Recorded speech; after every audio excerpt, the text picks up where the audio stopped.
6 months Pog.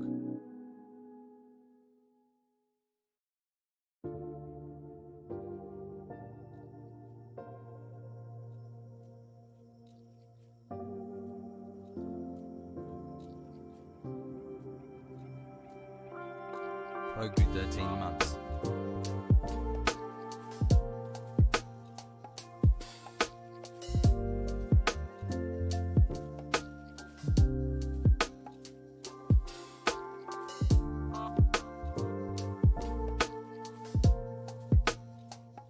Seven-month streak, thanks to my wife's Amazon Prime Bee.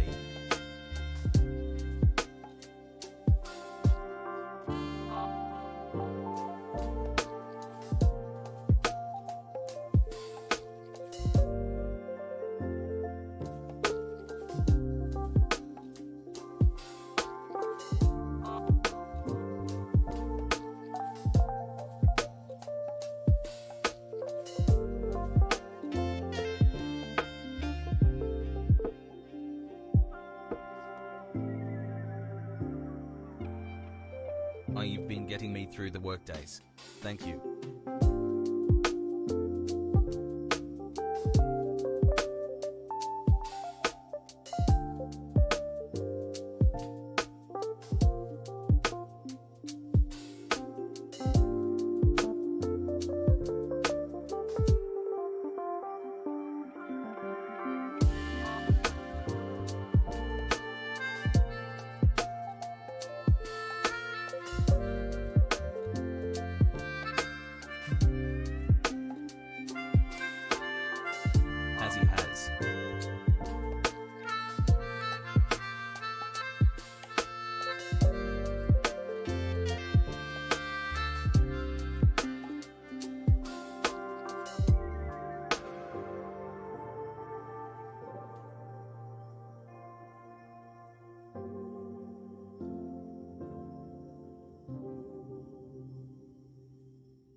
Two months. Whoop.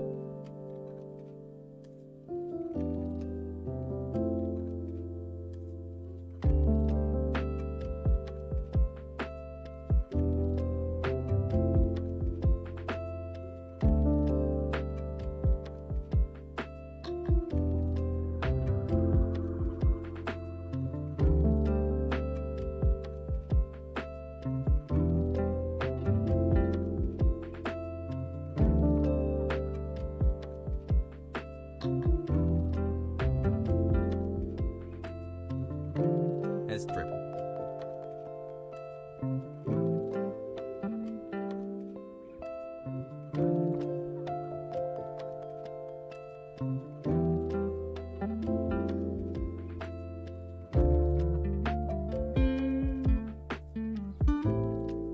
Yee.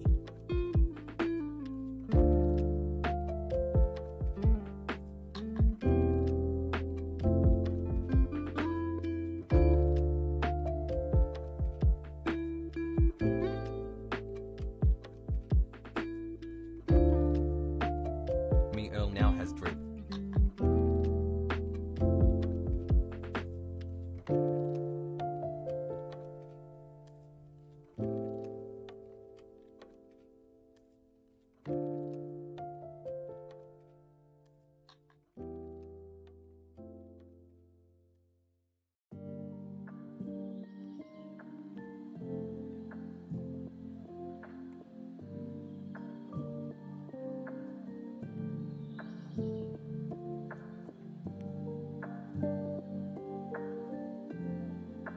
Any more crowd game today?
8 months. Woo.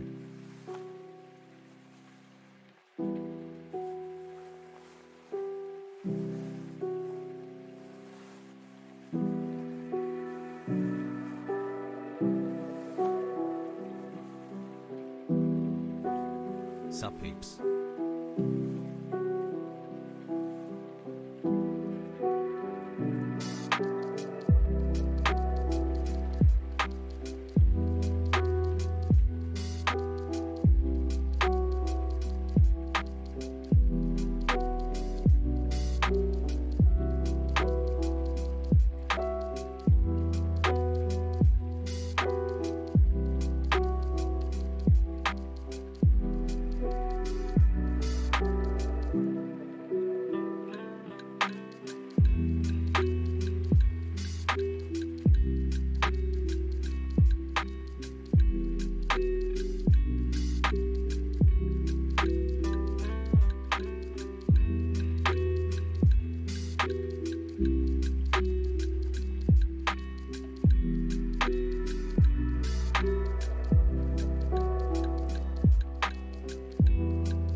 Can I get some Peepo Baba S in chat?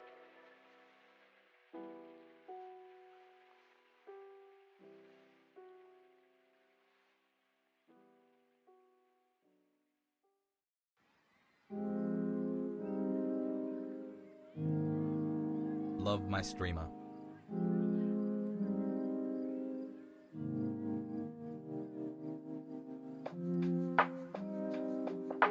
Waiting for Hasan. Gonna go watch some videos and just do a lot of commentary on his stream. It's all a meme. So now what are we waiting for? Waiting for Hasan. What will he do when he's live? Open up the casino, let the gambler in. It's time to sit.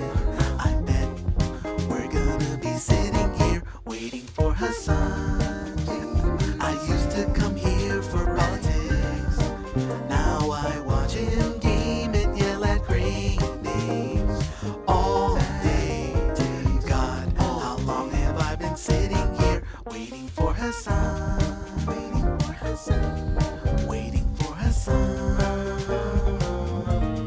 Waiting for Hasan.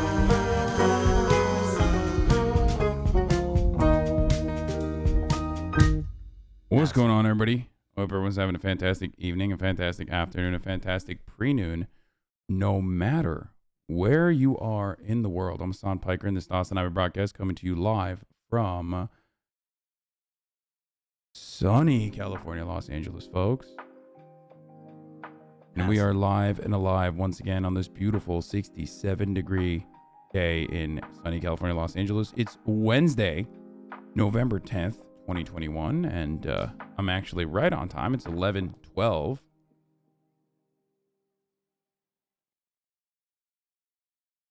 months. That's right. Poggies.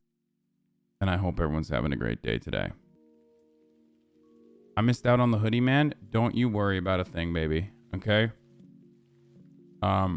Apparently, Ben Shabibo was on Joseph Robinette Rogan today. God damn it. That's like content for the day. Lined the fuck up. Oh my god. At first I was like, I don't know what the fuck's going on. I don't know what the fuck's going on. And then I found out, never mind, actually, as a matter of fact, you know, there's a lot going on. YouTube is getting rid of the dislikes. India Walton lost. Kyle Rittenhouse cried in court. We have a lot to talk about. Obviously, there's going to be some merchandising updates as well, as a matter of fact. Bro, everyone's buying fucking cars. Shout out to I'm just that charged a just couple freestyling right now at this moment. But like, during goddamn, merch everyone was drop. motherfucking every Twitch room is buying vehicles, dude. I think I gotta buy a car.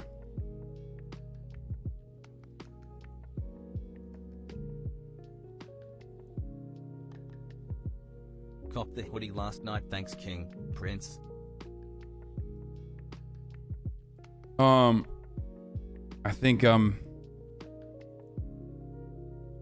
I think I am very likely, given how quickly the hoodies sold out and how many of you were unable to get them, I might put in another order for manufacturing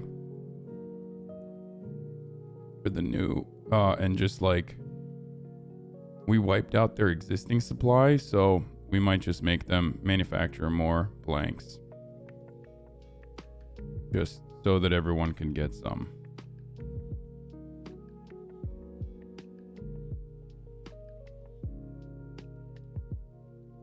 You can't own a house and a car. Porsche Taycan. Get the Porsche Taycan. Yeah, most likely.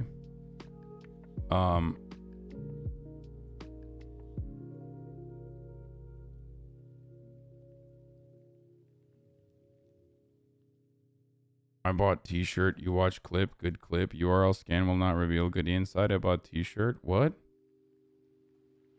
Wow. I don't care. That's not how this works. Okay. Retrofitting an old truck and turning it into an electric vehicle might be cool for content and the drive. I mean, I would have to get like Donut Media to fucking do that. You know what I mean? I don't know who the fuck would be able to do that, but yeah. Ooh. Anyway. I got yelled at by Tankies for wanting your merch. I deserve a hoodie. Sad. Yeah, don't worry. You're gonna get it. You use my Insta post. You use my meme in your Insta post. I'm honored. Thank you. That's right. I did do that. F annotations. That's right. I just blasted a new fucking meme on the timeline, boys. / release namespace. F labels. fapp.kubernetes.io/instance. Why do people do this? Is this like the new fucking meme? It's so fucking annoying, dude. It's like, I don't know. Have you seen Münecat videos on GB News? No, I have not. I did not know who this person was. I was not aware of their videos until yesterday, which we will get to. Anyway, there's a lot to talk about today, okay? Get Rich rebuilds to build you a truck. Shipping is a bit too expensive to Canada. Can get an NFT hoodie instead.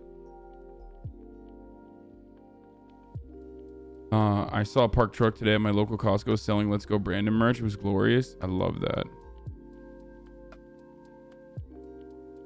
Canceled my Discord Nitro because of this NFT integration tease from their C-suite execs. Gross. Can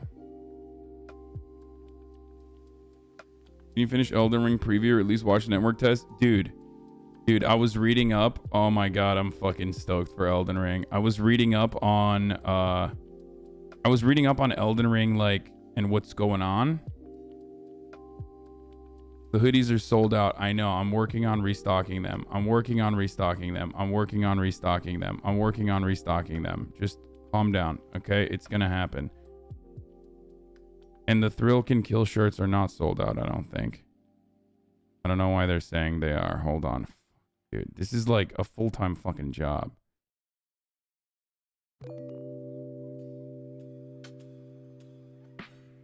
The problem with the re-up though, the problem if we re-up the hoodies, like, you're not gonna be able to get it. It's not gonna ship out by December 13th for the people who are getting it like later, for the people who couldn't get it on the first round. So you will most likely get it by like the end of December. So that's the problem. But yeah, no, I was looking at the article, the Gene article about Elden Ring, and he's saying that it's like literally the greatest game of all time. So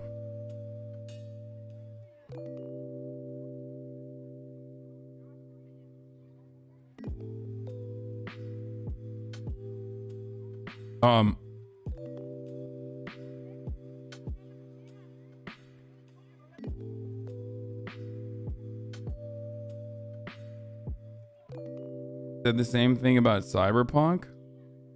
Who did? Gene didn't say the same thing about Cyberpunk, did he? Anyway,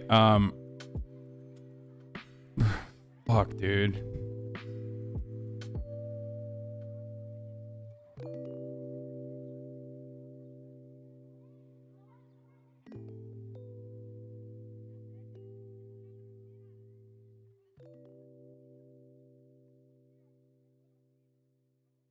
Get the Ford F-100 Illuminator.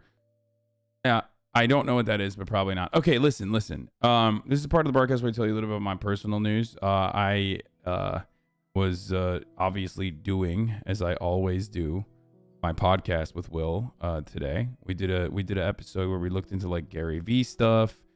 We did a really fun episode. Oh, it's the electric truck I loved. Yeah, that's sick, but you know, it's a concept only. If I could purchase a concept truck, I would. Like, if I could purchase that concept truck, I would 100% buy it.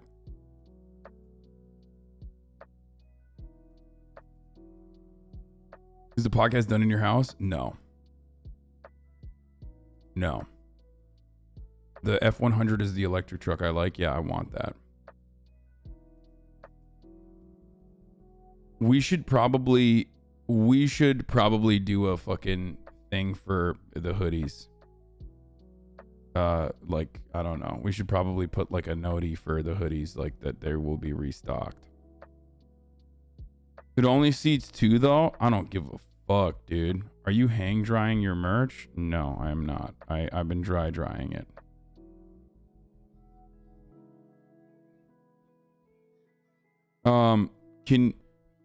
We're gonna re-up the hoodies because everyone is fucking everyone's losing it.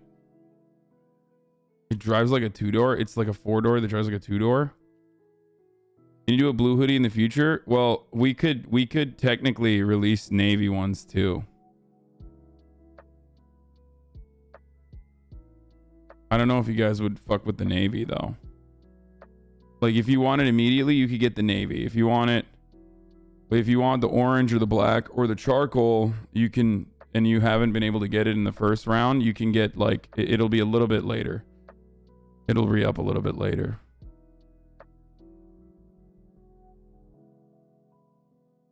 Hope this will cheer up. New season of Always Sunny. Why do you sound like HasanAbi right now? I'm just a little tired. Last night, after I ended the broadcast, you know what I fucking did? I played Super Mario Party by myself with bots and Boomerang Fu by myself with bots. That's what I fucking did. So I could practice Super Mario Party.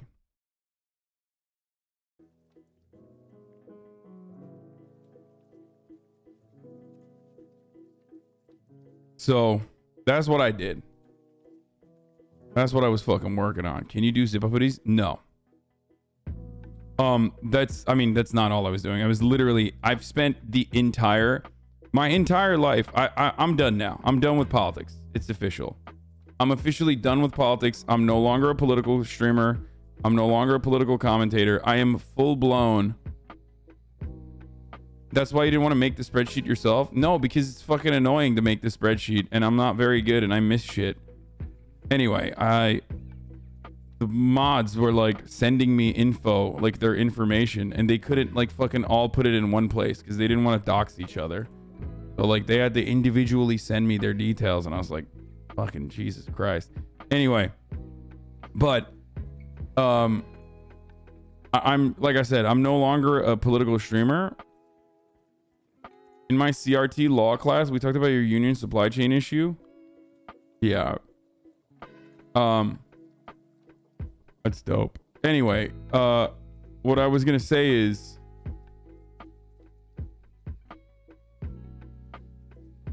I spent the night fucking working on restocking. We're probably going to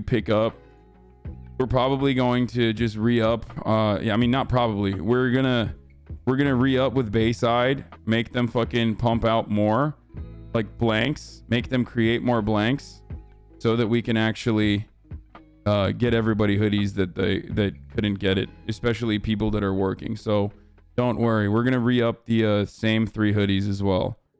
And if you want it before the holiday season, like if you want it shipped out on December 13th, then I'm potentially planning on releasing navy ones too.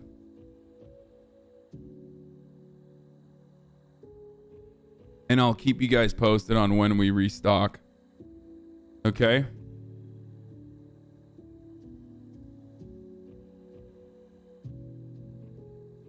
The joke was that because of how much time this is fucking taken, I'm officially now just a garment manufacturer streamer, and no longer I'm a merchandise streamer, and no longer am I a political commentator. Anyway, let's just get started here. Daycare is open.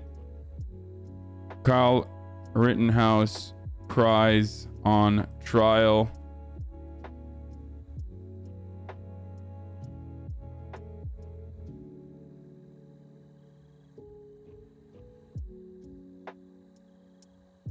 $100 Thieves, HasanAbi joining Hoodie Org confirmed. Yeah.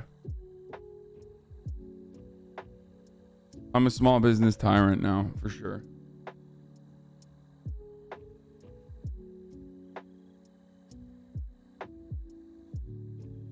Bernie Sanders behind you looks like he needs a new hoodie too. No, he's fine, bro. He's got that expensive ass jacket, remember? Bernie Sanders claims he's a socialist, wears fucking jackets. It's bullshit. Gotta open your own factory now. Yeah, I'm gonna be Engels, dude. Straight Engels. Yo, what up, Rami? I'm gonna be straight Engels up in this bitch, dude. Factory owner. No, I'm just kidding. We're not gonna do that. Would you ever join an org? Maybe.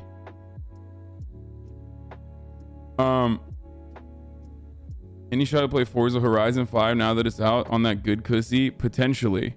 What up, Themasius? Themasius is back with a fucking fire playlist. We'll look at the Themasius playlist in a second. Kyle Rittenhouse cries on trial. Elden Ring looks fire. I will be restocking the hoodies. And more news. Get in now.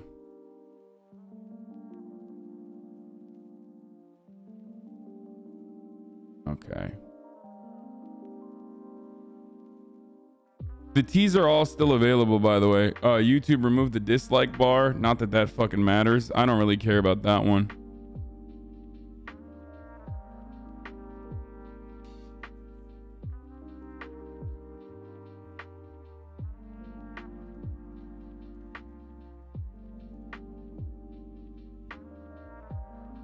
Dude, I love this emote. Like, straight up. This is the cutest fucking emote of all time, by the way. Dude. Here you go, by the way, boys. Here it is. Blast this off to your friends and family. Let people know the hoodies will be restocked. But if you get it, like, when we re-release them, and I'll mention when they are re-released. But when we re-release them, if you are still trying to get the hoodies, it's going to be a little later for you. I'm sorry. The original shipment, if you purchased it, is going to be December 13th. But if you purchase it when we re-release them, it's going to be a little bit later. So,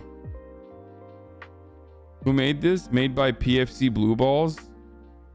Thank you, PFC Blue Balls. I don't know if you're in here right now, but I fucking love this emote. I mean, we can make Haas Drip or Haas Hoodie. Forza, I hear, is like super sick, and I do want to buy a car eventually, so I feel like I should probably fucking play some Forza, maybe to get me excited.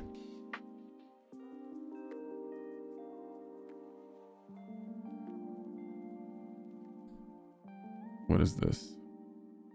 In an unusual request, Kyle Rittenhouse lawyers are asking for a mistrial with the prejudice to be called because prosecutors discussed the right to remain silent in front of the jury.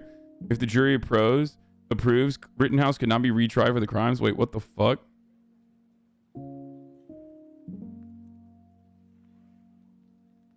I'm not gonna get a Rivian, dude.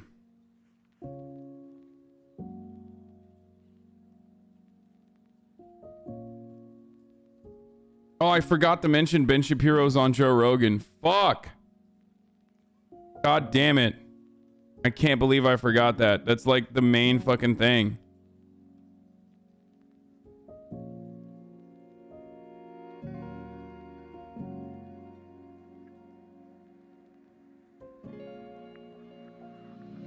Content alert. Get a wheel too? No, I'm not gonna get a wheel. Wouldn't that just make it a retrial, not a mistrial? No.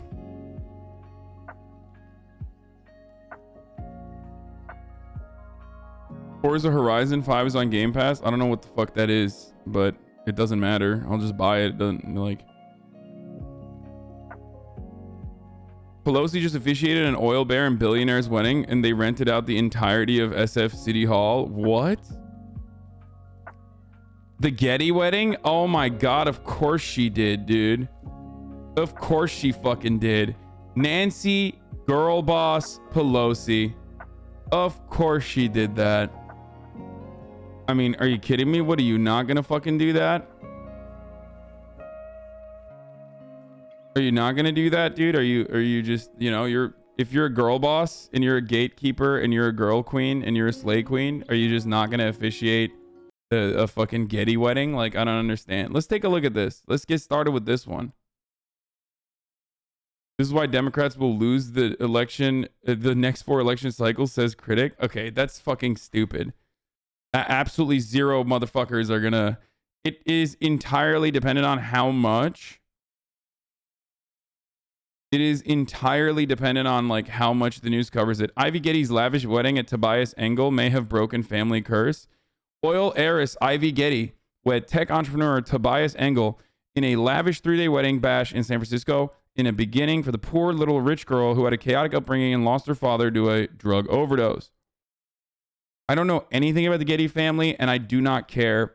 I do find it really funny that there's like some kind of curse that billionaires have though. That would be pretty chill, I think.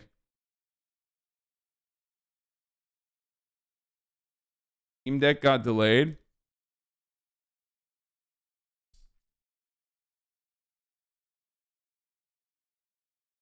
Dismissing a case with prejudice means that the judge can set conditions that affect any subsequent retrials on the issue at hand. It's not typically used in this way, as the Rittenhouse attorneys are trying to do. The 26-year-old just got married to her photographer boyfriend, Tobias Engel. Okay, photographer? Tech entrepreneur, photographer? So what does that mean? That means his pappy had some... He probably comes from a rich family, right?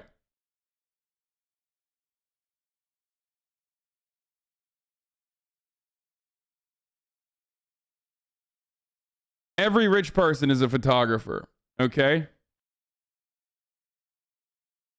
Let's take a look. Who is Tobias Engel? Model and artist Ivy Love Getty is officially in the market after officially off the market. Oh man.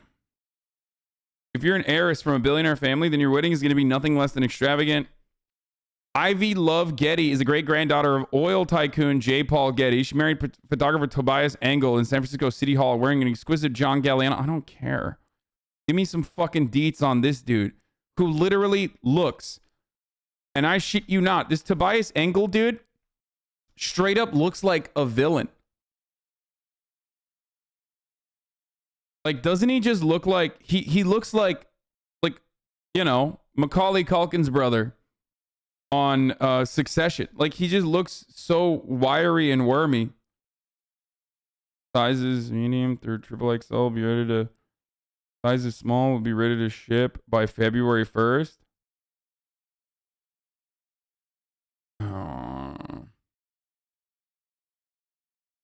Okay.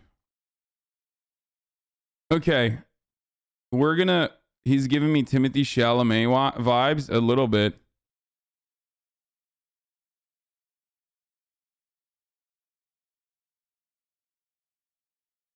The word you're looking for is smug. Trust fund baby crying about being rich and having her dad at OD. Imagine being poor. I mean, it's still not great. Like, okay, listen. These rich people that like come from these like fucking freak families still obviously go through like some of the human condition shit. Okay.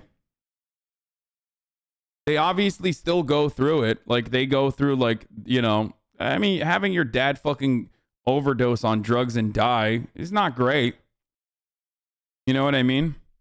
It probably helps when you're, you know, able to wipe your tears away with straight up fucking banknotes. You know what I mean?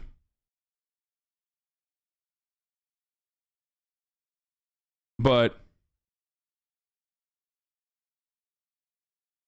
you think she said poggers when he died? No, I think she said weird champ or Sag, probably.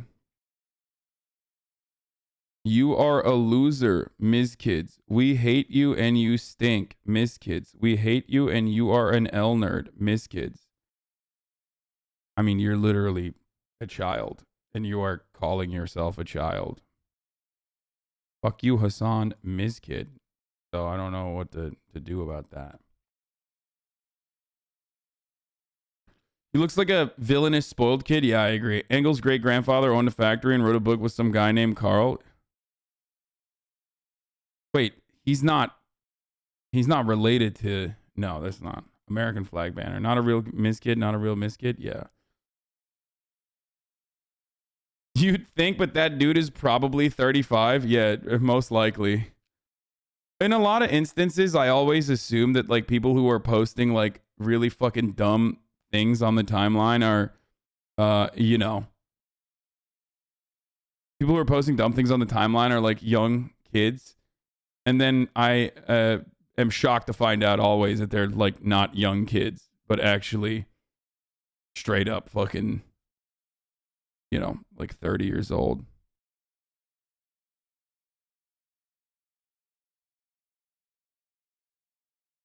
Oh yeah, Abby Martin confronts Nancy Pelosi, friend of the show, Abby.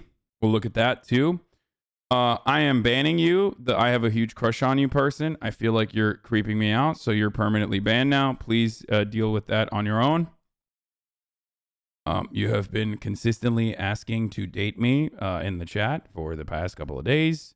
Just because I'm a guy and you are a girl does not change the dynamic that it's still creepy as fuck when you routinely ask to date me over and over again.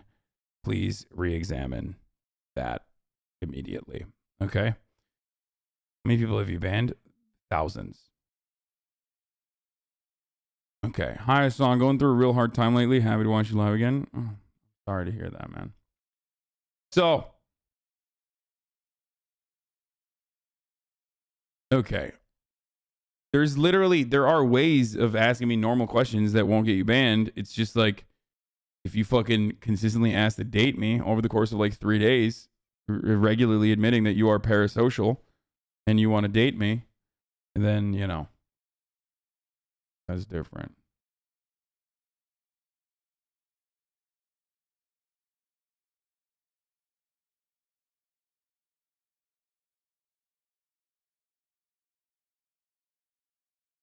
Okay.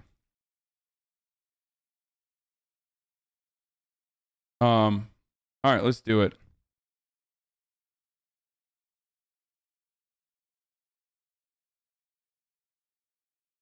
Ben Shabibo was on Joe Rogan. Okay, so Nancy Pelosi officiated this wedding. Is the not getting away with it meme just a meme, or is it just really that hard out there? At least check if she's hot before banning. No. Caught girlfriend of 4 years in another dude's bed. Can I get an F from HasanAbi? Listen, brother. If your girlfriend of 4 years cheated on you, wait, why? What were you doing at another dude's bed? By the way, that's kind of sus, fellas. Fellas, is it gay to find your girlfriend cheating on you with another dude if you're in the other dude's house and you're in his bedroom? That's kind of sus. I'm just saying, dude. It's probably a fake story, by the way.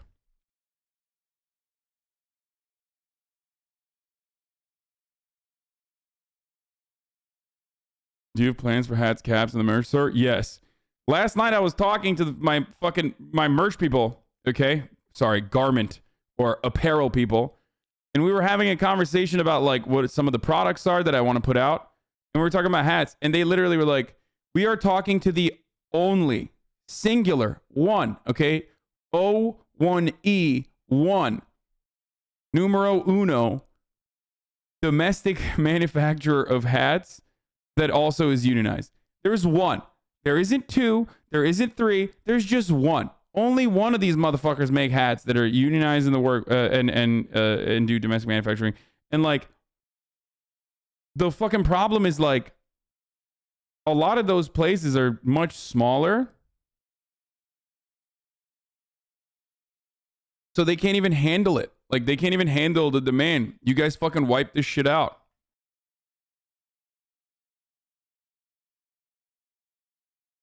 It's nuts. But yes, I will be, I want to do hats. I want to do jewelry. I want to do a lot of shit. We got a lot of cool shit coming down the pipe. Don't worry about it.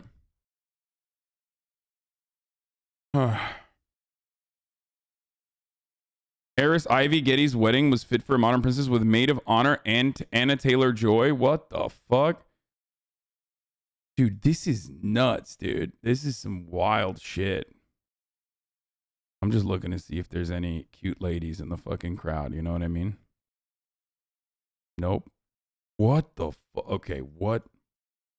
The Queen's Gambit star, Anya Taylor-Joy, trades her stunning Emmy Awards gown for Sorry. Bro, this is nuts. Like, this lady is the opposite of me. I am so jealous. I'm so incredibly jealous of her dome. What the fuck? This lady is like a third of her entire body is the dome. What is happening, dude?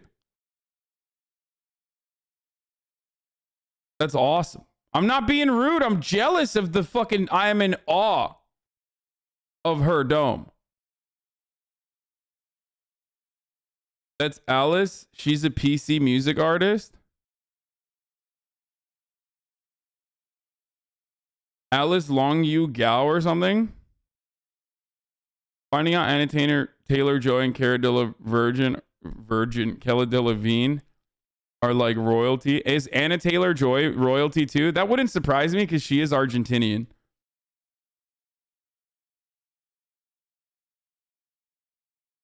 Dude, that's Alice Longyu Gao. Be nice. I didn't say anything bad. I've literally am in awe of her dome. I want that dome.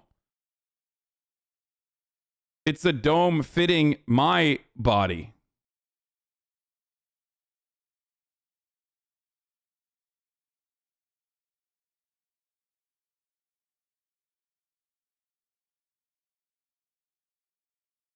Midsummer vibes. Yeah, this is like kind of creepy, but whatever. Rich people do creepy shit all the time. It's like the aesthetic. So, okay, so Nancy Pelosi officiated this like wedding. Dude, the Independent paywalling their articles is so funny to me. It's like, who the fuck would be like, "Why, bruv, need me a fucking Independent subscription, yeah? Little subby boy to the Independent." It's like, no. No one. First of all, if your target demographic is people that don't know how to read, which is the Independent's target demographic, then like, why the fuck are you paywalling your shit? They're literally not going to pay to read. They don't know how to. Okay? You are a newspaper that writes news for people who do not know how to read above like a third grade reading level. Okay? It's not happening.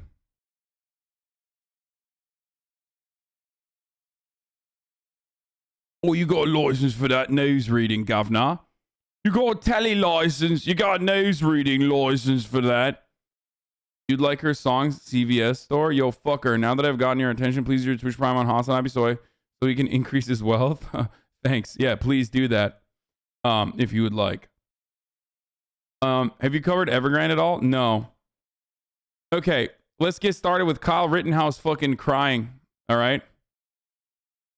Also, I have a new Instagram post up too, but I don't think you guys give a shit. So I'm never posting on Instagram again. I'm done. All right. So this young boy was vaccinated 2 hours before this video was filmed. Kyle Rittenhouse, as Rittenhouse begins to describe Rosenbaum running towards him, breaks down on the stand. The judge had to call for a 10-minute break. People right there. Bro, let me just say something, okay?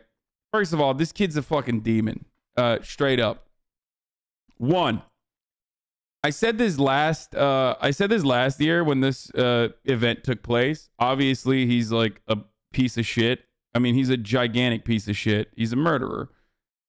He will most likely get away with it. It is what is known as a legal kill. But also, on the other hand, if circumstances were different, Kyle Rittenhouse is, and I said this last year, you can literally fucking look this up. He is the perfect person for rehabilitation. He's 17 years old. He is, you know, he got a fucking legal kill and a legal maiming. Okay. But ultimately, he's so young that a system that is designed to rehabilitate people would be able to rehabilitate someone like Kyle Rittenhouse. It's not going to happen most likely because one, he's going to get away with it, and two, he's going to become like a senator or some shit. Okay. Ultimately, let's be fucking real. He's probably going to go become like a fucking cop, and then not even, he's probably going to skip the cop step. He's just going to be like, he's going to be like a fucking congressperson or some shit, you know? But he really wanted to commit murder. Yeah. Anyone that says like, anyone that hides behind the legality of the situation or refuses to recognize that like this was a dude who very clearly, one, fantasized about fucking like being in a kinetic situation where he could do an ocular pat down and like fucking gun down people, and then acted out on that desire that goddamn near every conservative has had and has like literally fucking talked about regularly, and then was able to secure 2 legal kills in a situation like that. Is delusional. Like anyone who's like just trying to talk about this on like the law side of it is a fucking silly bitch. Judge Rage, when the prosecution brought up his past, yeah, it's like the judge is fucking bullshit. From what I understand, I've been following it not super closely, and obviously the criminal justice system is already bullshit too. So, like this was cooked from the start. Testimony on Here.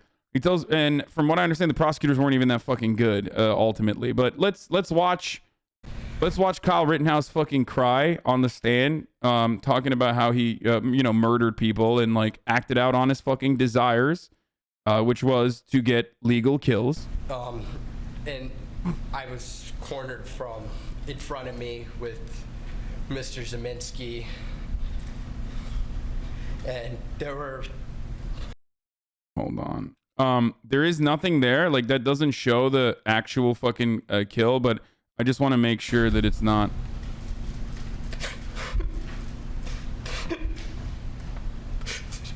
It's like right before it, so I don't want to show it. Hold on one second. I want to show you him crying though, because it's funny. So I'm just gonna cover that part. Here. It doesn't show, it's a still image, but I don't want to risk it. You know what I mean? There were 3 people right there. Take a deep breath, Kyle.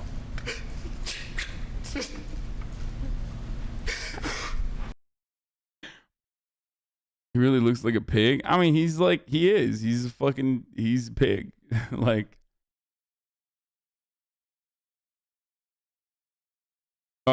I tuned in during the beginning and the judge dismissed the defense for wanting to call one of the dudes involved as a mental hospital patient. Bro, what is even the defense? The dude murdered 2 people for no reason. The defense is he is a good, wholesome, white Christian boy who traveled to Kenosha specifically so he could defend someone else's fucking property. I mean, who amongst us has not done that? That's totally normal. And then was acting out in self-defense. You know, because people just, these rioters and these looters, they hate the notion of private property, and they're rioters and looters. And that's precisely why, they wanted to kill him. They wanted to murder him because he was a big defender of patriotism. Because conservatives are under attack.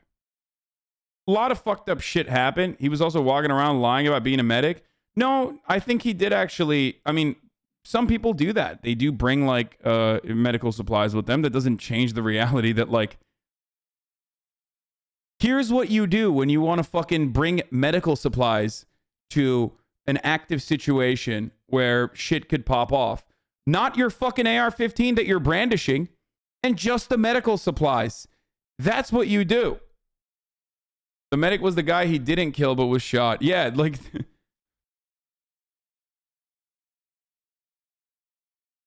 Imagine risking your life for someone else's property. I mean, he wasn't even like technically risking his life. He was trying to get a legal kill. Like, that's what he was trying to do, and he got it. This is what happens when you get a fucking legal kill. Except the problem is everyone is also turning him into a hero. So this is like the greatest thing that could have happened to like internet conservatives, because the greatest thing that could have happened to internet conservatives is this, because this is their fantasy. This is like the psychopathic, bloodthirsty fantasies that they've all had. Okay?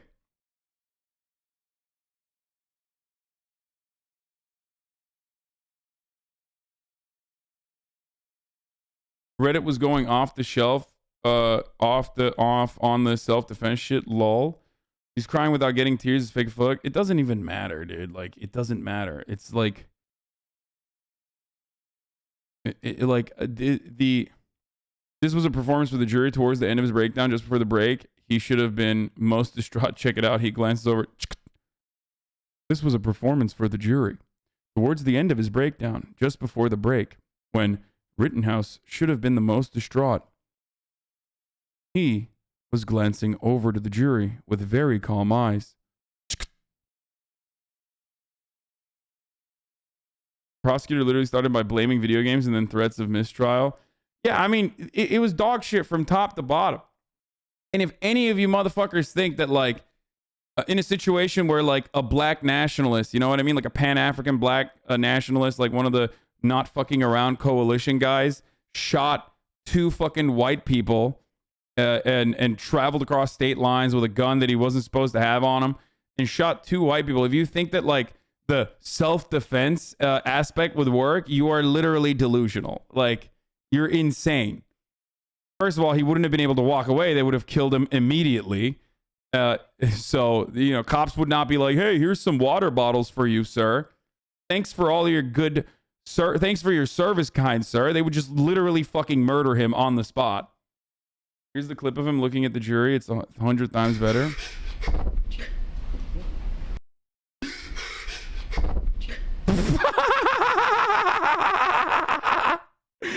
Bro, that's hilarious, dude. Okay, dude.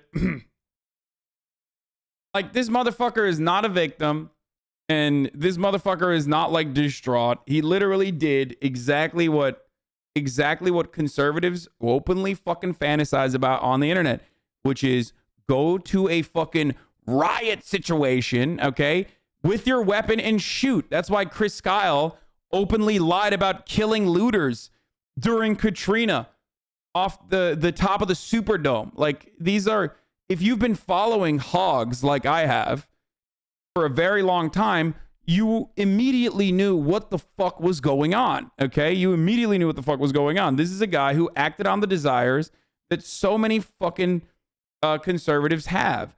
This and literally driving over protesters, which is like an easier way to get a confirmed legal kill there. So those are the two things. So much so that like 90% of conservative media that has made memes about driving over Black Lives Matter protesters had to literally delete all of those fucking articles and those video compilations that they had made in the aftermath of Charlottesville when Heather Heyer was murdered by a white supremacist terrorist who traveled all the way down the fucking Charlottesville and acted out on that desire of driving into a crowd of fucking anti-fascist protesters.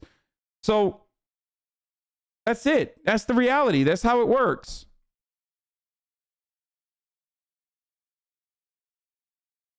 A guy tried to do this in my city, posted on Instagram beforehand with a rant about get our weapons and defend ourselves nonsense, was showing a gun beforehand, saying he was going down to the protest, pointed a gun at someone too, didn't shoot though. That's illegal, by the way. Like, you can't just be fucking brandishing your AR-15 around. You know what I mean?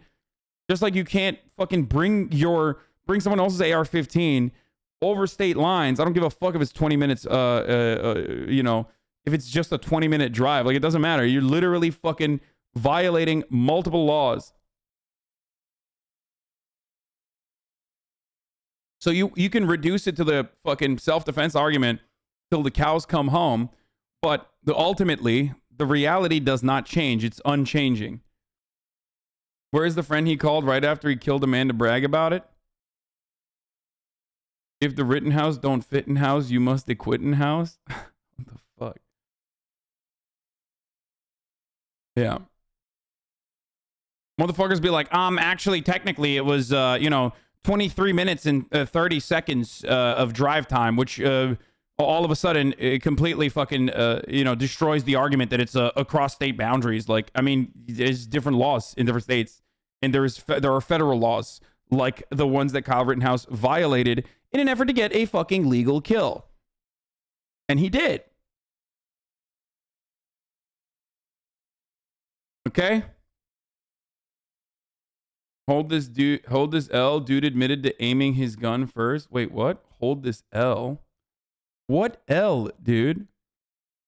Like, what kind of fucking delusional baboons do I have in this community if you're like not looking at the situation from a broader perspective and exclusively hyper-focusing on literally just the fucking idiotic details that will absolve someone? Yeah. We're all holding the L, you fucking dingus. The L is that, like, in the United States of America, you as a 17-year-old can get so fucked up in the brain and so brain diseased that you can literally go to a fucking active situation as a counter protester with an AR-15, kill a bunch of people, kill 2 people, maim another, and get away with it. How is that? We're all holding the L as a society. If your only interest in this situation is just like the win an internet argument, lol, in the fucking Twitch chatters, you know, community, you are a pathetic dweeb. You know what I mean? Holy fuck. It's just like, it is a complete betrayal of the values that you supposedly espouse, that you supposedly fucking care about. You know what I mean? Anyway, here's a ban for you, so you hold that L. 6-month subscriber, dumbass. It's like, I don't give a fuck about the internet argument side of this, okay? I know that that's a lot of what you care about, which is like, ooh, like, do we win the internet argument here? Is that what happened? Do we lose the internet argument? Because, like, you have fucking horse blinders on, and the only thing you care about is the blood sports of, like, 2 fucking virgin nerds going up against one another on the internet with, like, who will win rhetorically over one another, and that's the only thing you care about. But, like, you know, motherfuckers died, bro. That's not great.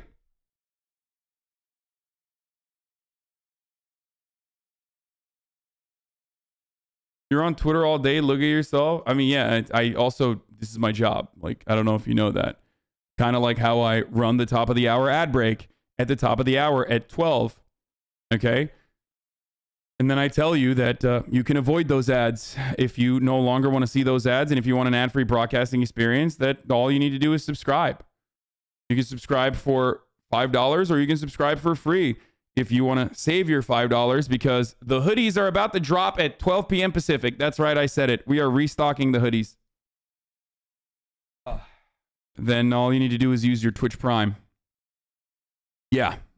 I didn't do a good enough job describing it, but we restocked the hoodies. They're going to be a little, obviously they're going to be a little delayed the second time around. So if you're buying different colored hoodies or if you're buying like new hoodies, yes, they will be restocked at 12 p.m. With Prime, it costs you $0 to upset conservatives by subbing to Hasan. Yeah.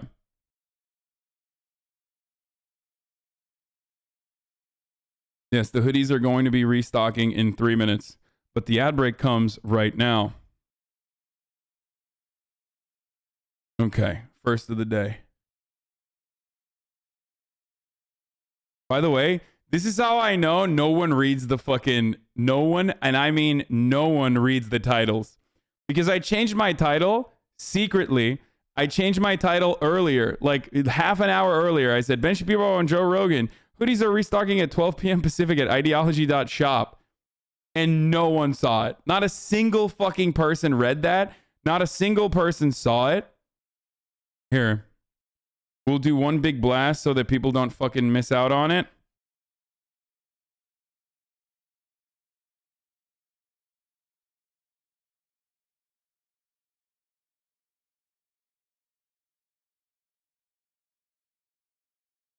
You will get them delayed, unfortunately, but if you buy it now, this time around, you will get them in, it'll ship out in the end of December, in the beginning of January. The 9-to-5 job Andes are going to be mad again. Should you wait till later? But then they get mad because I dropped it too late. They get mad.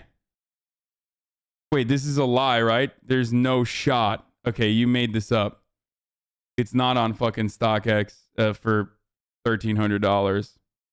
But it's a funny meme. I'm yoinking this.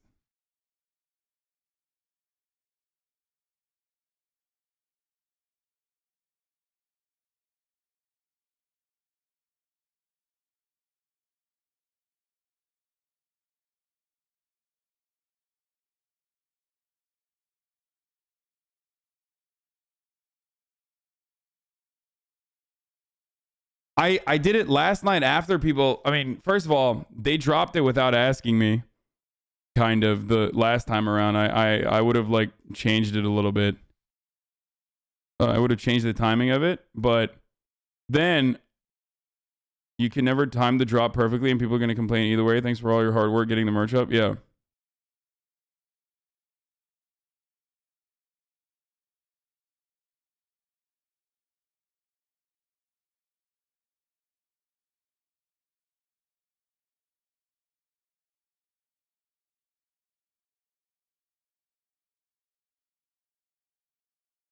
Grifter resellers. Okay, here. Here you go. Blast this out to your friends and family if they want to fucking get it. There you go. It's live as of now. The hoodies should be restocked. If you get it this time around, they're going to be a little bit later. Please stop doing these fucking ads all the time. Okay, let's get back to the news now.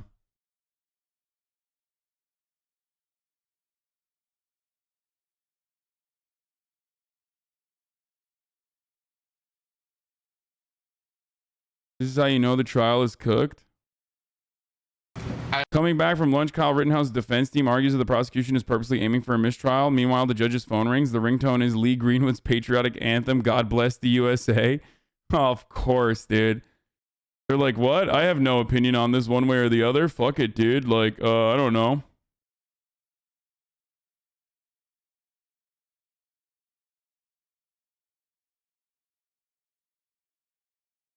I don't think that's necessarily what I'm supposed to do. But I think the court has to make some findings as it relates to the bad faith on the part of the prosecution. And if the court makes a finding that the actions that I had talked about. Dude, defense is literally laughing. They're just actually laughing. That's great.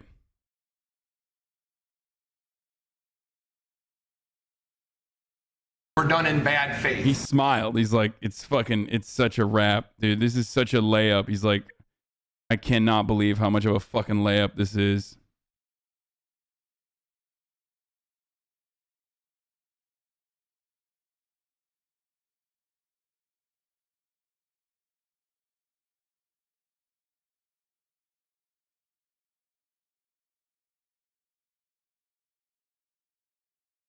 Lawyer also made fat bank. Yeah, it's like. Then I think both elements. I'm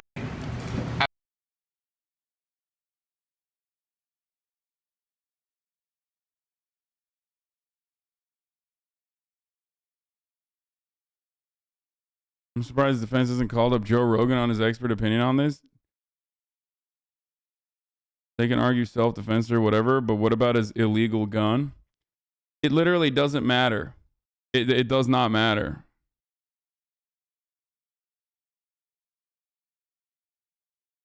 It does not matter. Hasan versus Linus 1v1 win. Whenever, dude. Name the time and place.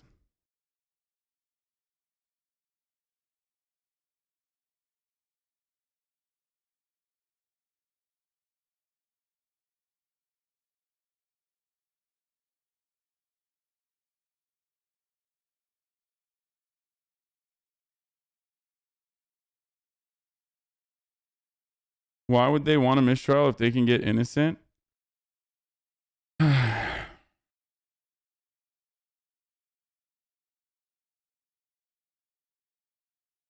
What happened to the match against Rice Gum, though?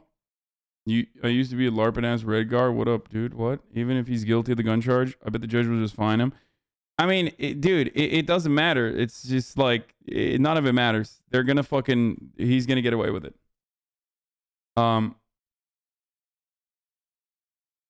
Judge going off on the prosecution. Here. Denial. From day one, this judge was already fucking biased Andy. Like, you know. Why would you think that that made it okay for you, without any advance notice, to bring this matter before the jury? You are already, I was astonished. He's fucking laying into the prosecutor. Binger mentioned a previous time the defender had wished he had his AR-15 to protect property. Judge ruled pre-trial it's not coming in. Judge sent jury out and is screaming at Binger. When you began your examination by commenting on the defendant's post-arrest. Like, I mean, the trial started off. If you want to understand like how this fucking works, the trial literally started off with the judge stating that you could not consider the dead victims, but you could technically consider them rioters and looters, which I would say is maybe a little bit, a little bit slanted in one direction. Silence. That's basic law. It's been basic law in this country for 40 years, 50 years. I have no idea why you would do something like that. And it gives, well, I'll leave it at that. So I don't know what you're up to. May I respond? Yes. We filed another acts motion on this exact issue because, in my mind, and I argued this, it is identical to what was going on the night of August 25th, in the sense that the defendant was using this exact same weapon. He was using it in a manner to try and protect property. No, he wasn't. Your Honor, with all due respect... I'm not going to rehash the motion. That's absolutely untrue. No. Your argument's of record. My comments are of record, and why I ruled as I did is of record. There's nothing that I heard in this trial to suggest anything's changed, even if you're correct in your assumption that you know more than I did at the time. You should have come to the court and say, I want to go into this. Why you would think that you could go into it without any advance notice to the court, I don't understand that. And as the defense is pointing out, you're an experienced trial lawyer, and this should not have been gone into. Your Honor, there have been things in this case, testimony in this case, that I believe opens the door. Jesus Christ, who is using the Chrome? First world country? We are, dude, we are not, okay? I mean, my dude put out a performance that he didn't even need to do.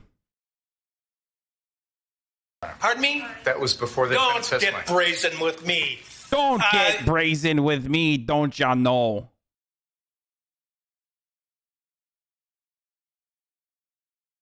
Are you going to watch the live stream for the case? No, of course not, dude.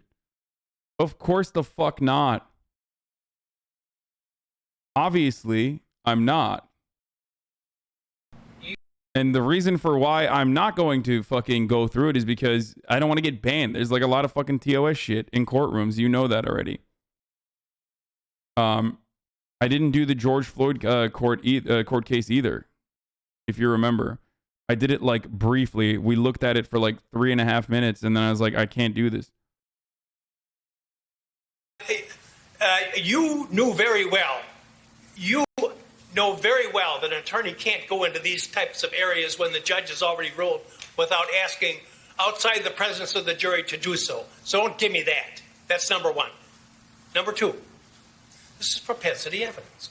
I said at the time that I made my ruling, and I'll repeat again now for you, I see no similarity between talking about wishing you had your AR gun, which you don't have, so that you could fire rounds at these thought to be shoplifters, and the incidents in these cases, which are not,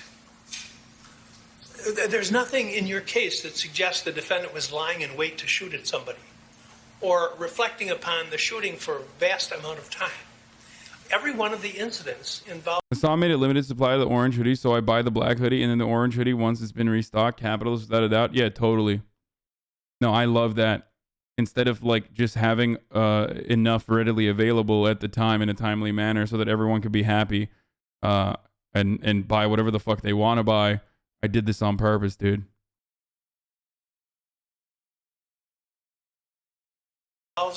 Matters that involve. Wait, was he about to say thug? Vast amount of time.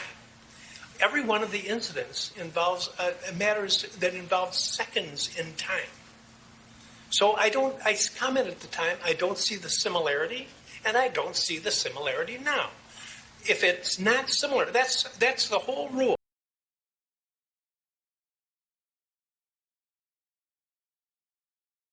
I don't see how talking about wishing you had your gun to shoot is relevant to having your gun and shooting at a different date. The same gun.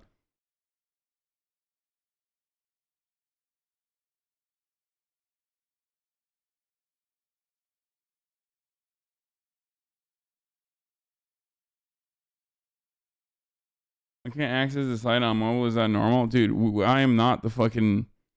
It's not normal. I can access the site easily on mobile, and I don't want to be the fucking FAQ system here. There's like, the website has like all of those questions answered. The judge is more senile and emotionally volatile than Joe Biden.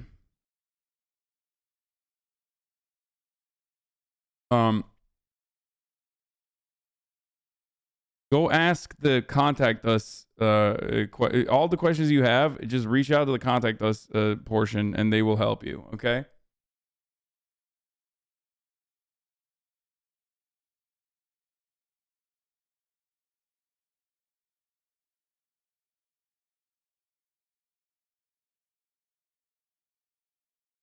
Yeah, motherfuckers are like, yo, it's tech support.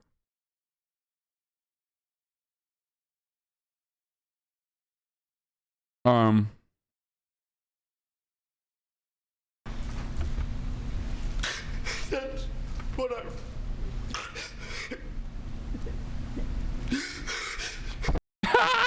Come on, bro.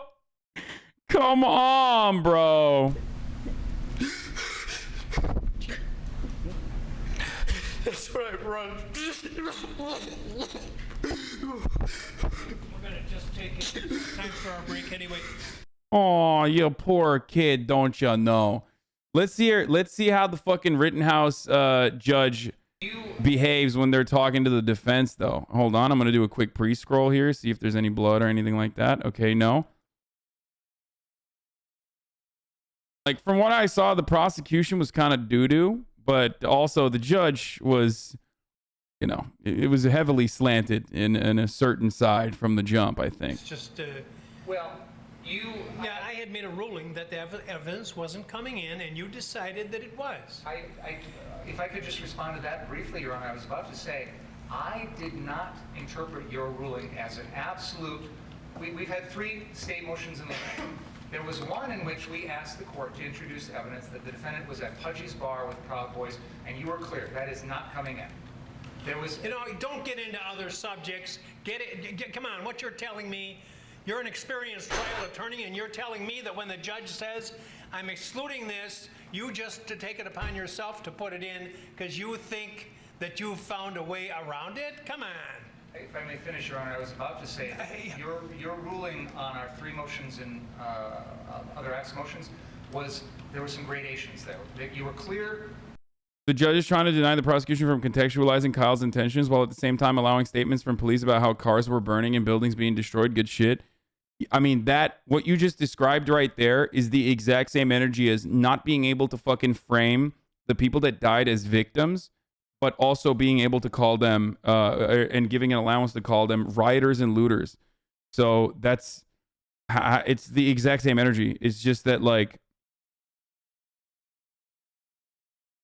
it's just super prejudiced and super biased. It's just how it is. Like, and if you thought that, like, bro, if you thought that a white 17-year-old boy did something that every fucking conservative has fantasized about, which is to get a legal kill in a situation like this as a counter-protester, if you thought that they were not going to let him get away with this, I don't know what to tell you.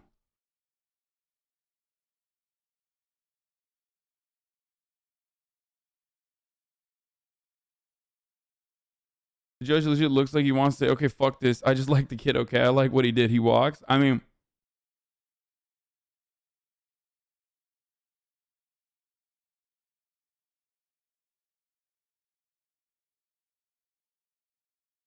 the verdict in this initial trial doesn't even matter. Will 100% be appealed?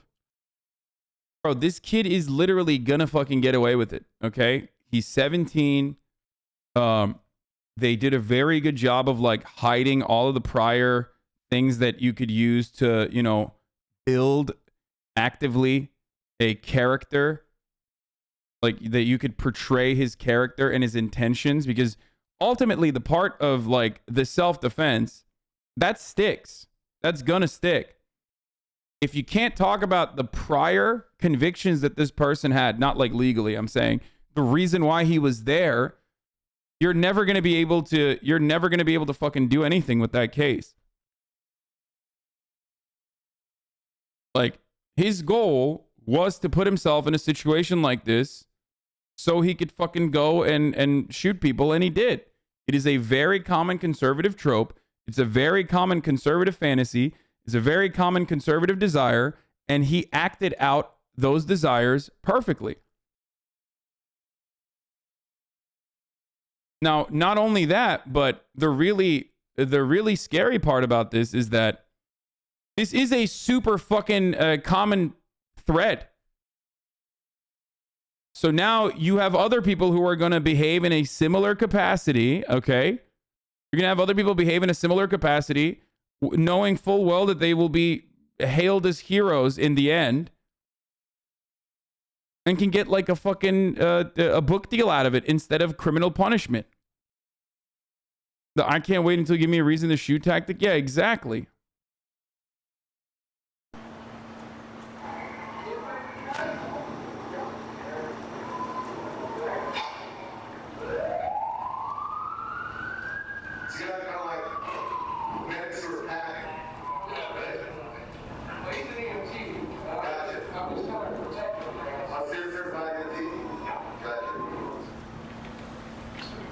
Just asked you, so you're a certified EMT, and you said yes, correct? Yes.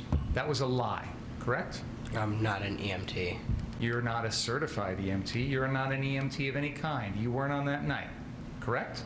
Yes. So you lied to him, correct? I told him I was an EMT, but I wasn't. And you knew you were being interviewed by someone in the media when you told that lie, didn't you? Yes.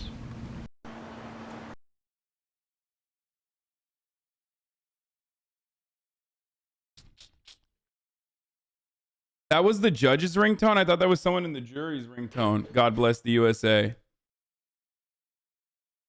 The normalization of this dude is scary. Militias will get so much if he gets a light punishment. No punishment, bro. On the one hand, you got Tucker Carlson fucking talking about how, like, the FBI is literally trying to kill white American patriots.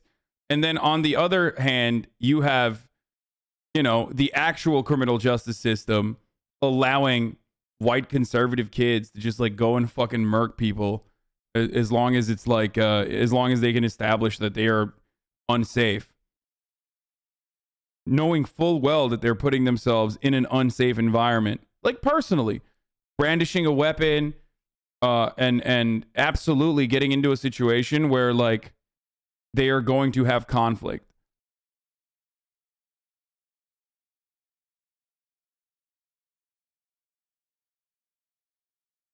Was he seen on his social media before the shooting saying he was going to go there to shoot people? What? No, dude, what is this? The fucking, he didn't say the N-word defense of racism version, but for Kyle Rittenhouse? Like, is that the only time? I'm sorry, Your Honor. Did Jeffrey Dahmer ever say he was going to murder someone? Like, get the fuck out of here, dude. What do you mean? Oops, sorry. He never said it. Dismissed, dude. Thank God we got some good lawyers in the chat.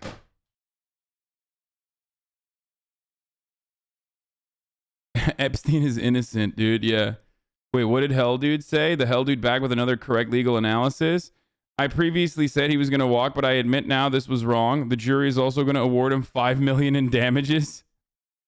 Oh, it's so sad, but it's true. If you're the DA, you may as well bring up his invocation of his right to remain silent after his arrest. Why not? Have fun with it now. Explore the space. Strongly admonish him, and the next time it happens, I'll be asking for a mistrial with prejudice. He's an expected to provoke a mistrial on this matter. He knows he can't go into this, and he's asking the questions. I ask the court to strongly admonish him, and the next time it happens... Just trying to keep a good faith interpretation here. I think that chatter was genuinely asking for context. I mean, dude... This is a very common trope and a meme and a fantasy that conservatives have. If you have ever looked at like conservative memes, conservative Reddits, if you know conservatives at all, you know that they actively fantasize about bringing a gun to a natural disaster or a protest with the fantasy that like someone will come up to them so they can use it in what is known as a legal kill. Okay? That's precisely what he was doing. And that is what he did. He did that. And he got away with it. He's going to get away with it, rather. Are there instances where self-defense is valid? Of course. And I've talked about this endlessly in the beginning. Like, not at the beginning of this trial, but last year when this happened. Of course, if you are defending your own property and someone is trying to come in to your property, you, of course, have the right to be able to shoot someone. Okay? But that, in my opinion, that is not a broader interpretation where you can invoke self-defense or knowing full well that you're going to invoke a self-defense argument, go to a different fucking state with a gun that you're not supposed to have, brandish it, and then fucking start blasting motherfuckers. And when people are like, holy shit, this is a shooter, and try to stop you, kill one more person and maim another in the process. Chris Kyle straight up publishes Katrina fanfic. Exactly.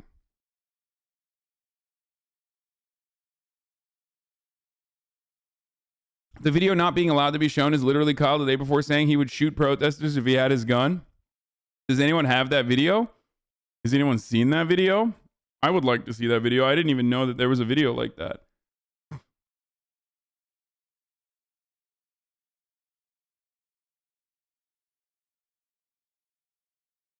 Well, according to the court system, you wrong, bro. Yeah, no shit. That doesn't matter, though. We're not talking about, like, guys, I talk about how the American criminal justice system is absolutely fucked and incredibly racist, damn near on a daily basis.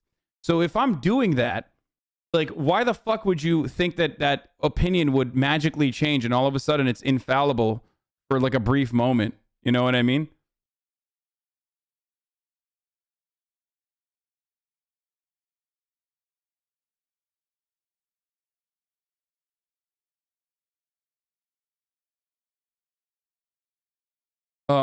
Yeah, it's like the criminal justice system said OJ didn't do it. Okay.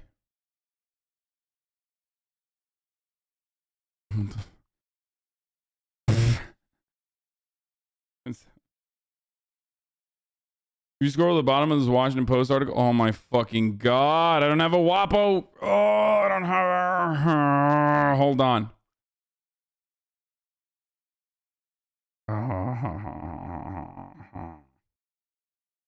Yeah, we will finish the Gary Vee video in a bit. Okay.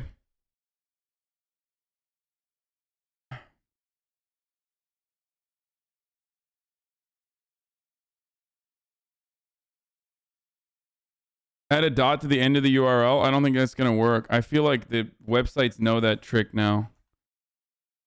Yeah, see, it doesn't work anymore. Let's try this again.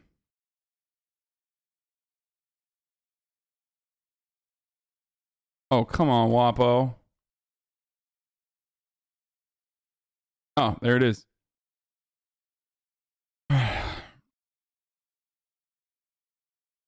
So the end of this article.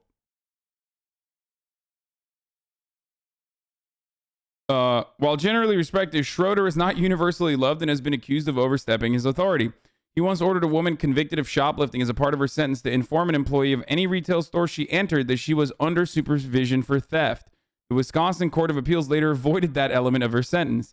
In another case from the 80s, Schroeder ordered a babysitter accused of molesting a child to submit to an AIDS test. He began requiring sex workers that appeared before him to do the same. There was no statutory authority for him to do that, John Anthony Ward, who represented the babysitter and has appeared before Schroeder an estimated 500 times, but he's been cutting edge with many of my cases. But Ward added that Schroeder believes in giving people a second chance if you admit your wrongdoing. A 31-year-old man who had a case in front of Schroeder as a juvenile said the judge let him off easy. He said, "I'll let you go this time, but if I ever see you again, I'll put you away for life." Oh yeah, that guy, XV1, thank you for the... What the fuck? Thank you for the gifted subs. Hold on. 5 gifted subs. When he faced another charge, this time as an adult, his case was assigned to Schroeder. Mindful of the judge's warning, he successfully appealed for a different assignment. He's a stickler, but he does what a judge is supposed to do. He'll laugh with you and smile with you, and then he'll book you. What the fuck? Though Schroeder is generally perceived to be more friendly to the defense than to the state, he appeared to protect prosecutor Thomas Binger from what could have been a tactical error in the Rittenhouse case. During pretrial motions, Schroeder ruled that the defense could not introduce Rosenbaum's history of mental illness, including the fact that he was released from a psychiatric hospital just before showing up to the demonstrations in Kenosha. Allowing the evidence would have strengthened the defense arguments that Rittenhouse was acting in self-defense when he fatally shot Rosenbaum. Yeah, okay, he didn't do that, but then he did 11 other things that literally helped the defense. Who the fuck wrote this article? In his opening statement, Binger had mentioned that Rosenbaum had been in the hospital, though he did not say what it was for mental illness, which could have opened the door for the defense to introduce his health struggles. In Kenosha, Schroeder has won support from conservative AM radio hosts and callers who have praised his decisions, his manner, and his willingness to go after critics in the media. But the judge's rulings have alarmed a small group of racial justice advocates who have gathered outside the courthouse during the trial. Primarily, they cite Schroeder's ban on the word victims as the cause of their concern. Among some Kenosha residents as well, there is concern that Rittenhouse will be acquitted and a suspicion that the judge's rulings will play a role. Yeah.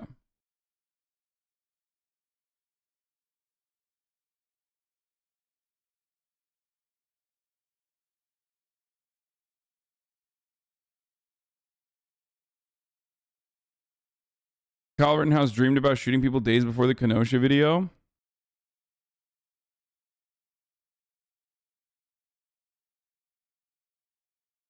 Wait, is this the actual fucking...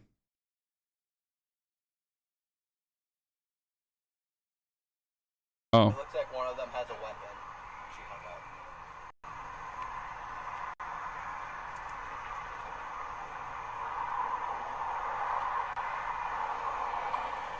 Bro, I wish I had my AR. I'd start shooting rounds at them.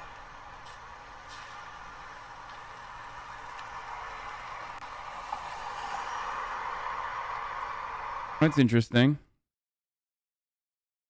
I wonder on what grounds they did not use that. Yeah, that was not relevant, huh? Yeah, that seems to be irrelevant in a case where he did actually bring his AR the next day and did shoot at people. So that's kind of... Binger filed a motion to use the clip of the trial of the teen who insisted he was acting in self-defense when he fatally shot Anthony Huber and Joseph Rosenbaum and injured Gage Grosskreutz during Black Lives Matter protests last August. The defendant's state of mind is a critical issue in this case, the motion stressed, saying the video from only 15 days earlier provides crucial insight. Quite simply, the defendant saw something, jumped to a conclusion based on exactly 0 facts, and then threatened to kill someone based on his baseless assumption and wrongful interpretation. The defendant's understanding of the proper use of his AR of this deadly force is crucial to this case, and this video demonstrates that the defendant was eager to use deadly force in an unlawful situation. The video also demonstrates that the defendant fervently sought to insert himself as an armed vigilante into situations that had nothing to do with him. And it also shows that he was, and this is true, that he was ready and willing to use deadly force in a situation where it was completely unjustified. Rittenhouse's lawyers have yet to respond to the new motion, court records show. Second motion also seeks the names of anyone who has donated to Rittenhouse legal defense or $2 million bail, and even those who brought free Kyle merchandise through his family's website to ensure they cannot end up on the jury pool. Ideology did restock. Yes, you can get your hoodies now.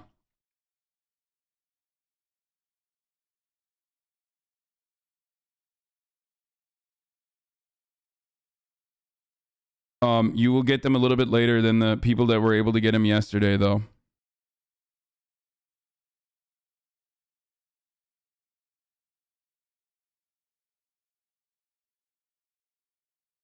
Can Kyle sue Facebook for censoring stuff about him if he wins? Wait, what?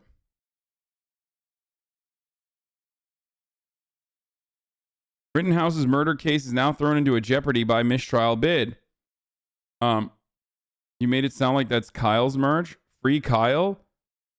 Oh, my merchandise is separate from Kyle. Kyle Rittenhouse's merchandise is restocked as of now. You guys wanted it. We worked with the merchandisers to make sure that you could get them. So you can get them now. It's not going to be available immediately. I mean, they are available. You're just going to get them in January instead of instead of December.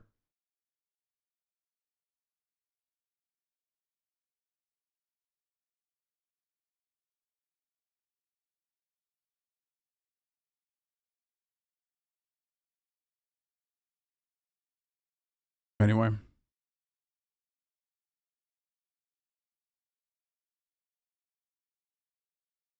Hyundai made an electric 19. Oh my fucking God. Are you serious? Okay, this is unrelated to the Kyle Rittenhouse case, but fuck, this is so sick. Hyundai electrifies his 1986 Grandeur in a retro futuristic restoration. Dude, I want this. Like, I love retro cars that are electric, dude. I think it's so sick. This is ugly. Are you kidding me, dude? This is like straight out of fucking. Look, I know Hyundai is not Japanese, so don't get fucking mad at me. But this straight up looks like a Yakuza car. Okay, like it literally looks like. Oh my God! Imagine fucking driving down the street with this. Oh my fucking God! Elegance, class.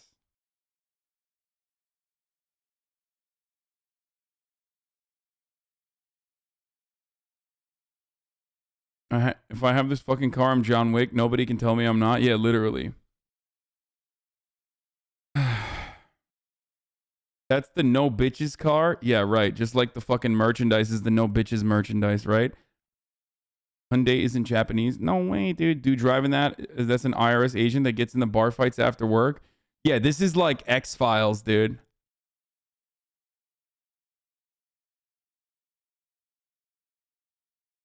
Does the inside use an iPad for controls? I hope not. Just buy an old car then. Why buy fake classic? Because it's not electric. I love the idea that you could get a fucking electric vehicle. I love the idea that you could fucking purchase an electric vehicle that is still like an old classic. It's sick. Oh, wow. They have a bunch. Futuristic and retro. Hyundai transforms first generation 1975 Pony with electric powertrain. Oh, that's fucking sweet, dude. Anything after a Prius would be a fucking upgrade? Yeah, literally. Okay. We're done with this. Yeah, Kyle Rittenhouse is a baby. Squirrel asks a very simple question that gets to the heart of the Kyle Rittenhouse trial. If he were a black radical leftist who shot and killed 2 white right-wingers, would he be acquitted under any circumstances?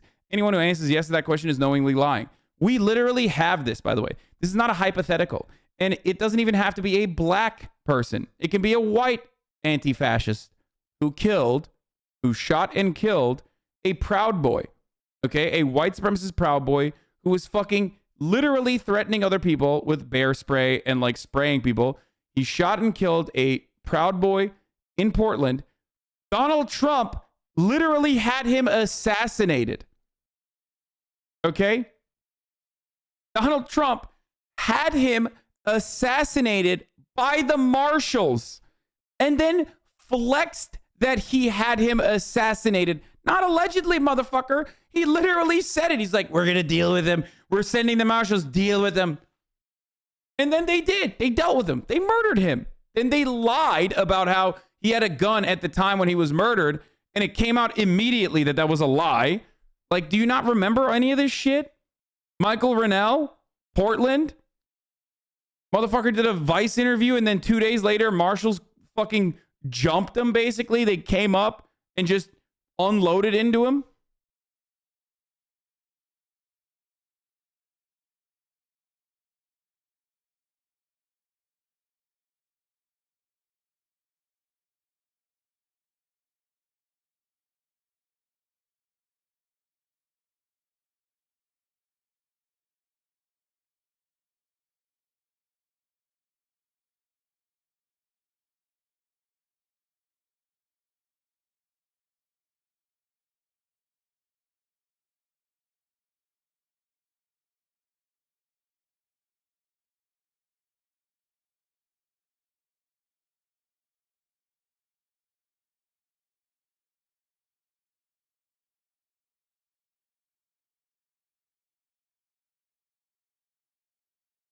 Proof?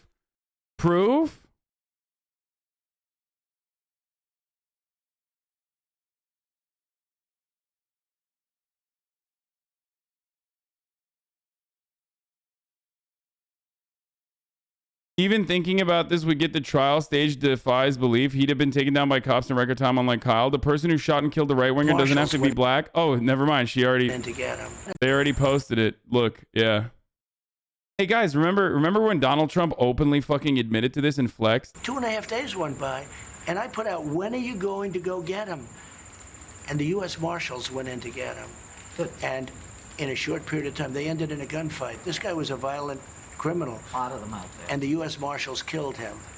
And I will tell you something, that's the way it has to be. There has to be retribution when you have crime. Yeah, he did that. He talked about it in rallies. People literally were just like hyped up about Trump killing this dude. Really amazing that the Michael Rennell case got barely any coverage, including by so-called civil libertarians who were crying crocodile tears about Kyle Rittenhouse. Literally the state, on orders of the president, hunting down someone, murdering them, and then covering it up. But it is also not at all surprising because the professional media and political class doesn't actually adhere to any principles. They merely feign caring about them as a part of their professional branding. And depraved political project. More in this thread. I'm just looking at like what white privilege doesn't quite capture the symbiotic relationship between state forces and far right militias. Its right-wing white privilege allows a 17-year-old to murder leftists, pass by cops, and drive back to his home state, or aim to assault rifles at feds on live camera. I want to highlight that this clip from that thread on COINTELPRO, a decades-long FBI program that included the extrajudicial execution of leftists, like the 21-year-old chairman of the Illinois chapter of the Black Panther Party, Fred Hampton. I've talked about Fred Hampton a bunch. Here's another recent case of radical leftists being prosecuted and imprisoned for years for posting online about the need for self-defense. And you're crying about Kyle Rittenhouse and turning that into the major threat for civil liberties? It's a joke. Oh, yeah. There was a Florida anarchist that literally is going to jail, like, already, for posting about the need for self-defense. Daniel Baker made a call for armed defense against possible far-right attacks, and he literally fucking got a harsher sentence than the January 6th insurrectionists, and he got a harsher sentence than Kyle Rittenhouse.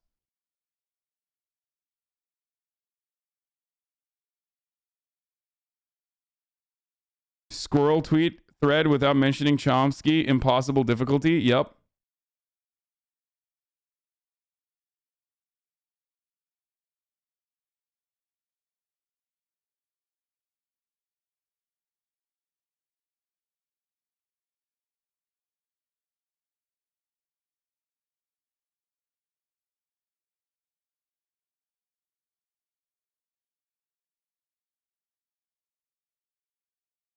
The LDR, this land was stolen. The thieves won't let anyone else have a part of it. Yeah. Yeah. There's a reason why you don't hear about this shit, though, in the fucking mainstream media, because they don't give a fuck. There is no real, like, principled fucking stance here at all. This young boy was vaccinated 2 hours before this video was filmed. Yeah, look at him. Look at him. He just became feminine because of the vaccine. Anyway. Should we watch? I was cornered from. Wait, hold on. Should we watch Louder with Crowder? I feel like he's gonna make me lose my mind. He's gonna melt my brain with his fucking incredible takes. Kyle Rittenhouse's emotional courtroom breakdown. Really? Soviet flag? Don't worry, brother. I've put up American flags in the past too, okay? I was cornered from in front of me with All right, I gotta pee. I'll Mr. be back. Zeminski, and there were. Hold der. There were 3 people right there. See, that's real. Take a deep breath, Kyle.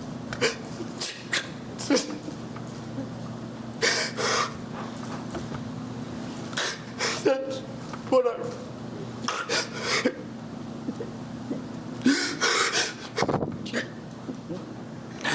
That's where I run. You'll remember where you were when you saw this. Time for our break anyway. You can just relax for a minute, sir. We're going to take a break about 10 minutes. All right. And please don't talk about the case during the break. All of you, just right now. First off, that just changed the case. Yeah. You will remember where you were when you watched it, and I'm glad that I was there to share that with you. Gage didn't. None of the other witnesses brought forward did.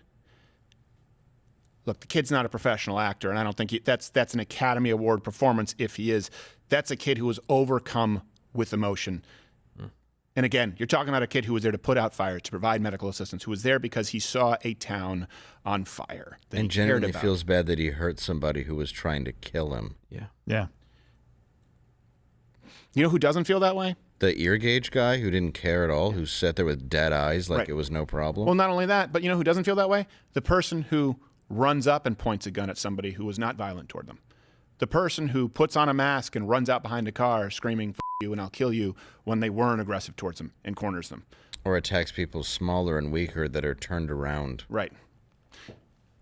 God, my heart breaks for that kid. Yeah. But you know what? That's real. Maybe that's... I thought the only person that could stop a bad guy with a gun was with a good guy with a gun, but it was literally, in this instance, a good guy with a skateboard. And this dude fucking murked him, right? And even then, this dude fucking murked him. And even then, it's like, you know, that's still also a bad guy. It's crazy. Stop flexing the hoodie. It doesn't matter. Well, one, I'm cold. And two, you can fucking buy it now. So stop crying. I literally restocked it for you. Cops literally almost killed an 80-year-old dude in Buffalo. Yeah. That's why they put him on the stand. Yeah. Because they knew, you know what, this trial needs a little bit of authenticity. All of a sudden, when the veil of pomp and circumstance is lifted, and you just see this is a kid. A kid. Who just a had child. to make some tough decisions. Just a child with tough decisions. Who ultimately is going to have to live with this for the rest of his life. And that's why when people say, that's why, think of how evil it is for a second. Think of this for a second. That kid is there crying. Right? And all of you right now, we all feel, hopefully, unless you're a sociopath like Rosenbaum or like a Gage. Sorry, I get it, hearsay. But unless you're a sociopath, your heart goes out to that kid. Even the media is trying to acknowledge that he's not a stone-cold killer, right? But think about this for a second. The kid was banned from GoFundMe. Posts praising Kyle Rittenhouse were removed from Facebook, from Twitter, under their guidelines of supporting mass shooting.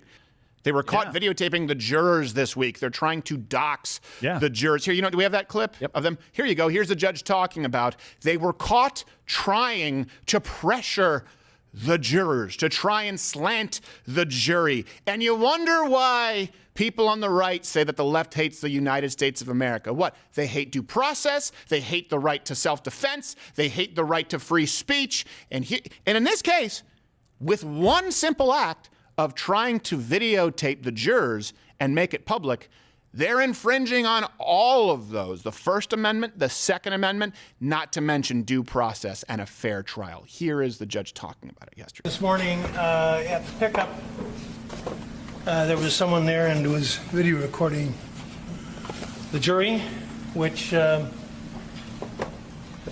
officers approached the person and required her, I didn't even ask. Whoa. I think this is kind of petty. Like, conservatives are the pettiest motherfuckers on the planet, dude. They're petty white. They're Tom Petty. It's like, even when they clearly are winning, because the fucking system is designed in a way that, like, literally allows them to win. When the foundations of the system itself are slanted heavily in their favor and their worldview. Like, even then, they find a thing to cry about. It's wild. It is actually kind of creative when you think about it. It's like a liberal who gets mad at you when you're not, like, advocating for Joe Biden hard enough. You know what I mean? You have to, like, suck it up, tell people to vote for Joe Biden, but then also, like, make it seem like you enjoy doing it. You know what I mean? Like, bro, what more do you fucking want, dog? What more do you want? You got everything. Like, what do you want? The judge basically did damn near everything other than say, like, this kid's innocent. Fuck you guys for even, wasting my time here. And they're still finding shit to fucking cry about, dude. 17-year-old's a kid, by the way. And he is a kid. Like, let's be real. Kyle Rittenhouse, this is a very sad state of affairs considering that he is 17. He is a fucking kid. He's a murderer, but he's a kid.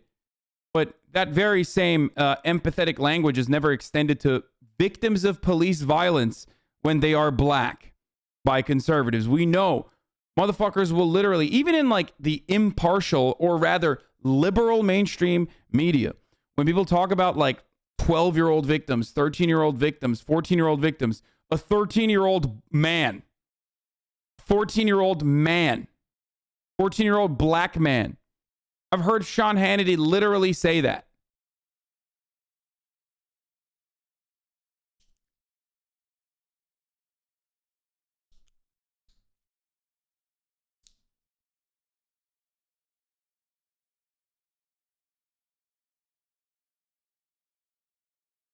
We have the absolute worst fucking legal system. How was it murder when you said it would have been self-defense if roles were reversed? Wait, what? I didn't say it was self-defense if roles were reversed. Also, my point isn't that, like, this is not self-defense. My point is that he actively placed himself in a situation and brandished a weapon as an agitator with a gun, specifically so he could get a self-defense trial going. It's the same mentality as motherfuckers who rage out in states where there's a castle doctrine that extends beyond just your house with self-defense laws, like the George Zimmerman case, for example, where someone who is acting as a vigilante acts out on those desires of killing someone in a caught in a crime or whatever the fuck, and gets away with that murder. It's a legal kill that you can get. Conservatives fantasize about this regularly.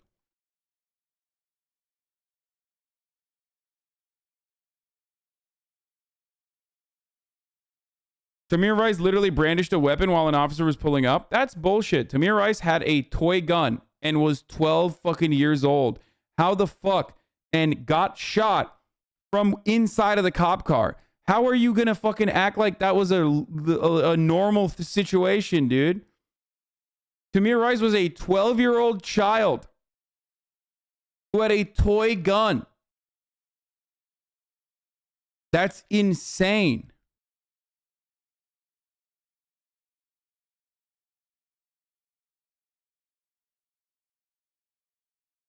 Insanity, dude. I'm banning that person. It's like they literally rolled up to the fucking playground and shot him from the car.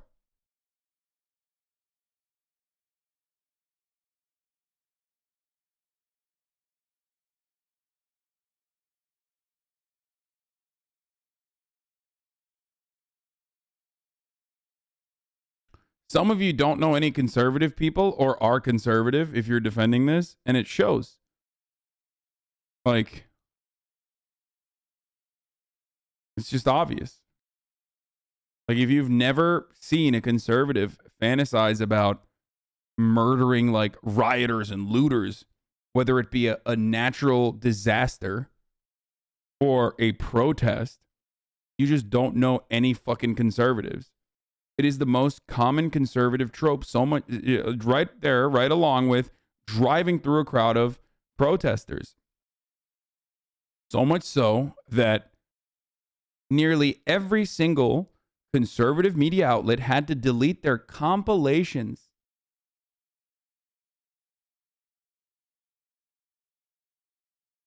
that they made of people driving through a fucking crowd of protesters. They had to delete them after Charlottesville.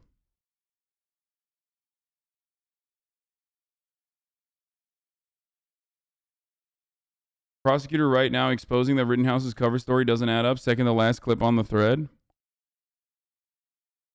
The prosecutor is drawing blood on Rittenhouse. His cover story about why he was wandering around with an AR-15 doesn't add up. Fair to say that after the police pushed everybody south of 60th, you never saw any people threatening that property, correct? I didn't see anybody. That's such an idiotic thing that the prosecutor has to go along with too. Like this notion that that's a reasonable instance where you can be running around with a fucking AR-15 and brandish it. You know what I mean? Like, oh yeah, I was defending someone else's property. Like only in America can you say that. In every other fucking country, okay? In every other country, if you're like, sorry, officer, I had a fucking literal, like, AR-15, like a fucking long barrel rifle, okay, with a magazine that holds, fucking 30 rounds, and I was walking around with it because I wanted to defend someone else's fucking property. Be like, get the fuck out of here. You're going to jail, bitch. The fuck do you mean? But in America, we're like, we have to act like that's normal. And that's so psychotic to me. Like, I'm here to tell you, we don't have to act like that's normal, okay?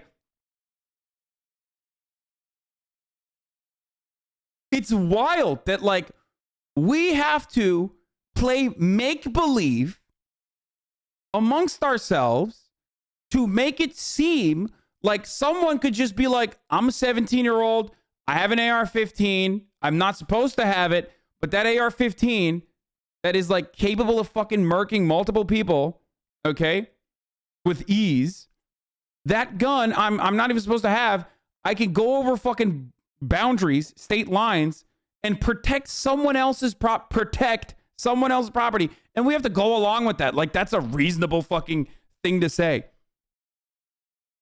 It's nuts.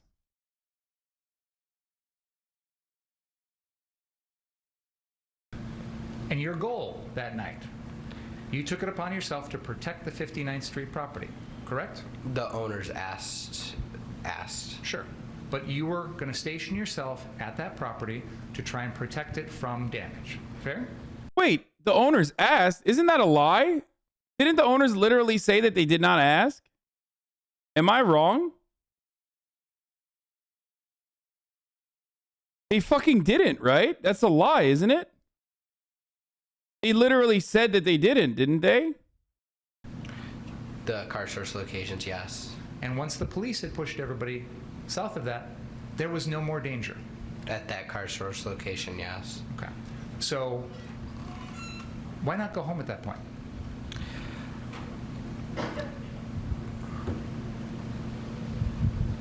Dude, I usually agree with you, but everything you just said is wrong. Everything I said is wrong. You think it's a normal country where, like, you can just fucking grab a weapon and, like, go to a different person's, like, property that they themselves aren't even there and defending, and just be like, I'm defending this property. And you could just, like, straight up do that? That's, like, a normal thing that you think you can do? Do you really think that, like, we're not even talking about, like, is this self-defense?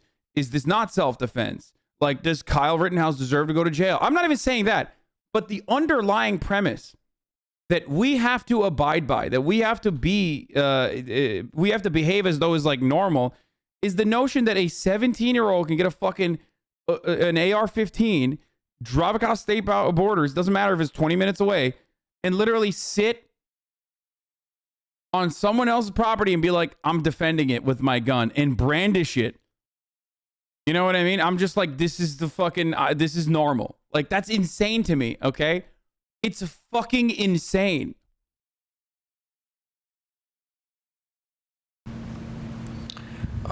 Because the police were still pushing people back, and then they were backing up, and I was still helping people provide medical first aid. Okay, so the police had established the line at 60th with their Bearcats at that point, right? Yes. And there was no indication that they were going to reverse and back. By the way, this guy's at BRB grabbing a big machete and defending my neighborhood's Applebee's as a joke. Except someone did that and almost fucking died. There was like a neurodivergent dude who grabbed the katana and tried to fucking defend his neighborhood's bar and literally got his shit pushed in. Do you guys not remember? He almost fucking died. He was like flailing around on the ground. People beat the shit out of him. Don't do stuff like that. Especially when, like... That's because you're a soy cucklord? Yeah. Me, on the other hand, I'm fucking alpha, baby. I'm alpha, big dick swinging below the knees, motherfucker. That's why I defend Applebee's, because they got $5 jalapeno poppers. And let me tell you something, brother. That's America. Back up and move back north again. The funniest part about the fucking medic thing is that, like, what is this, dude? You think it cancels out? Like, what is this, a fucking, is this a game? Is this like a Nintendo Switch baby game or something? Like, well, I was there to save some people's lives, even though I have no medical qualification to do so. But I did bring in, I did bring a medic bag. So, if I save one person's life with a medic bag, even though I didn't, that cancels out the kills. Like, everybody knows that. I leveled up with the kills. This is an exploit. For those of you who don't know, this is an exploit. You kill someone, and then you save someone else's life, and that way the kill is, the kill, you get the experience from the kill, but you don't actually fucking end up seeing the legal consequences. He's power gaming, which is why he should be arrested regardless, but, he's glitch hacking, he's power gaming, he's basically duping XP by getting XP from the revive and also XP from the kill. I would ban him. That's a VAC ban, I think.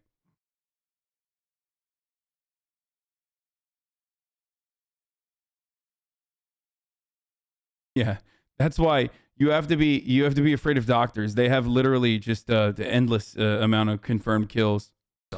Correct? No, they did it earlier in the night where they did the same thing. Right, but this is at 11:30, 11:40 at night, and they've established that, the police have established that line, and as far as you can tell, it's going to stay there. Dude, this is such a hyperbole of a take. Come on. Bro, they're literally trying to establish that he wasn't there with an AR-15 to fucking, like, get a legal kill when he clearly was, and he actually ended up doing that by claiming, the defense, claiming that, like, well, he had a medic bag with him, so he was trying to resuscitate people too, maybe if a push came to shove, except he had no medical qualifications to do so, even though he did lie about it.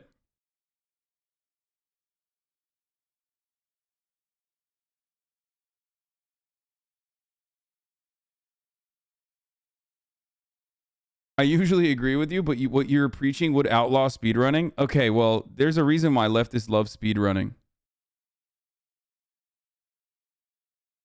Okay? It's because they're beta. There, right? I don't know. And you talked about trying to provide medical help, but there's no one around that needs medical help at the 59th Street car source at that point, is there? Not that I noticed. So you don't have any purpose there anymore, do you? other than... So why not go home? Because I was going to help people with provide first aid and medical assistance. Sorry, sir. In the United States of America, as a consequence of recent ALEC and NRA lobbying efforts, we have decided that AR-15s have medical healing properties.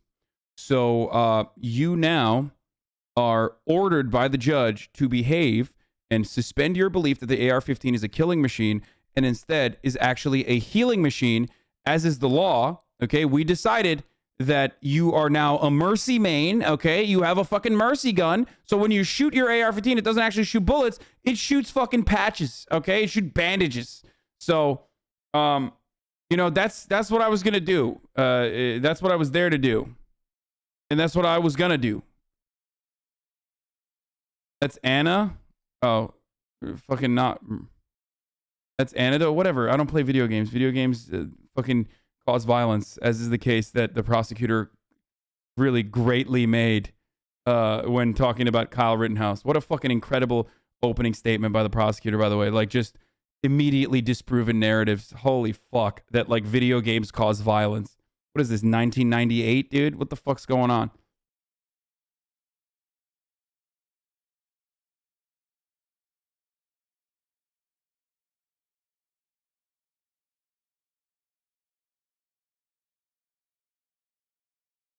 Union Dude from Canada posted Ryan Grimm. I meant it when I say we'd have a better criminal justice system if every judge was as hostile to the prosecution as Rittenhouse's judge to his prosecutor. Of course, we don't have that system.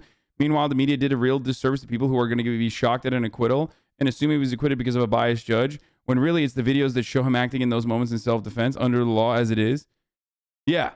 I mean, both of these things are true. Imagine if we had a fucking contentious, an aggressive judge in every instance where, like, a black person was on trial and the prosecution was trying to fucking hit them with the goddamn kitchen sink. That would be incredible. Ryan Grimm is friend of the show. No, it would be awesome. So he's correct on that. He's also correct on the fact that, like, when you look at the situation, the reason for why he's there is to get a legal kill. But he successfully got that legal kill because he can adequately claim that he was engaging in self-defense. My anger on the situation revolves around his premeditation, okay? His prior point of view.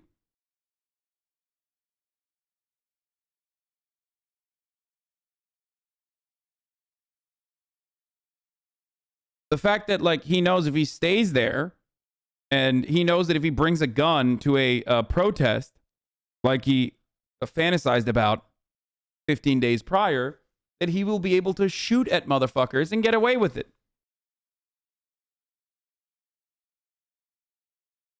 Just like you know that at the top of the hour, there's a 60-second ad break. And if you no longer want to see those ads, you can premeditate the ad break and avoid said ad breaks by subscribing. That's right. Now you can subscribe for $5, or you can subscribe for free. How can you subscribe for free? Well, with the Twitch Prime, of course. By connecting your Amazon Prime account to your Twitch account, you get one free Prime subscription a month. Okay, you can use that here, so you no longer have to see the ad breaks. And the reason why I state that is also because I restocked the merch on ideology.shop. So you'll be able to save your $5 to get a fucking hoodie that is $69 if you would like, because of the overwhelming demand and how quickly it sold out. Or you can just say AB. I don't know what that is. Pepela AB. What is that? Another method to avoid ads? I don't know how that works. I don't have anything like that at all.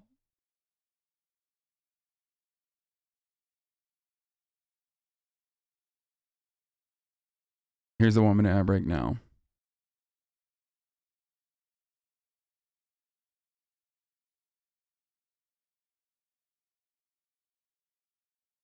Could you stand up and show off that hoodie, please? No. But I can show it off like this from here. Hasan is looking into restocking the hoodies. That's not true. I already restocked them. They are available on the website. And as far as I understand, none of them have sold out yet, I think. Tim Pool responded to me. We're going to take a look at that in a second. Let me just look at to see if there's anything has been sold out at all. Let's see. Charcoal hoodies are back. You can get small, mediums, larges. Due to high demand, the item is pre-order, and also sizes medium to XXL to triple XL will start shipping week of 12/26, not 12/13 like the previous round. And the sizes small will be shipping out the week of the 1st, like the week of 1/30. So you'll get it by February if you get a small. What the fuck? What is happening? Why is small later? They just don't have it.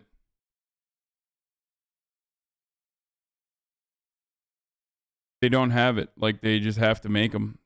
And they don't have any, like, readily available either.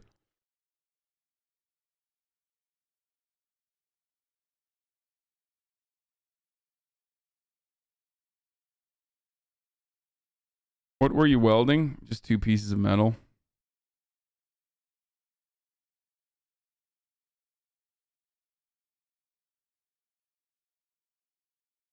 Which color hoodie is your favorite? I like the orange the most. But I like all of them.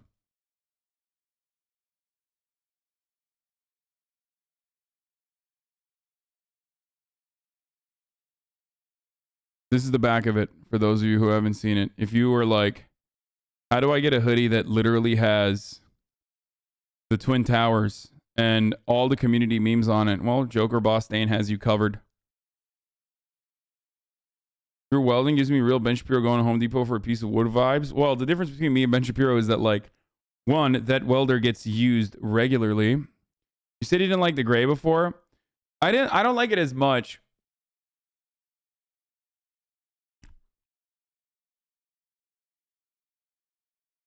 $70, fuck that. Yep.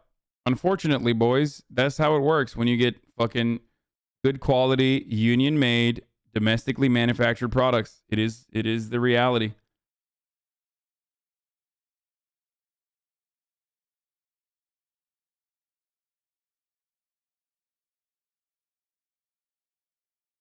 Kyle Rittenhouse celebrating pre-trial, wearing a free as fuck.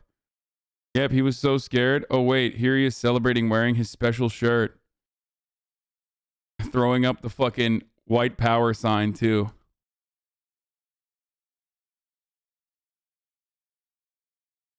Oh, that's interesting.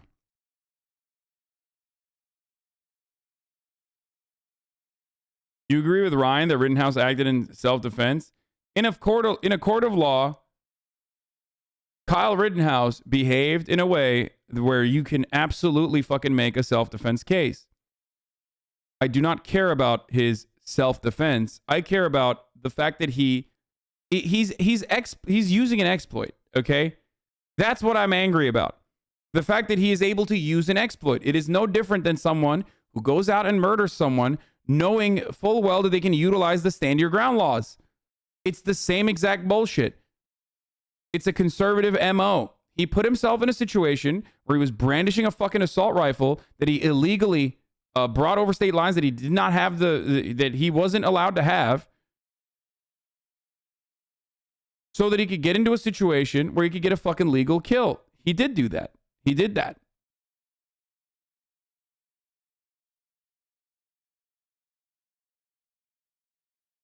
One of the mods, can you guys change this one? Instead of restocking the hoodies, just say that the hoodies have been restocked.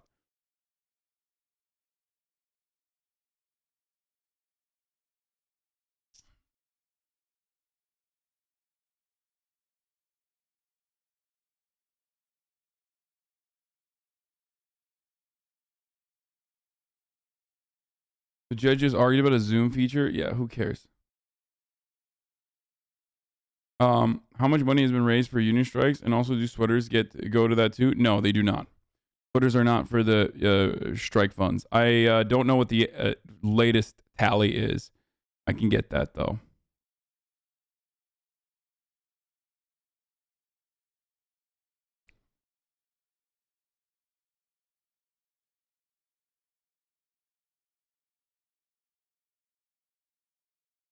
By the way, your hoodies are totally worth it. Easy Gap hoodies were $90 and they were basic as fuck. No branding, nothing. Yeah.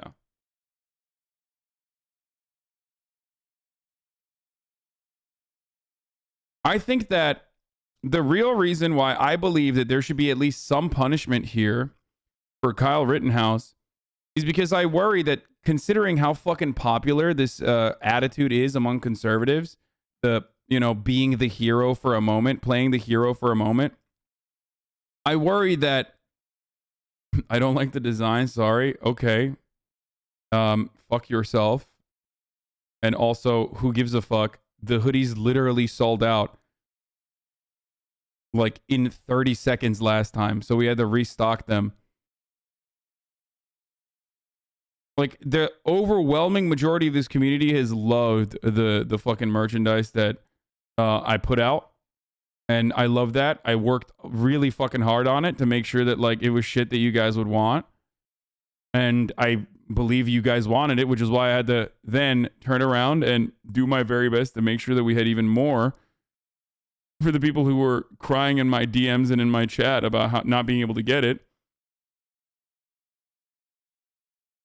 And also, you're going to be yet another one of those people that says like, oh, dude, I don't actually like this. And then I don't actually like this. And then you're going to be like one of those people who's like, wow, are they going to be restocked soon?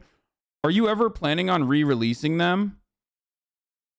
Are you ever planning on re-releasing your hoodies or your fucking t-shirts? I really didn't get it last time around, but it's so bad. Why so insecure about one negative comment, Lamau? Because I hear it so much. And that's precisely what the fuck happened last time around with the chicken tendy merch. Hella people were like, chicken tendy merch? That's virgin shit. That's virgin shit. And then you guys like literally said that's virgin shit. And then the same people that said that turned around and a couple months later were like, can we please get this? This is the orange one, yeah. To delete the video. Okay, I can't watch Steven Crowder any further. Man shot by Kyle Rittenhouse admits he pulled his gun on Kyle first. How the infrastructure bill will benefit state projects on roads. Skipping that. Judge denies Trump request to block release. Skipping that. That's not interesting. Aaron Rodgers. Oh, there it is, dude. Let's go. Let's get the fucking bench people on Joe Rogan. California's attempt to close the gap in math education. This is like the new thing, the new meta. The new meta is like, I don't care about the fucking Lincoln Project. Fuck Lincoln Project. Oh, wait, what did Tim Pool say? I said, we don't even have to engage in this hypothetical because Trump openly assassinated a white anti-fascist who shot a white nationalist patriot prayer dude in Portland. In chat, several people unloaded hundreds of rounds into an SUV, killing a teenager, then went and scrubbed the vehicle for evidence. No one has been brought to justice. These games are stupid because every circumstance is different. Wait. Is that even real? I did not know that. Also, they absolutely should be fucking punished. Are you kidding me? The Chaz people, I'm in... Wait. 2 teenagers shot in the Seattle Chop Autonomous Zone. 1, I don't know if that's real. 2, how is that even relevant? You're literally talking about, like, dudes who are able to cover up their fucking crimes. No, the Chaz thing did happen. I don't know if they actually scrubbed it. It's such a weird whataboutism, dude.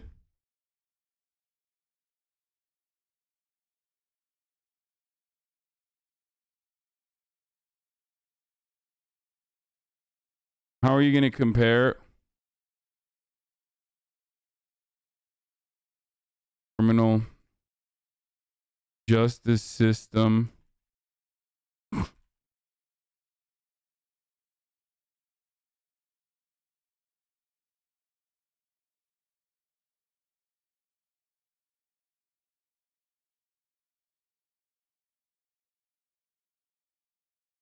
I'm from Seattle. The Chaz thing is blown out of proportion. I mean, it's not. Like, Chaz literally happened at the heels of, like, a international protest against police brutality because cops fucking kill black people without any sort of fucking accountability.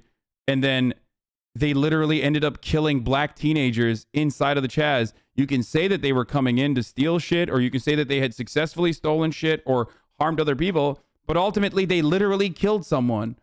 So all you did in that situation was take one untrained fucking group of individuals and shift the responsibility over to another untrained group of individuals that still ended up murdering fucking black teenagers. So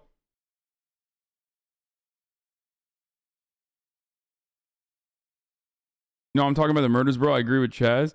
Just got the Bernie t-shirt and People Black hoodie. Can't wait to stay a virgin wearing your merch.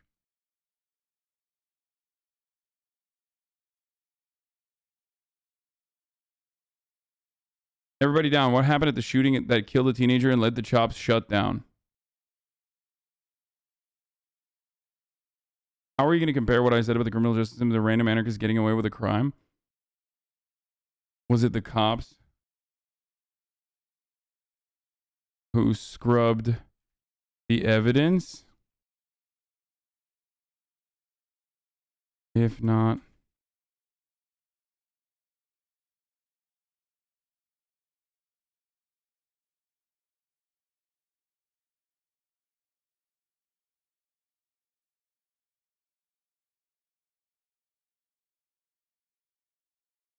Kyle Rittenhouse is one of his attackers on stand saying he was only shot after pointing a gun at Kyle. All of these circumstances are unique. Wait, he does a whataboutism and then he turns around and says, but you can never do like comparisons because every situation is unique. I'm also from Seattle. The issue with people's perception of Chaz that conservatives painted as something psychotic that it ultimately wasn't. Yeah, it was like a fucking day fest, okay? I know because Andrew went there and I talked to him about it. And it was literally like, are you willing to suck my cock for $100? I mean, your mom sucks mine for free, so no, I don't think I would do that since you're my stepson now. Anyway, have fun with that ban.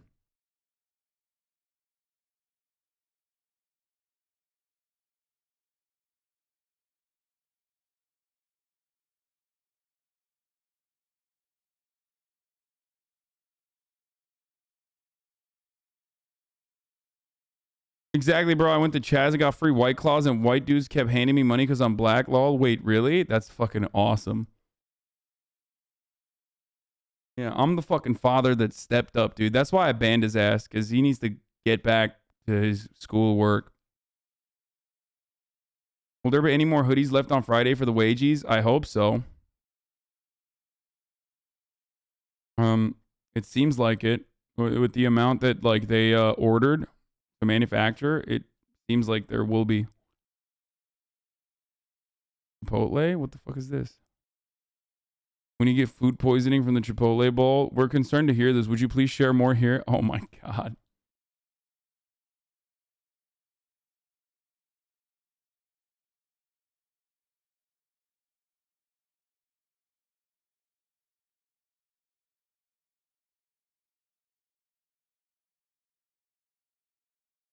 Anyway. Yeah, so I responded to Tim and said, how are you going to compare what I said about the criminal justice system to random anarchists getting away with a crime? Was it the cops who scrubbed the evidence? Because if not, your statement is completely irrelevant here.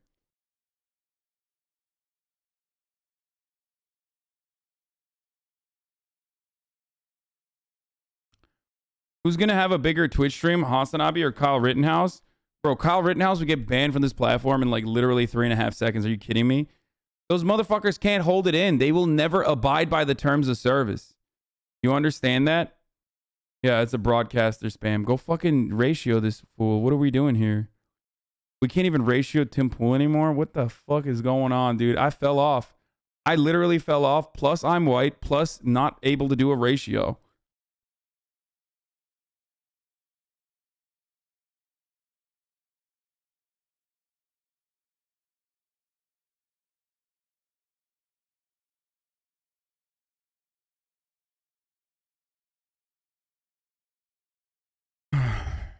I'm not going to watch the major investigation with Atomwaffen in Australia, for the record. I don't care. Young boy better. Plus young boy better. Plus young boy free. Not a Hasan fan anymore? Yeah, literally, dude. Back in the day, Hostwit used to be active. They would make fucking fan cams and shit. Now we're at a fucking situation. Here, I'll also blast off that I'm like watching the Ben Shabibo on... Ben Shabibo on Joseph Rogan.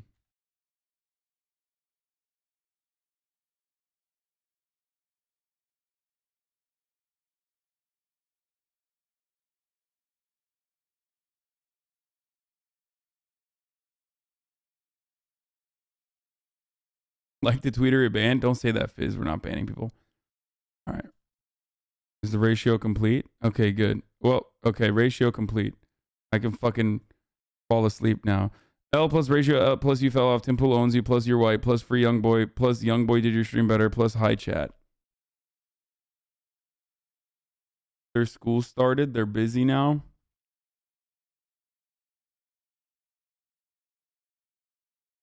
Weeby, so far today you've spammed 3 links in chat, pushed your merch 11 times and done 0 gaming. You fell off. Weeby, I've played more fucking video games in this past week than I have in the past year. Shut the fuck up. I literally have done more gaming, both off stream and on stream, than I have in so long. And you are literally turning into one of those fucking politics frogs who never has enough. Like, you have grown fat. Okay? You are growing fat. And yet you still want more. The Joe Rogan Experience. Did you see that story in California, by the way, about how they're going to try and reteach math? Did you see this one from the New York Times? What? Yeah, it's solid. Reteach math? Thank you, XSXMness, for the 5 get the subs. So they're going to figure out how to teach math differently. They said that they don't want to have... They're getting rid of some of the objective standards with regard... The pool man replied, wait, what? Did he reply the tweet that I ratioed him on? Deleted last week because people pointed out the defense just didn't understand how to describe image interpolation. Wait, what? No shot. No shot. Wait, what? Oh, that's a bummer, dude. No, he didn't. He didn't delete it. No. That's a different tweet. Unrelated. The ratio still stands.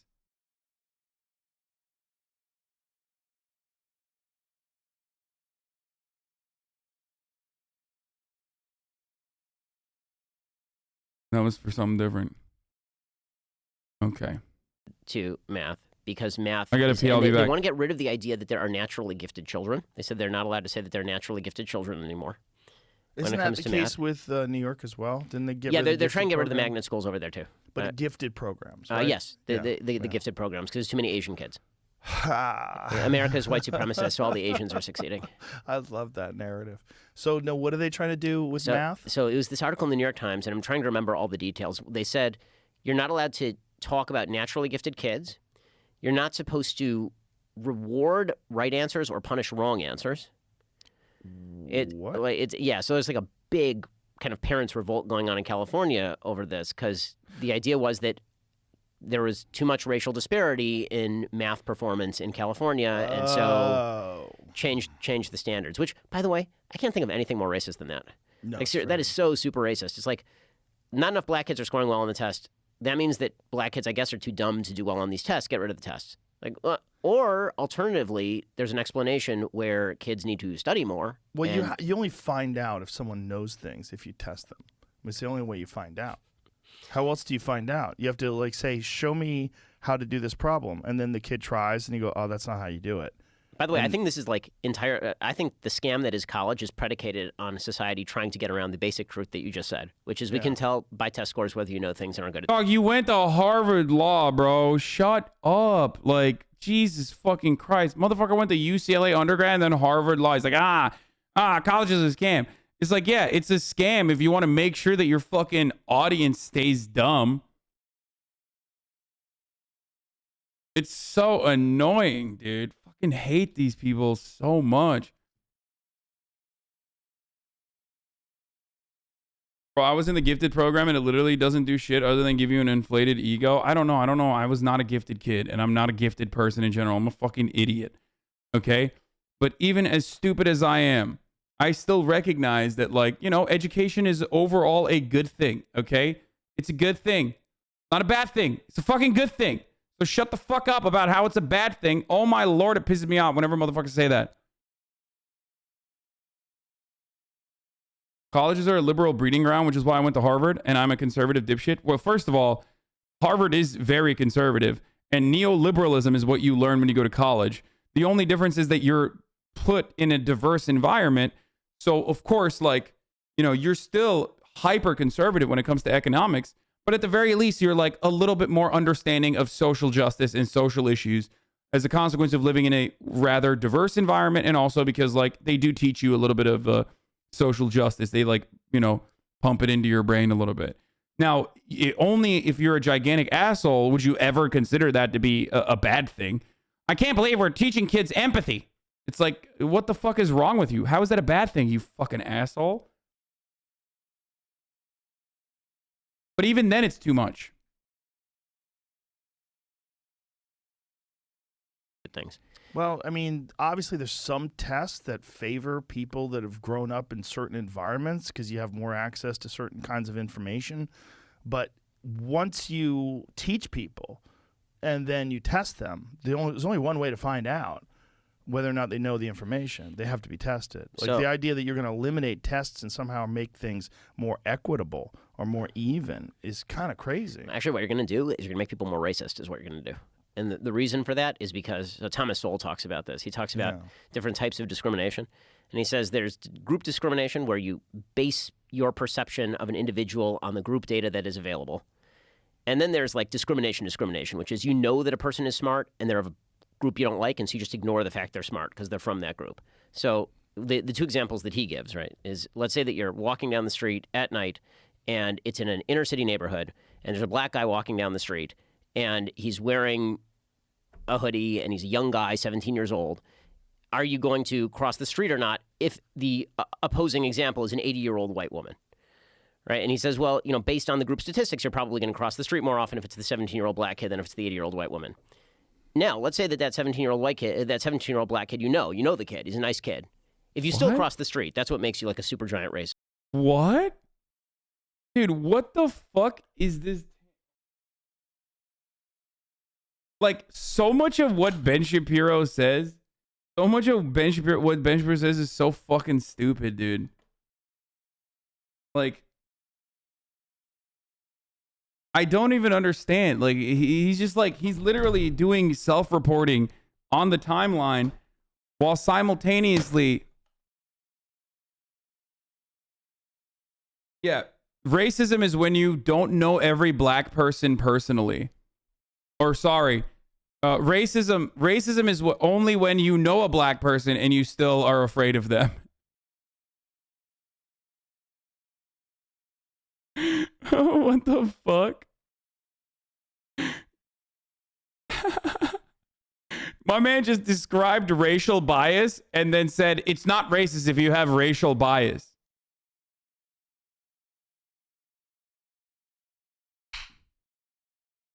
I can't tell. Maybe I misunderstood. I got to run this back. I'm sorry. You're going to make people more racist is what you're going to do. And the reason for that is because Thomas Sowell talks about this. He talks about different types of discrimination. And he says there's group discrimination where you base your perception of an individual on the group data that is available. And then there's like discrimination, which is you know that a person is smart and they're of a group you don't like, and so you just ignore the fact they're smart because they're from that. Dude, both of those are still discriminatory, you fucking idiot. Looking at group data? Why is this still an argument in 2021? In the year of our holy Lord, why is it still a reasonable argument to make?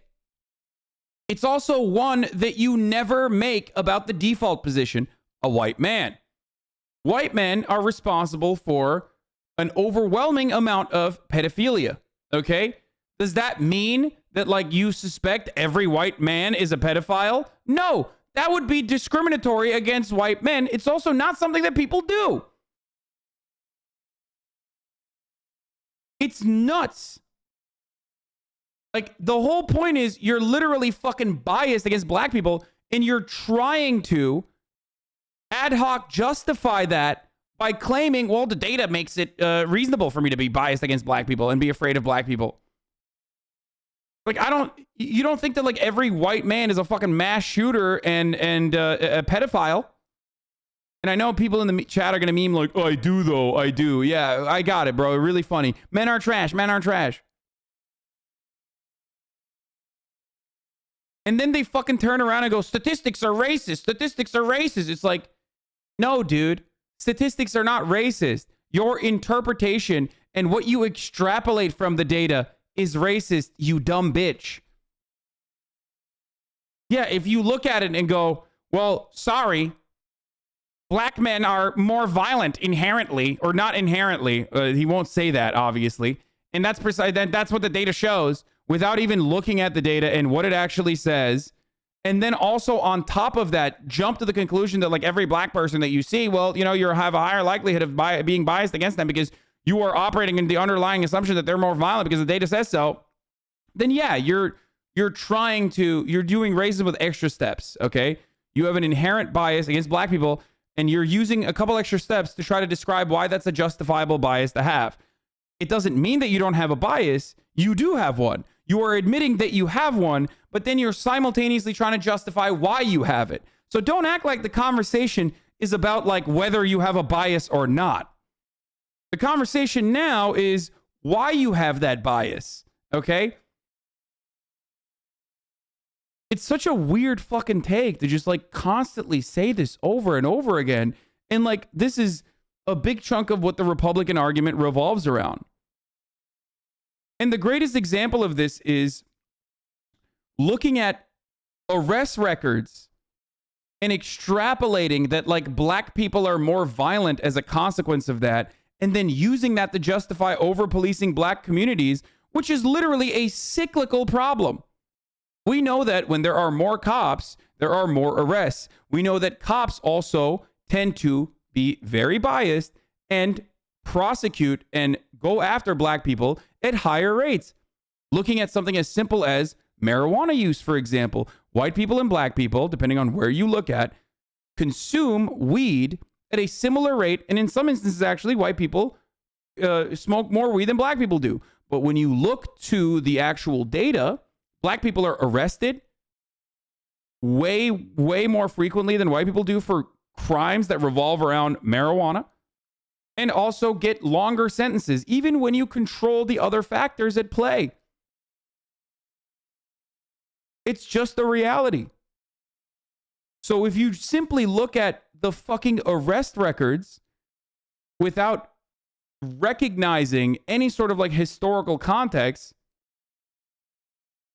without even, if you just look at arrest records, it's not even like conviction rates or anything like that. But even then, even with conviction rates, there's still, again, the fact that like if your community is being biased against and they're being heavily persecuted for something that other people do as well,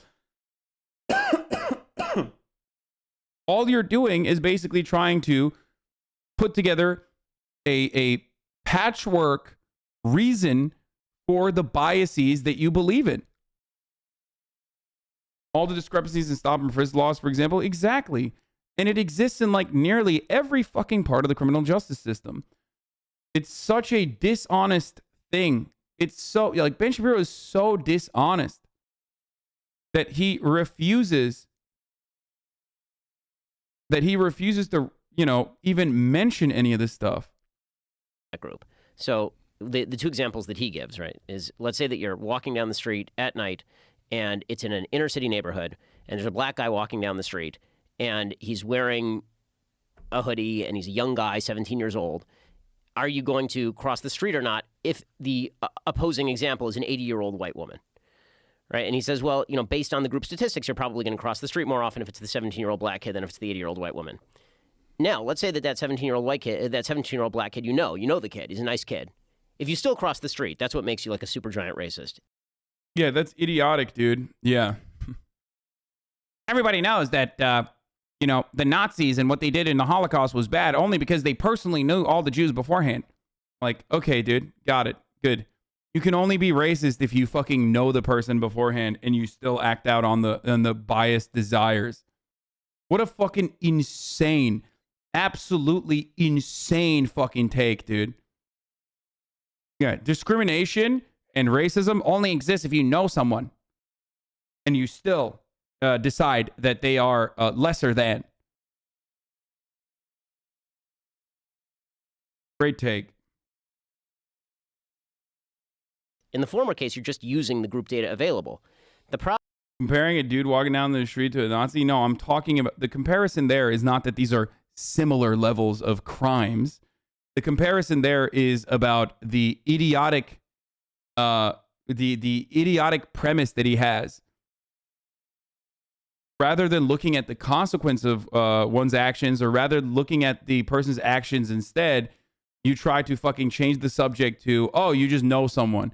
No, the reason why it's racist is because you have a bias against black people, and you're trying to fucking make that bias stick by adding a faulty read on data. Okay?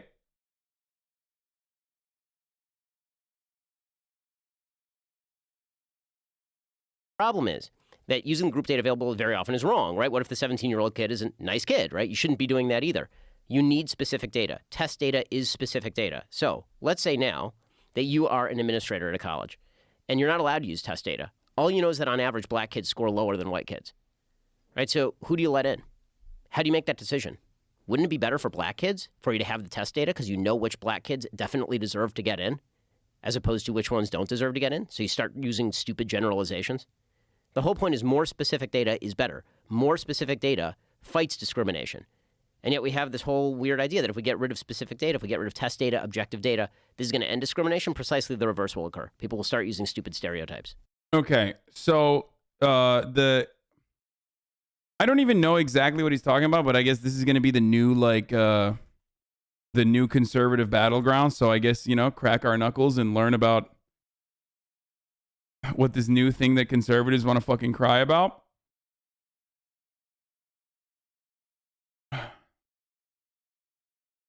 So let's take a look. California tries to close the gap in math, but sets off a backlash. Proposed guidelines in the state would de-emphasize calculus, reject the idea that some children are naturally gifted, and build a connection to social justice. Critics say math shouldn't be political. If everything had gone according to plan, California would have approved new guidelines this month in math and education in public schools. But ever since the draft was open for public commentary in February, their recommendations have set a fierce debate over not only how to teach math, but also how to solve a problem more intractable than Fermat's last theorem, closing the racial and socioeconomic disparities in achievement that persist at every level of math education. So, I am a leftist. I believe that the disparity in education directly ties to what we talked about yesterday for a very long time. It goes back to systemic racism. It goes back to redlining. It goes back to how to distribute the property taxes in localities back to those very wealthy and historically white, predominantly white neighborhoods that end up having good education, okay, in their public schooling system versus the material inequality that's built into the system for black people as a consequence of redlining, as a consequence of not having enough intergenerational wealth, as a consequence of slavery, as a consequence of Jim Crow laws, and the like. There's a reason why if you are living in fucking Crenshaw, your opportunities in education are way worse than if you literally live in a rich neighborhood like Beverly Hills. Okay? So the way to solve that problem is by addressing the material inequality, by reshifting our priorities to fund public education adequately in all neighborhoods, maybe even funding black and brown neighborhoods or poor neighborhoods more, so that we can create a reasonable level of equality in our public education system. Now, of course, Democrats and Republicans both do not want to address that, because that would mean taking taxes away from wealthy people and reappropriating those taxes back into neighborhoods where poor people live, neighborhoods where black people live. And God forbid we fucking do that. So instead of doing that, Democrats suggest charter schools, which further cripple the public education system, take funds that are already in this like destitute and broken down system that gets breadcrumbs, take those remaining funds away from them and give it to unaccountable private schools that are charter schools, right? And then say, oh, you get a voucher, school choice. Or fully privatize schooling, which has demonstrably been a failure in a place like Sweden, for example, which is why they immediately abandoned that when they saw their test scores fucking fail across the board. There are numerous examples when you look at OECD nations of privatization in the K through 12 education system being a gigantic problem as it pertains to the schooling that individuals are receiving. So if Ben wants to talk about data, when it comes to schooling, public education, adequately funded public education, is always going to beat out a patchwork system that we have, just like every other patchwork system that we have that has been a demonstrable failure, like healthcare. Okay?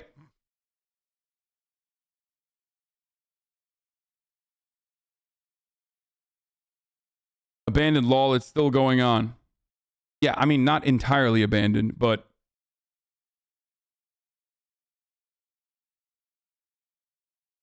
so, having said all of that,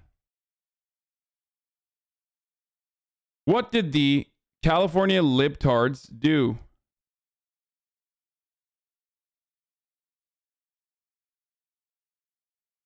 What is this? Lol, Hasan is some of the most deranged hate followers on earth. I'm getting far-right creeps citing fake FBI crime statistics in my mentions now, while saying that a black radical leftist who kills white right-wingers would be reelected the next president of the United States. Oh, yeah. Yeah, I do. Unfortunately, I deal with them every day. Anyway, that was besides the point. Let's get back to the main point at hand, what we were talking about. And that is California trying to solve the inequality in education. So instead of solving the inequality in education with material restitution or by addressing the material inequalities, they are going to try doing all this other dumb shit.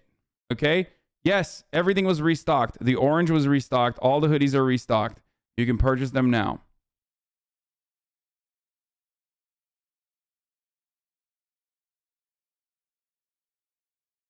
California guidelines, which are not binding, could overhaul the way many school districts approach the math instruction. Draft rejected the idea of naturally gifted children, recommended against shifting certain students into accelerated courses in middle school, and try to promote high-level math courses that could serve as alternatives to calculus like data science or statistics. The draft also suggested that math should not be colorblind and that teachers could use lessons to explore social justice, for example, by looking at gender stereotypes and word problems, or applying math concepts like the topic of immigration or inequality. What the fuck? What? Fucking hate liberals so much. It's like they will literally do anything but give black people money, okay? It's just like just give black people money. Just please, just literally stop this, okay? What the fuck?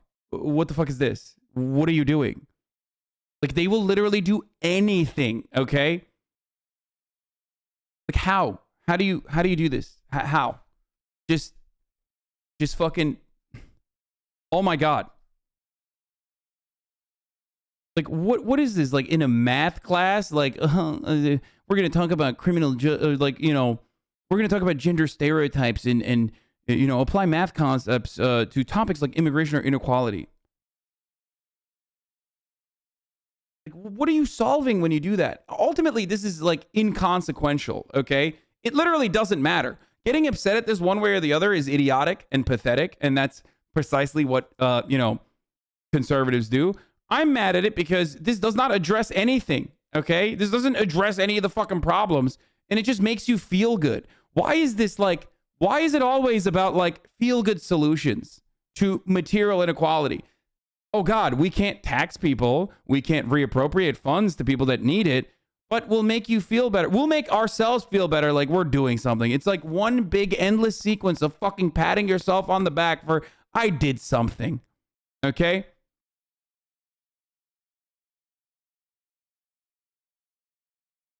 The battle over math comes at a time when education policy on issues including mass testing, teaching about racism has become entangled with bitter partisan debates.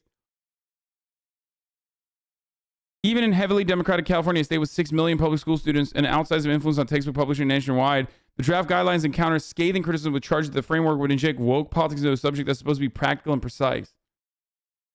Like, what the fuck? It is lawn sign liberalism. Exactly. That's a perfect term for it. In this house, black people are human beings unless they want to come into my neighborhood, in which case I will call the cops on them.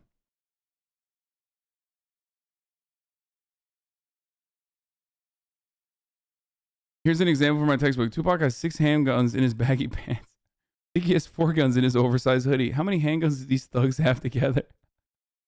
Yeah. We're solving the issue. We did a really good job.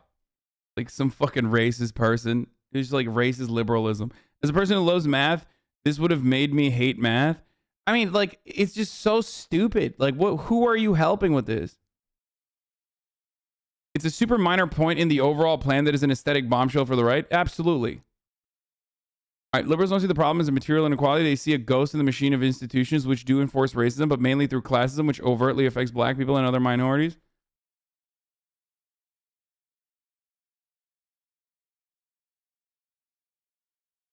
Like, you know, if Donald Trump is locking up, 5 kids in cages, and Joe Biden ends up locking up 3 kids in cages, which president should deserve to win re-election?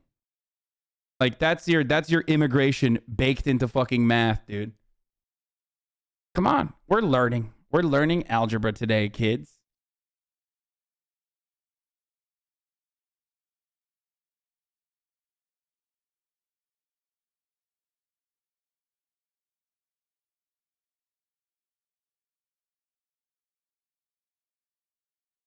People will really go to battle for math to say the same.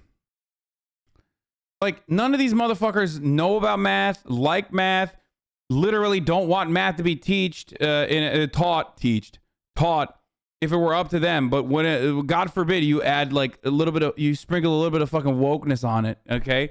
All of a sudden everyone's like, whoa, what the fuck? I said teached. Maybe English should be teached. Maybe you should fucking speak 2 languages fluently and better than native speakers. And then we can have that conversation, American dummies. Okay? Sometimes I fuck up. Suck my dick.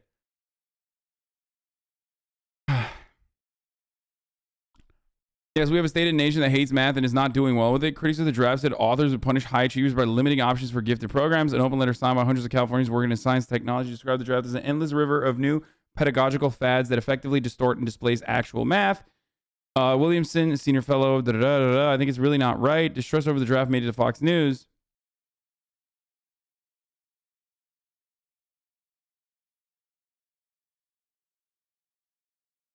Yeah, I love using the shut the fuck up on ESL to make fun of motherfuckers that make fun of my typos. Yeah, exactly. Isn't it trying to address the difference between testing scores of poor and wealthy neighborhoods? I'm not saying this is a good attempt, but maybe in the right direction. No, it's not in the fucking right direction. If you want to solve the problem of like poor testing in test scores in black neighborhoods versus white ones, you have to solve the problem of reallocation and redistribution of funds. That's it. If you trap funds into the specific districts where people are paying higher taxes on their fucking, on their property, that then directly funds the school in that district, which then also creates a cycle where your house is more expensive year over year because now you're in a good school district rather than a bad school district. You know what I mean? It all still ties back to the fucking investment vehicle concept that people have over shelter, which is really fucking triggering and annoying.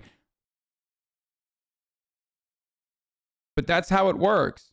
But God forbid, dude, you think these fucking liberals, oh my Lord, you think these liberals even for a second would allow their fucking taxes that they pay, their high property taxes that they pay for their nice homes in fucking California would go to like a different neighborhood? Oh, God forbid, dude. You know motherfuckers would lose their shit, okay?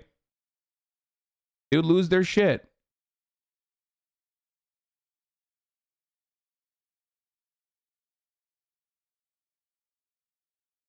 Sandy's trying to implement new racially sensitive affirmation action testing policies. She knows that the mean scores for white and black students are separated by 10%, but the median score is only 2%. Utilizing statistical analysis, explain why this difference may signal underlying racial issues.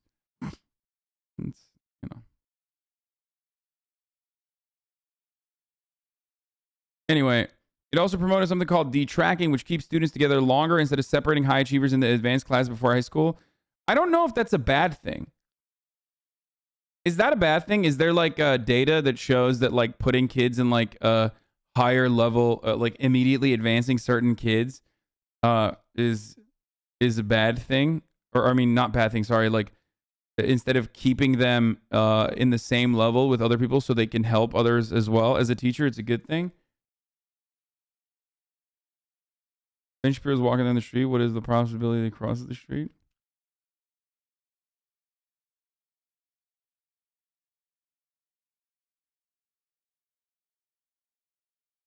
It doesn't help the ones struggling. Yeah, I feel like it's probably better for the ones that are struggling. Because all of a sudden, the students that are left behind are neglected. Further neglected. You know?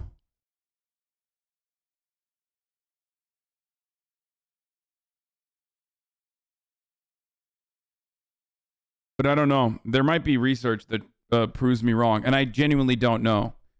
But I suspect that, like, having a different tiered education system might hurt the people that are left behind. You know?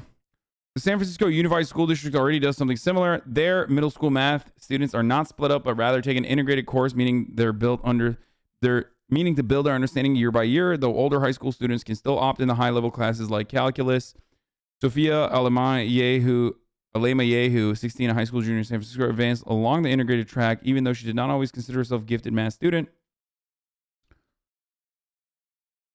But maybe I am good at math. The model has been in place since 2014, yielding a few years of data on retention and diversity that has been picked over by experts on both sides of the detracking debate. So there is some data on it.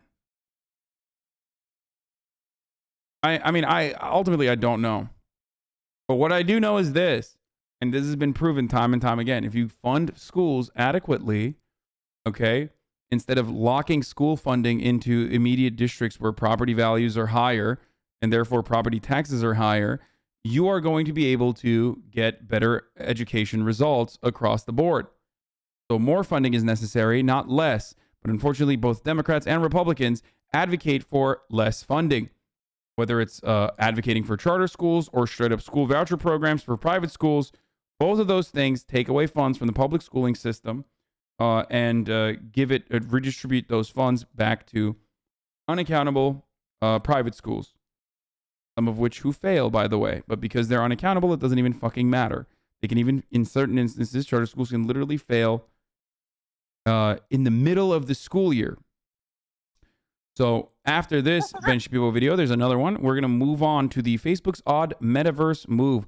I really want to know what else Ben Shapiro talked about. I hope there's more clips because this is kind of boring so far. Here's proof you're right. What Americans keep ignoring about Finland's school success. Well, I do know this. Yes. I do know. I base most of my analysis on schooling in the United States of America from a country that is profoundly successful, demonstrably successful with its education, Finland. Mogul moves, easy clap. And you know how, like, so I saw, you know how Hasan's doing, like, really ethically sourced merch that has, like, admittedly not as good margins, but also he's donating a lot of it? I'm doing none of that. This is coming straight out of a factory inside of a factory. The maximum age that I asked for at the factory is 5. So that shit's going to be cheap as fuck. It's going to come quick. And I get all the profit, baby. Woo! Let's go! A lot of for-profit voucher schools in Sweden went bankrupt middle of school years. Yeah. My city voted down additional school funding, which would have been less than a 100-year property tax increase. They are using the same books from when I was in school and graduated in 2005. Yeah.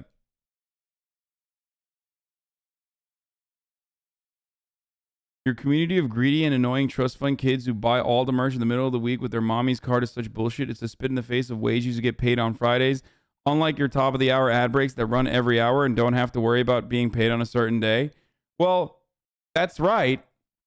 But you do still have to worry about whether or not you have a free Twitch Prime subscription or at least $5 to be able to subscribe to avoid said ad breaks. I'm going to use that as a layup. Instead of getting mad, you know what? That was really good. I'm just going to fucking, I'm going to take that L and I'm going to move on with it. Because at the top of the hour, there's a 60-second ad break. It was very well done, chatter. And if you no longer want to see those ads, if you don't want a 2-tiered education system, or if you don't want a 2-tiered ad watching system, all you need to do is subscribe, and you can subscribe for $5 or you can subscribe for free with a Twitch Prime and then save that $5. Okay. Go invest that $5, you know, in a Gary Vaynerchuk YouTube video so you can learn how to make at least $69 so you can purchase the Peepo hoodie that was now restocked at ideology.shop. You know, these are the real mogul moves, baby. Or you could just fucking subscribe for $5 or for free with a Twitch Prime to avoid the ad break that's coming right now.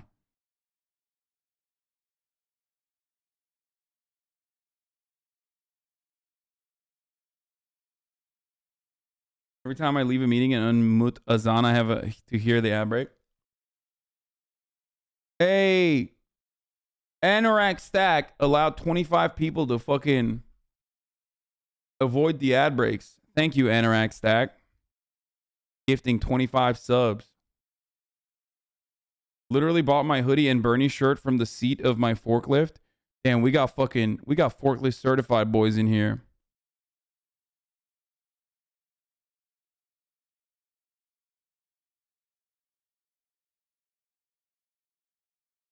There was no leftovers podcast last week, but because I was in Vegas, but there will be one this week. Forklift boys.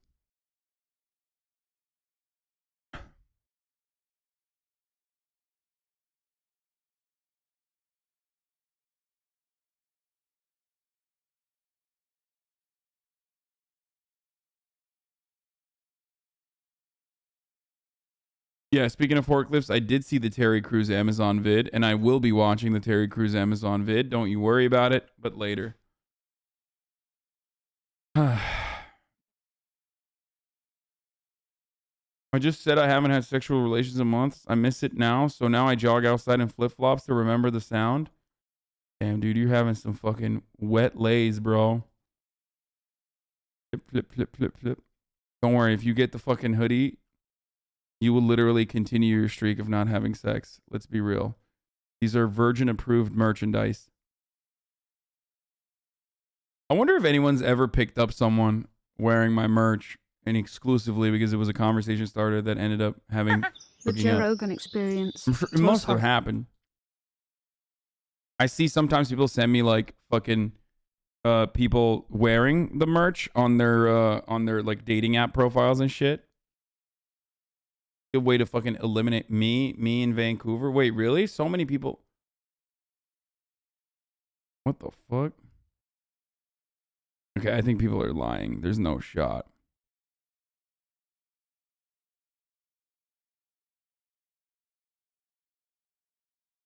Talk about the metaverse because like I'm really fascinated by this decision of Facebook to change the name of Facebook to Meta and to the metaverse, which I think people are just gonna they're gonna like I've matched with a guy on Tinder just because he was wearing your merch. Hell yeah.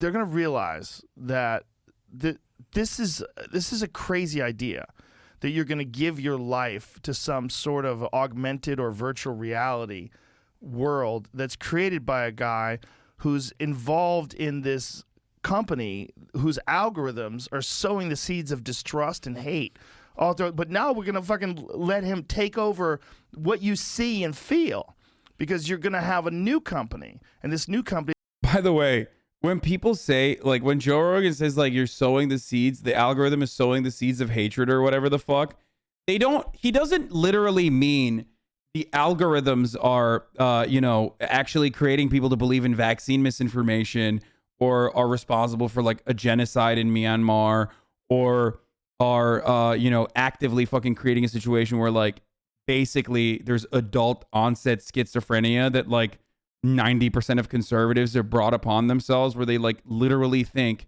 in this psychotic delusion that the government is run by fucking pedophilic vampire monsters and shit like that. He means the opposite. Like conservatives are getting fucking owned on the timeline, and that's bad. And they actually are hiding the truth about ivermectin. So just remember, which is of course ridiculous.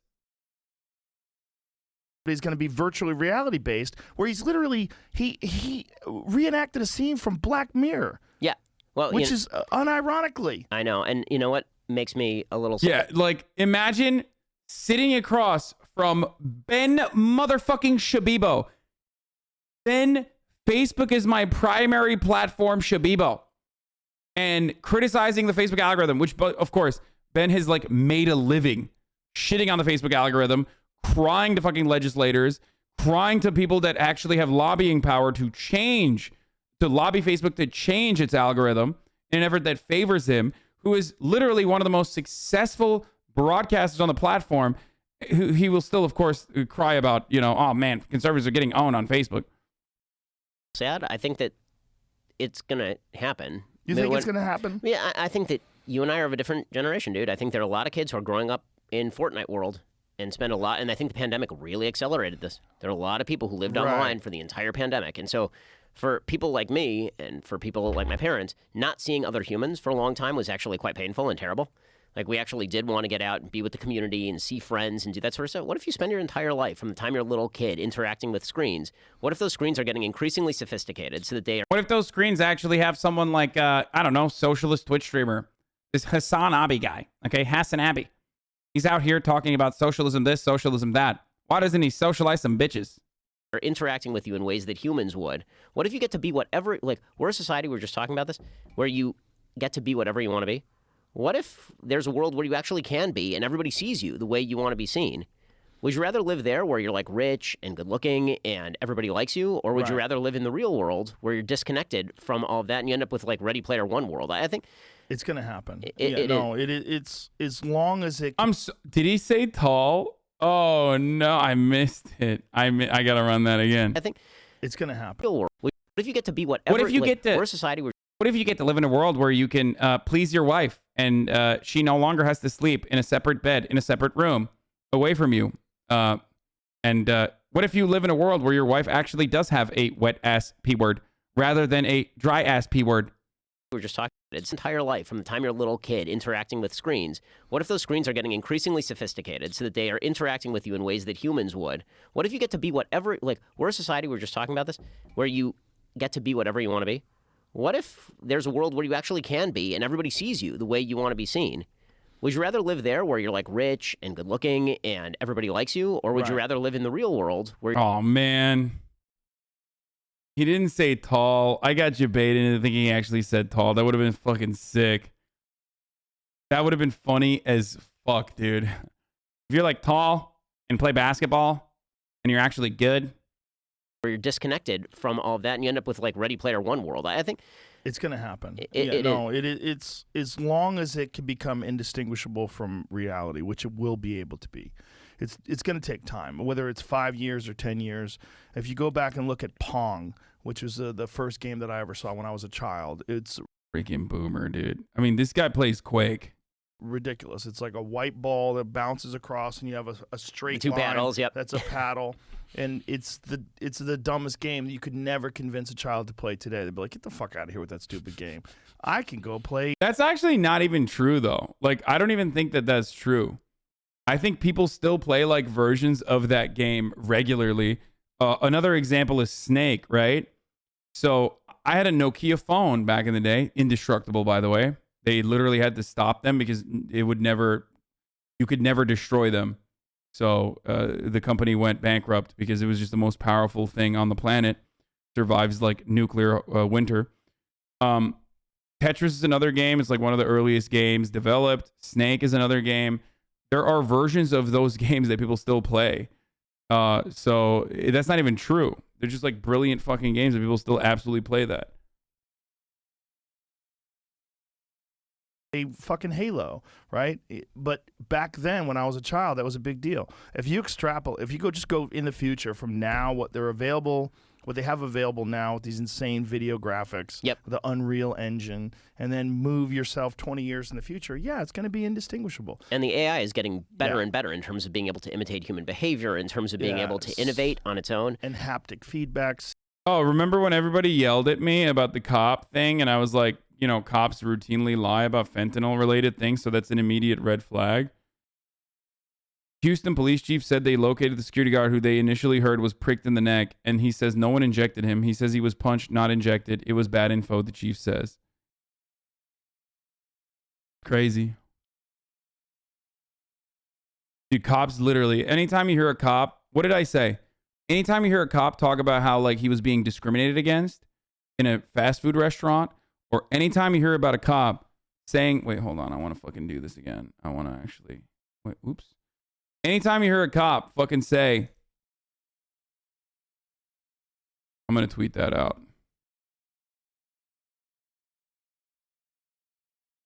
Anytime you hear about a cop lying about fucking being discriminated against at a fast food chain, or about like dying because they saw fentanyl, immediately know that they're lying. Like, it's just like, it's a lie like 98% of the time. It's so sus. Like, I'll always wait for further information, but I'll be very skeptical about it. Okay?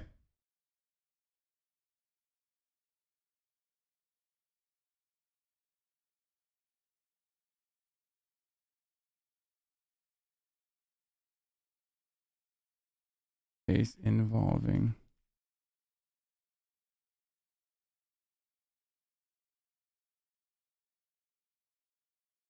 or being discriminated.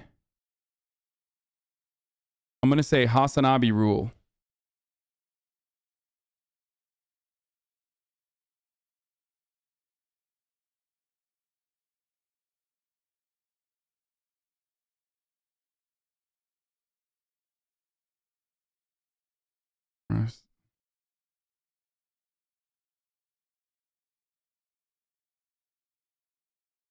Shy tweeter. Anytime you hear a cop talk about a case involving fentanyl or being discriminated against, it is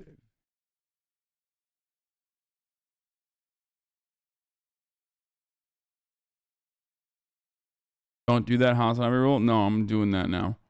I'm doing that. I'm doing rules now. I'm flushing out my ideology, my worldview. I am now a fashion designer. Okay. Now, not only am I a fashion designer, but also on top of that, I have rules now. Yeah, Marxist-Leninist pikerism, baby.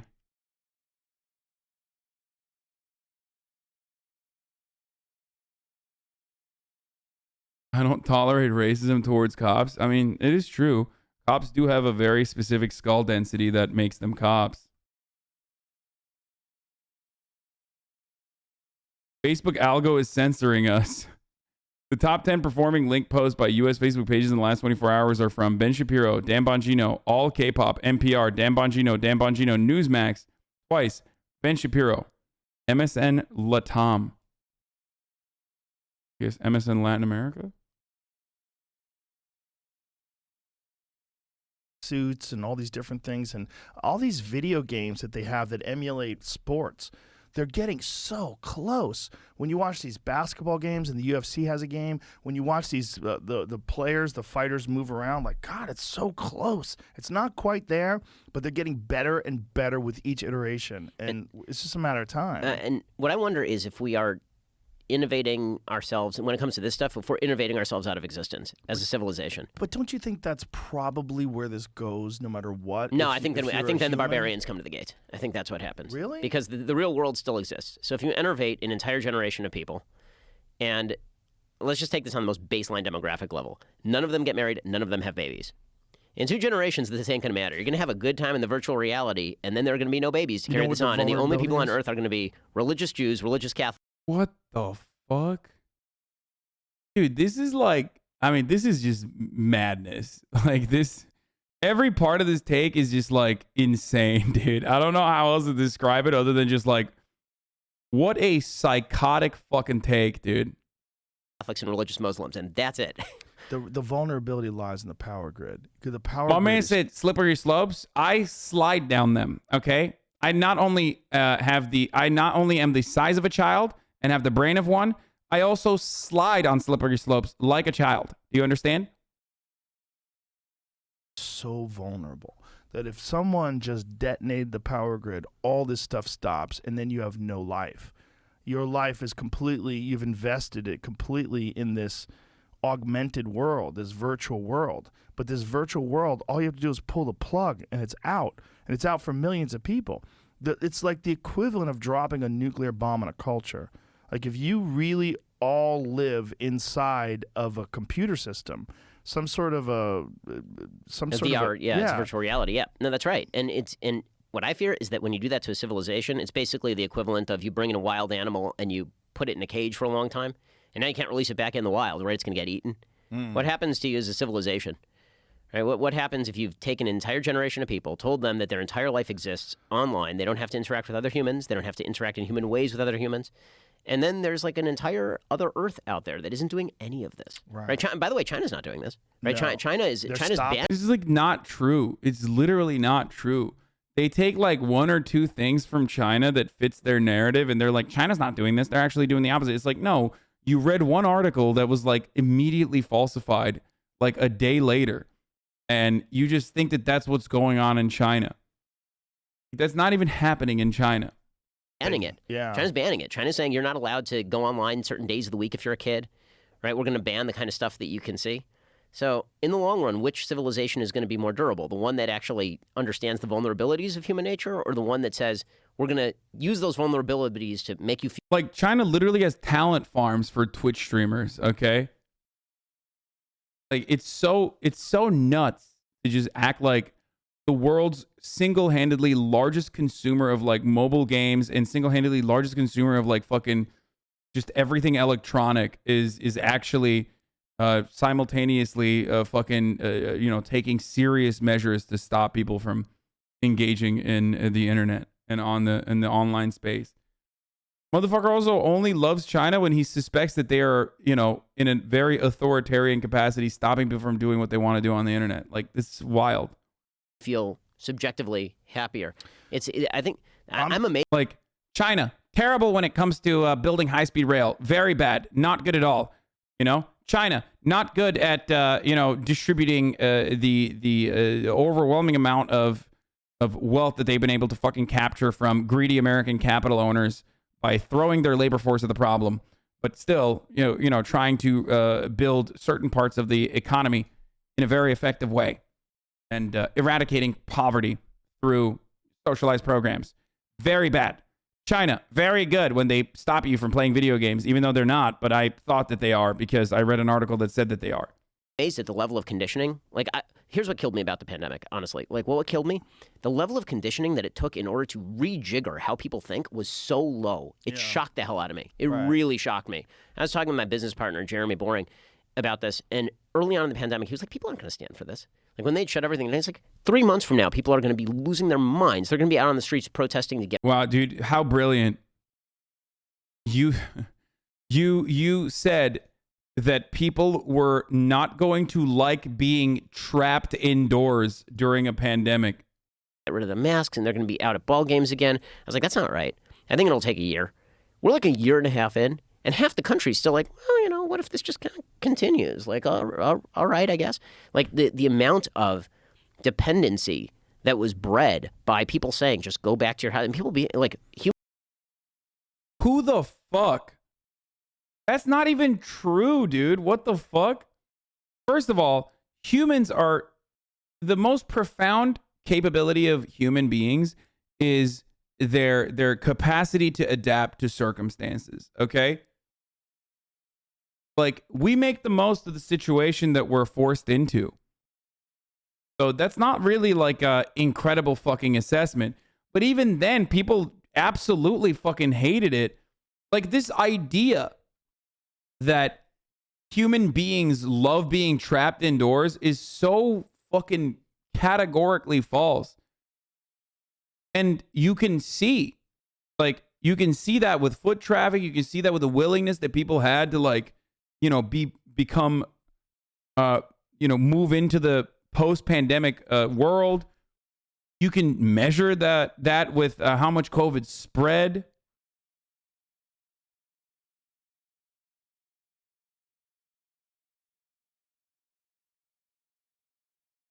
It's like a very specific subsect of people that personally are like either agoraphobic or have social anxiety that wanted to stay indoors and were most likely staying indoors regardless unless they were forced to, that are not fucking doing that. But other than that, most people want to go outside. That's crazy.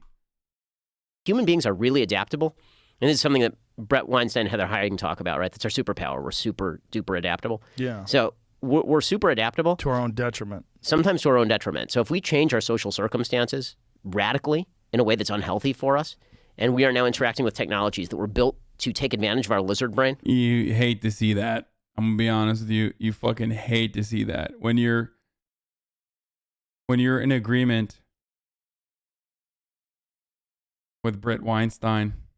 Yeah. Then what happens when there are people who are just not engaging in the same? They're not Fucking playing the same game devastating, dude. that we are.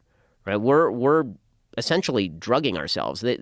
Robert Nozick is the libertarian philosopher. He talks at one point about what he calls the experience machine. It's the thought experiment. And the experience machine is basically VR. He's writing this in early 1960s. He says, what if there was a machine where you could plug into it, you'd feel the illusion of choice, you'd feel as though your choices had some sort of significance, and it would give you the dopamine hit that you get in regular life. Would you plug into it or would you not? Right. And his theory was you wouldn't plug into it because you still want to feel like your life has real-world consequences. But what if everybody you know is in that experience machine? Then you're the one who gets left out if you're not in the experience machine. What is real world? I mean, that's what the problem is. That analogy was created before the sophistication of computer systems has reached the point now where you can look at it 20 years from now and you kind of get an understanding of where it's going to be. When you're dealing with what's possible now, I don't think you're going to be able to stop people from doing it because I think it's going to be so overwhelmingly addictive. You look at how many people are just addicted to looking at their Instagram. Yep. It's so TikTok. simple. Yeah. It's nothing. I mean, it's nothing. The dopamine hit you get off of this little phone, it's minimal, but people are completely all in on it. Yep. And I think that I do wonder if there's going to be, and I wonder what you think about this, if there's going to be a bifurcation in the same way there's been a bifurcation about so many issues between the people at the top of sort of the elite spectrum and the rest of the population, where the people at the elite spectrum are making the metaverse, but their kids aren't actually in the metaverse. Right. Like Steve Jobs didn't let his kid use an iPad. Exactly. Like, I'm on the internet. My kids are 7, 5, and 1. They're not allowed to, we don't have the TV on in our house. My kids Wait, so he's saying he's one of the elites? What the fuck? He's like, I'm not letting my kids do that shit. Also, I am simultaneously on the internet all the time and make a living off of the internet. But I will not let my kids be on the internet. Do people not realize how shit VR is right now? Yeah, people don't get it. People that talk about VR in this way have actually never used a VR system.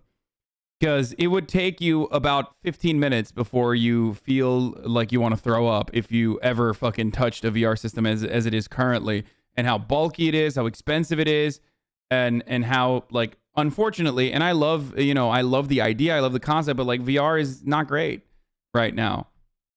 It's with the exponential growth of technology, who knows? Maybe we can get there in like 10 years. People say 50. I think you could get there in 10. But this notion that, like, you know, we're gonna be trapped in this VR world, like it's gonna be like the Matrix, this false reality. I think it's understandable to be afraid of that. I don't think that's necessarily the wrong take.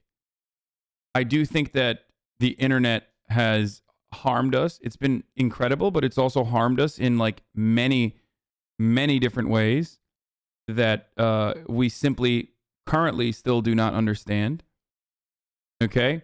So I don't necessarily disagree with both what Ben Shapiro and Joe Rogan are saying right now. We aren't going to experience exponential growth like that in 10 years. I don't know, man. Who knows?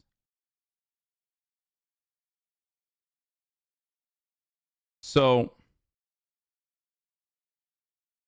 this is an Oculus Rift. Good one. I mean, one of the earliest pioneers of VR, kind of behind that take, so it's reasonable in my opinion. He's a Stanford professor. No, I don't think that's the wrong thing. Like, think about how much the Instagram points that you get, how much they how much they affect your real life, like your point of view IRL. We do things in the real world, in the physical space, in an effort to gain points in the fake world that we have created, with a fake system that we've created in that a fake world, to get a rush of dopamine. And it can be good, but it also can create a lot of mental health complications. If only there was a way to, I don't know, make the real world, the physical space that we exist in, feel, more rewarding, more fulfilling. Maybe if we had some more time to ourselves to pursue activities that are fulfilling, for example. Maybe we lacked, I don't know, didn't feel so much alienation from our labor. That could be one reason. I don't know. Maybe we could feel like we could effectively communicate change if we wanted to. Nah, fuck that. That's not how it works. That would be ridiculous. I think all streamers have this take.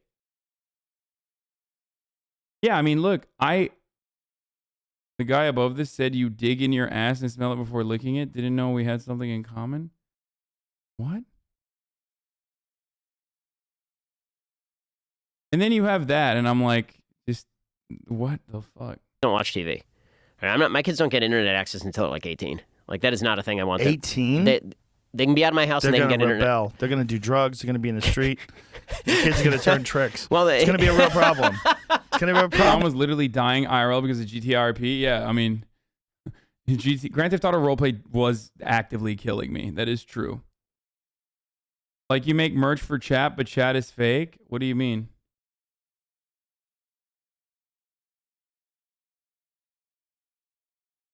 It isn't fake, though. We have real interaction with real people online. It's not the same as real interactions in the physical space, though. Let's be real. Like, it's just not. And also, I made very real merch, motherfucker. Come on. That's a pretty wild ride you took me on there, Joe. That's really upsetting. That's what I do. Yeah. No, that was. We went straight from my kids aren't watching Cocomelon to they're turning tricks in the streets. Turning of tricks Florida. is such a great term. It sounds so cute for what it actually is. Yeah. It's a terrible thing, but it sounds like cute. Oh, they're turning tricks. Yeah, Ben doesn't want his daughters watching the HasanAbi broadcast and then becoming little socialists. You know what I mean? That's why he doesn't want them on the internet.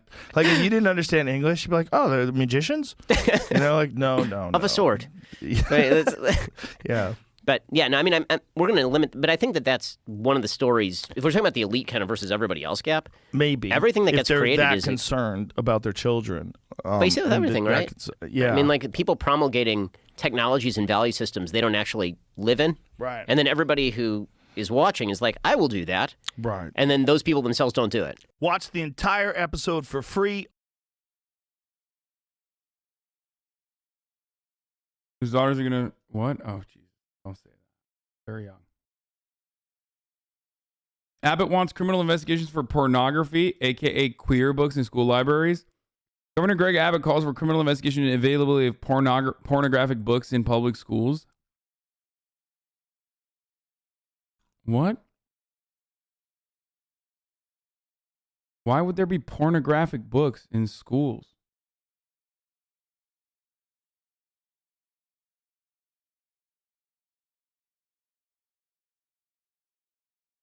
Does he also know that the internet exists? Like, that's always funny when motherfuckers are like, bro,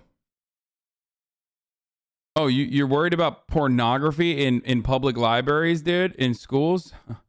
Wait till you find out about the internet, dog.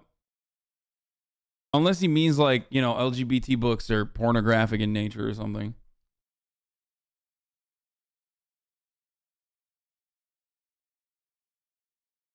And a lot of, people were leaving. Some people were leaving.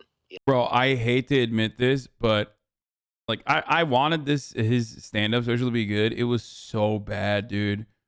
Holy fuck. He's like homies with a lot of people I know. But my God, it was so fucking bad. Holy shit. I mean, watch it for your own. It was just not fucking funny. It sucked.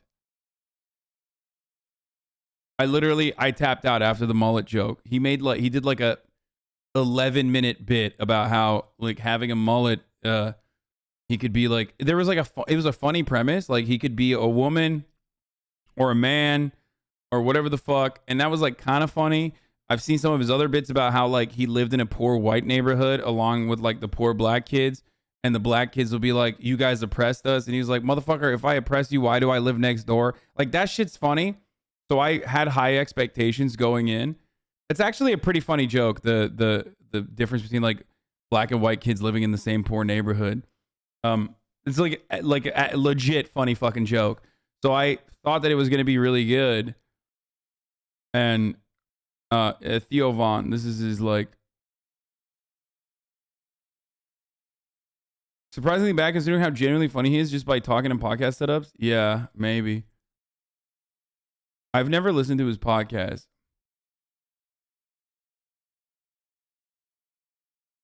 Isn't he good friends with Ethan? Maybe. I don't know. He's good friends with a lot of people on the internet. I just did not like his latest podcast, latest special. You know, you left, Tom left, and not like you're left forever. It's not like you're like I've left forever. Right. Yeah. But it's not like you're like cannot go back to there to visit though. I'm not going back to visit. Really? Fuck that place. No way. Oh my God, he's such a bitch, dude. Who wronged you, bro? Who hurt you, Rogan? Are you really? Done. Dun, dun, dun, dun. I'll go back and do shows, like one every now and then. Well, so there like you one go, a year. right. One a year. But I'll that's drop a in. lot. I'll drop into the forum. But that's like Santa. He comes freaking once a year. Yeah, that's what I'm going to be okay. like.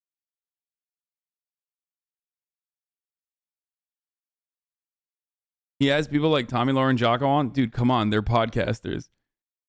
With the exception of like all of my friends in the podcasting space, the overwhelming majority of the podcasting space, just like the overwhelming majority of the YouTube space, is completely fucking crowded with center-right to far-right agitators. Okay? It's totally fucking right-leaning. Oh, YouTube is eliminating the folks. dislike button, by the way. You may have seen a while back that YouTube announced it was experimenting 7,000 dislikes. with making dislike counts private to only the creator of the video. Now, if you're like me, you were surprised by that. I mean, I've always thought seeing the number of dislikes on a video helps us know as viewers if it's a good video or not, if it's a helpful tutorial or not, or if what a creator is saying in their video is generally agreed with or not. But unfortunately, research teams at YouTube have found there's this whole other use for disliking a video that I had never experienced as a creator, and you may not have either. Apparently, groups of viewers are targeting a video's dislike button to drive up the count, turning it into something like a game with a visible scoreboard. Dog, you've been on fucking YouTube. You work on YouTube. How did you not know that? It's for the next YouTube Rewind. Like, oh my God. Oh, Jesus Christ. What a bunch of dummies, dude. Getting dislike bomb has been a thing since the inception of YouTube. Yeah, literally. Like, that is, for the most part, that is all right-wing essayists used to do. Sargon of Akkad and like his fan base. All of my videos up until like I had a poppin' ass YouTube channel with like a fucking awesome community on Twitch for myself. Before then, all of my videos used to be like dislike bombed. Every single TYT video probably still gets dislike bombed. Who cares? And it's usually just because they don't like the creator or what they stand for. That's a big problem when half of YouTube's mission is to give everyone a voice. So earlier in 2021, YouTube experimented with making the public dislike count. Are you going to go over the Kyle Rittenhouse trial? Nah. I'm too afraid. I'm too cowardly and too afraid to go over it because it shatters my worldview. Or maybe I already did it for like an hour and a half or to 2 hours, but you weren't here when I did it. So I see no reason in like going over it again. Private to see if it would help reduce these coordinated dislike attacks across the platform. And after analysis, they did see a reduction. So the update from YouTube is that the dislike button is staying, but the dislike counts will now be private. You can still dislike videos, and that action will be used to tune your own recommendations, but you won't be able to see the dislike count. Only the creator can find it on the back end if they want.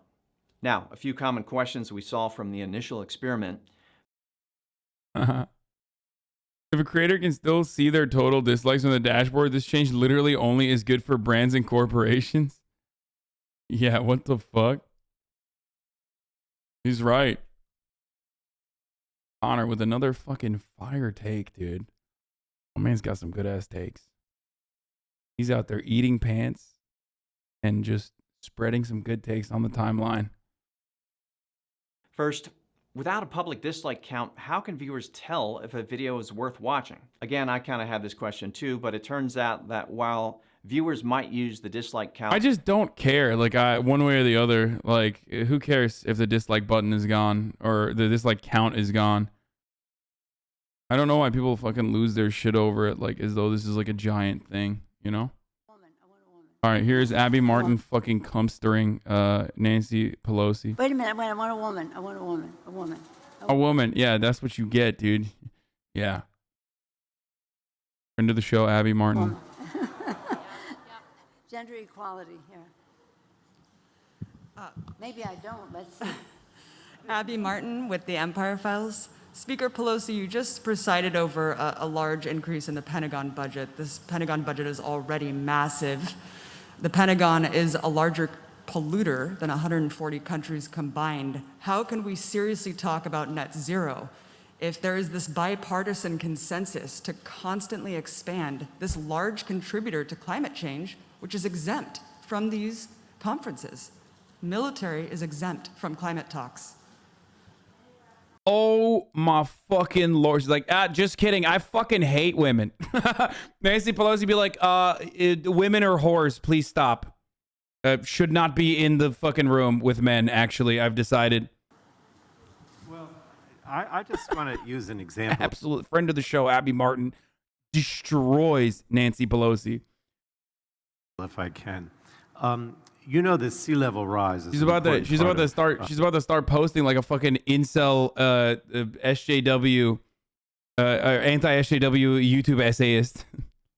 You know what's happening to the climate. And I am not a defense person, but I've had so many talks with the Defense Department, with the Navy in particular, about how they have to respond to what's going on. So I really do think that there is no reason why what we're putting together, you know, with Build Back Better and other things, can't respond to the Defense Department and have the same impact in terms of reducing emissions. And I do think that the Defense Department is very much aware of the fact that they have to play a major role, both from a strategic as well as, you know. Bro, they literally, did they not hear the question? Like, did you just not, or did you hear the question and just completely avoid it on purpose, like deliberately? What the fuck happened there? What a wild scenario where homie just straight deflected, dude. Does he have the deflect cream? He is deflecting blue light.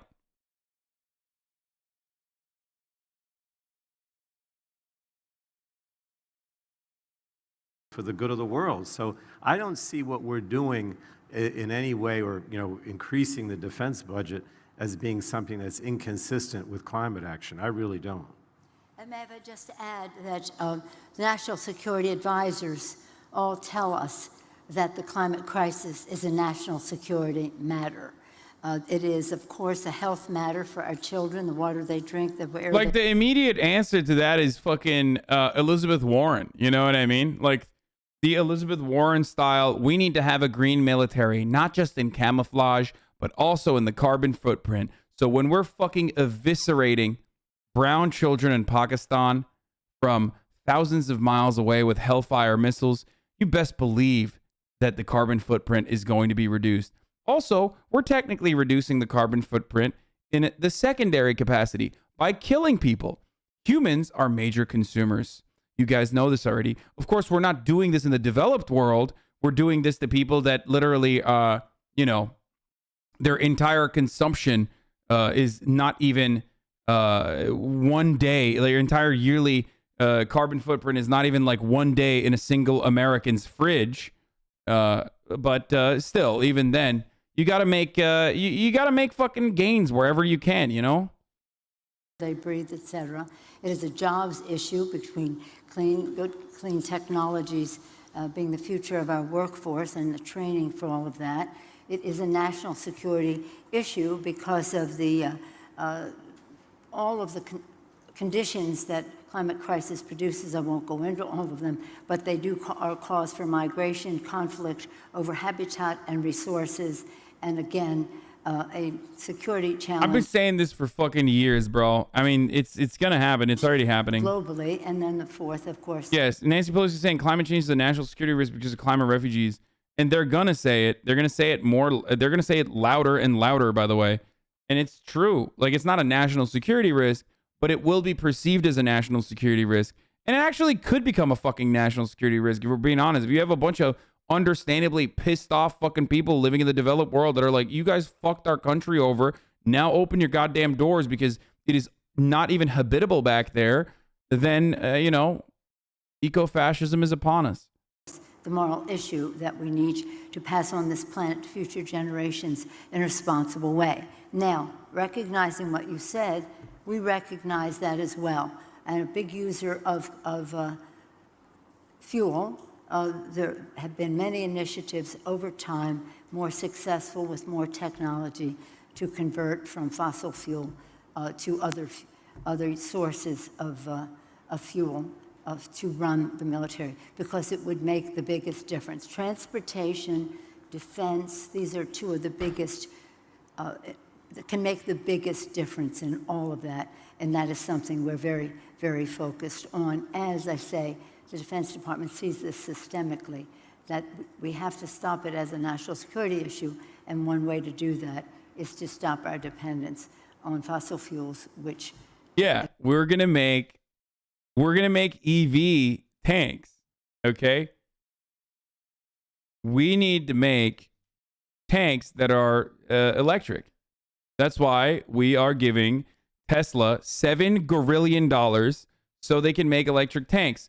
Of course, that's pretty hilarious, and that will turn into an unironic anti-imperialist act because Teslas are fucking dog shit, and they will light on fire and end up, you know, ruining America's imperialist endeavors. So I look forward to that in the future. That's right, dude. Based anti-imperialist Tesla.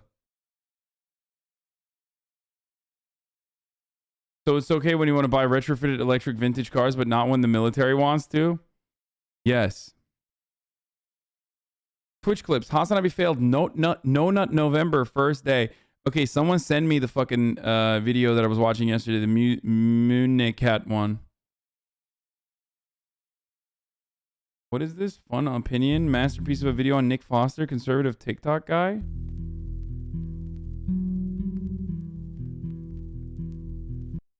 I don't know who the fuck that is. I'm not watching that.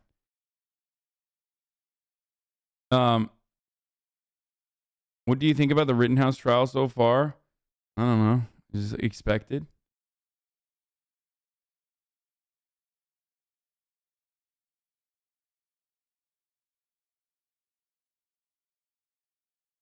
Gary Vee, the youth pastor capitalism. Oh, here it is.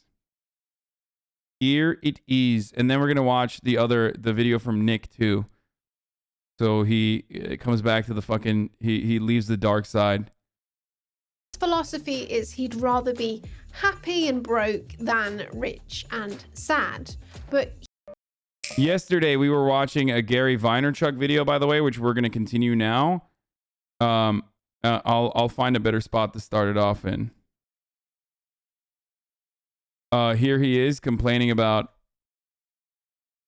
father managed to give him a huge leg up into the world of business. I'm not saying Gary isn't talented. Obviously. Why do you use a Soviet flag? Using that flag of a nation which removed all leftism from Russia and instead resorted to fascism? What?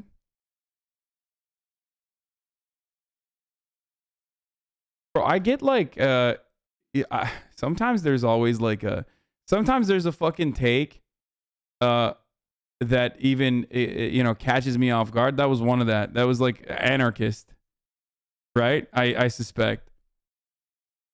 Like, because, you know, the basic stuff is like, they're fascist. They're the same as the Nazis or worse than the Nazis or something like that. And then sometimes I just get like fucking whiplash. You can literally say almost the same thing about the American flag. You can say that about the American flag, which I do regularly. It's functionally no different than the fucking American flag. Especially considering its usage, application, and how long it was around, and not just like a symbol of Stalin in the way that people try to lock it into. And even with Stalin, there is the good and the bad. Okay? There is mismanagement, famine, deaths, a surveillance apparatus that was broad, horrible. And then there's the good, killing Nazis. You know? So even if you were to reduce it to just Stalin, there's more to it than just the swastika, for example.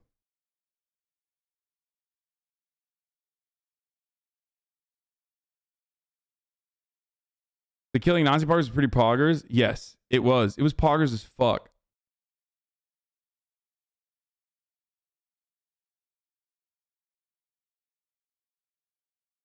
The USA killed Nazis too, though. Yeah, that's why I'm saying the USA flag also has some good and a lot of bad. That's the point. Thank you for coming to my TED Talk. Some good, killing Nazis. Pretty good. Good stuff overall.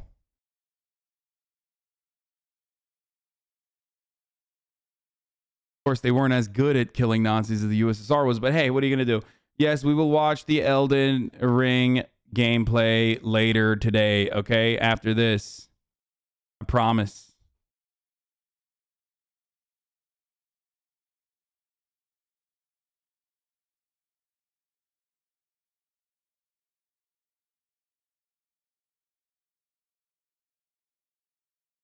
You are in it? What the fuck? Nick's vid you skipped. We're going to watch that as well. All right, let's get started. He is, but he literally... We're back to watching Gary Vee, baby. Gary fucking Vee, America's greatest. Okay?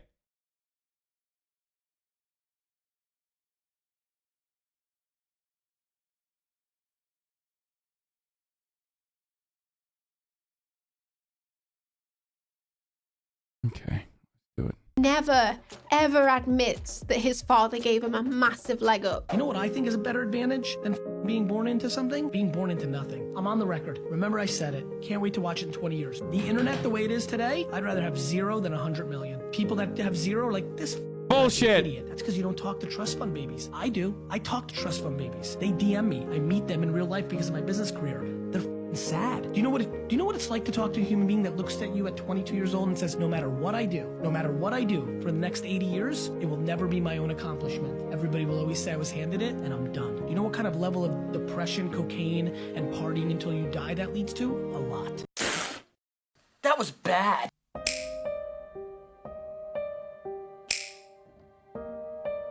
Every time I click my fingers, another trust fund baby does a line of cocaine and is a bit sad. Please donate today to the Trust Fund Baby Fund so that one day no more trust fund babies will have to be a bit sad because Daddy was too successful.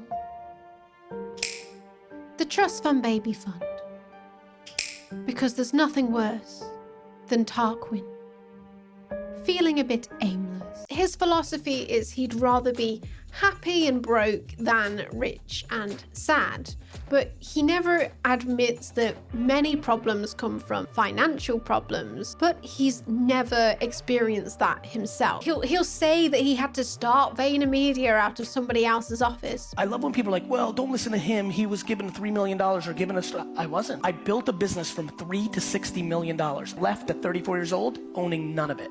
I didn't even get our own office because I wanted to save money. He's never had to worry about paying rent or paying bills.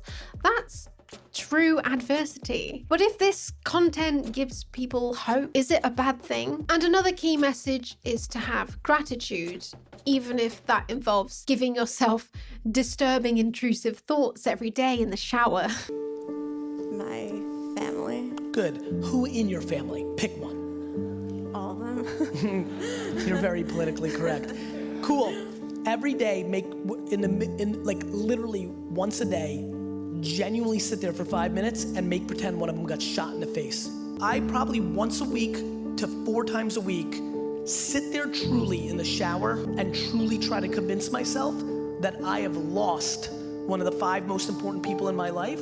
Because it seems that if you've never had any true adversity in your life, then the trick is to artificially give yourself some. You can tell he doesn't really know how to advise people sometimes from the way that he interacts with these people who ask him these questions. If he doesn't truly know how to answer, such as this lady who's attempting to ask him a question about growing her YouTube channel, he just interrupts her and goes off on a diatribe about enjoying the journey. I just started up my YouTube, but I'm having a hard time like staying consistent with building Can I tell you what's holding you up? Yeah. Like if you're feeling any angst, it's because you don't love the process more than the results. You're thinking about $10,000 a month in AdSense instead of loving the fucking dirt. Yeah, no shit, but I'm sure this lady had a burning question that she's paid thousands of dollars and waited hours in line to ask you, and now she's not even gonna get a proper answer because you just interrupted her and then went off on this tangent which was probably not useful to her. We can laugh or balk all we want, but it's these attention-grabbing statements that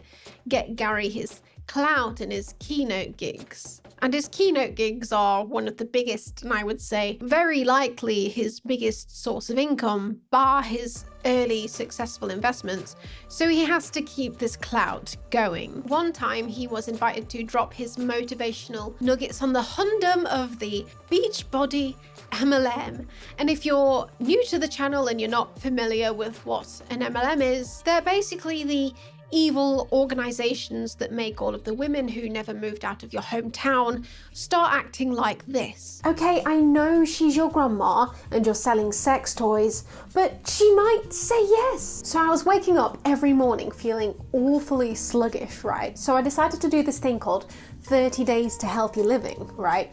And I discovered that if I cut out, hang on one second, red meat, white meat, seafood, gluten, dairy, eggs, nuts, and processed foods, then I'll be absolutely fine. No, it's got nothing to do with the wine. Do you want a cup of tea? It's okay, if this is a business meeting, then the tea bag will be a tax write-off anyway. No, you're not balding. Your hair follicles are regenerating themselves. Oh, have you ever heard of Rachel Hollis?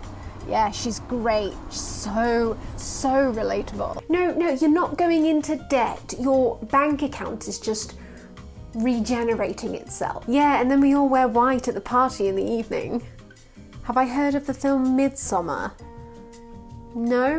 It's not a no, it's a not now. Well, leave 63 messages on her voicemail then. Well, leave 64. Yeah, I'm my own boss now. There's a 7-page contract with rules that I have to strictly adhere to, but no, it really does work. Have you ever heard of the law of attraction? Have you ever heard? The amount of people I saw in the chat shocked at the Gary Vaynerchuk video about how you need to fantasize that your fucking parents are dead like I do was alarming to me. I've watched that video many times on this broadcast. How the fuck have you guys never seen that before? That's crazy. God damn, it's like one of my favorite fucking videos. I make that joke all the time. And yes, it is only something that someone who has never experienced adversity would have to conjure up in his own brain in an effort to feel like they have experienced some kind of adversity so they can feel gratitude. He's very privileged. Heard of the term financially free?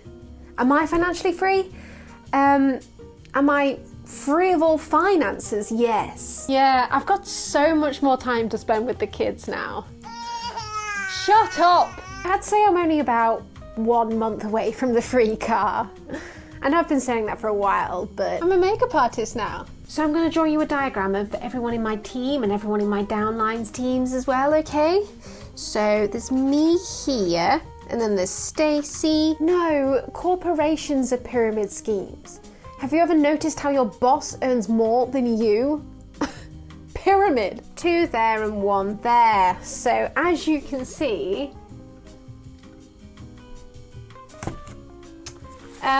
anyway, how many motivational quotes have you posted on your Instagram today? Then post 7 more. Yeah, I've made so many friends since starting up with this. What? Sandy's left?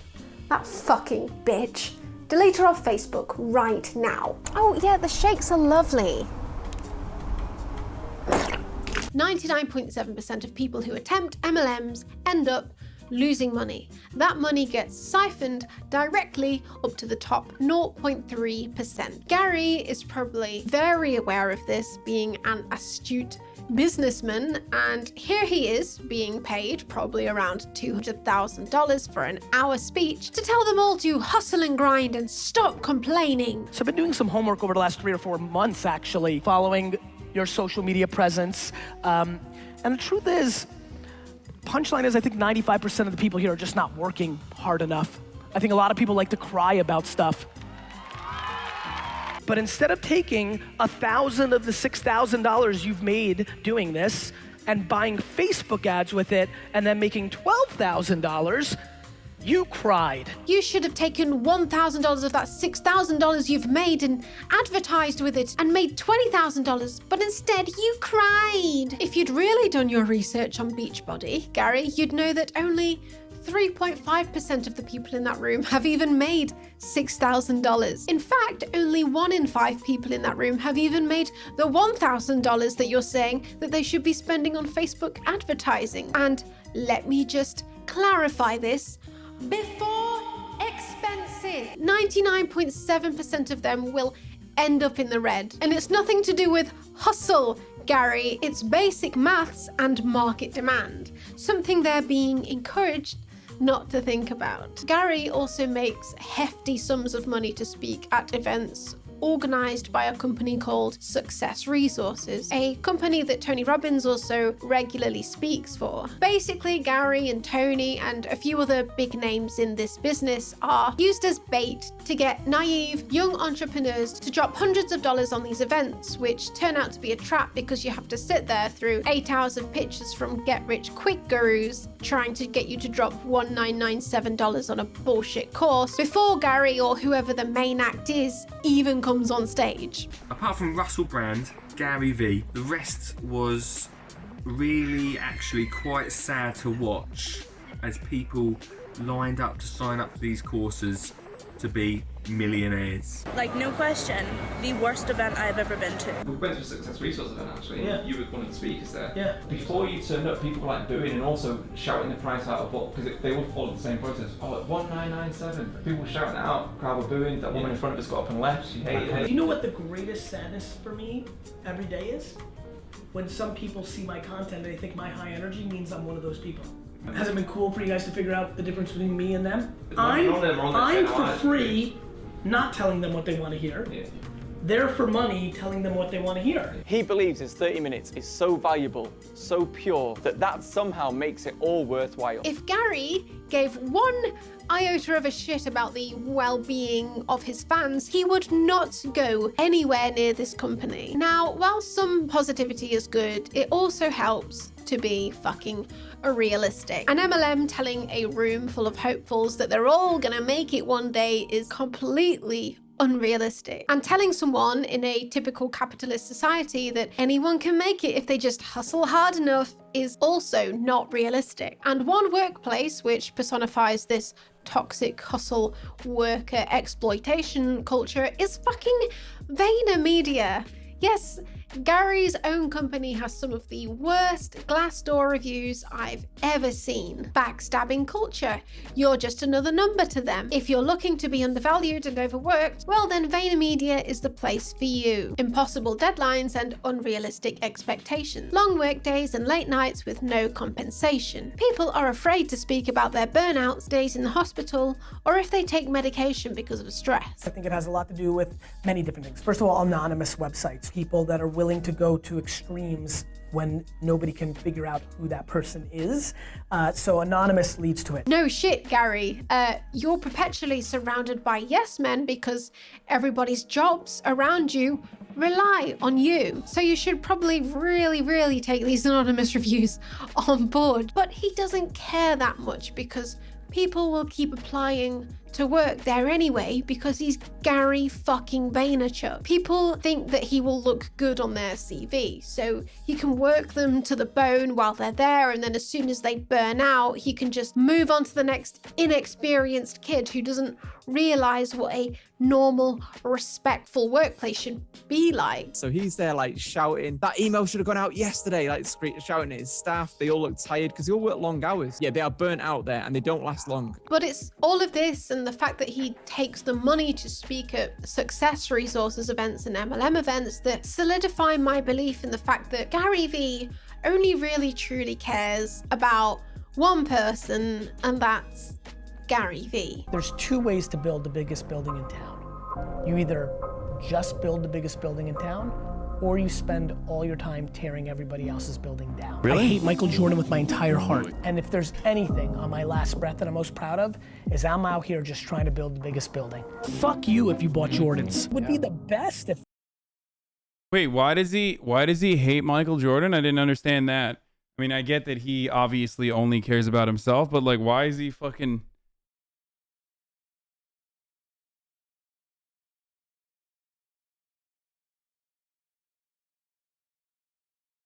Uh-oh, Grimes about to get bangs. It's over for HasanAbi chat. Oh my God.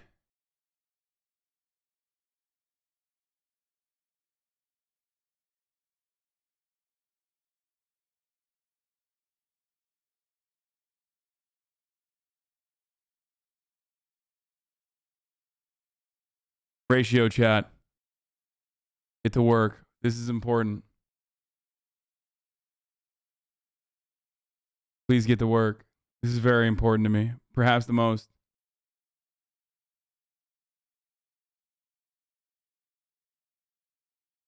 It's the most important. This is the most important moment in the history of this chat, in the history of this community.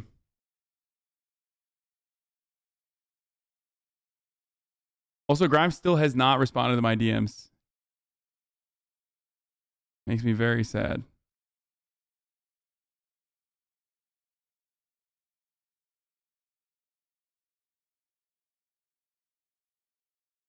Did it in front of all of us and God?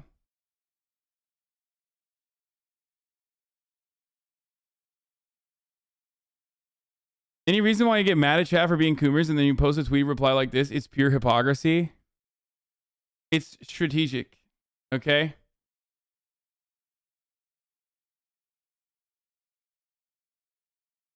It's strategic. Also, ratio is about to be achieved. Also, I'm a hypocrite. What the fuck do you mean? I'm literally a hypocrite. Yeah. Yes. Haas tweet not sending is best. What is it? Cake OG status gone. I can't see. I can't see what it is. Brother Elon is gonna assassinate you. Please stop. No, he won't. And even if he does, it's fine. Loopson would never do this.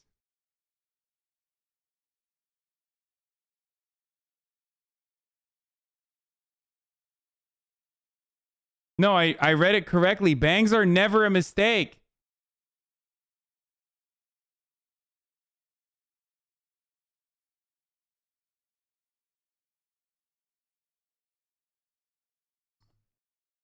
Bangs are never a mistake.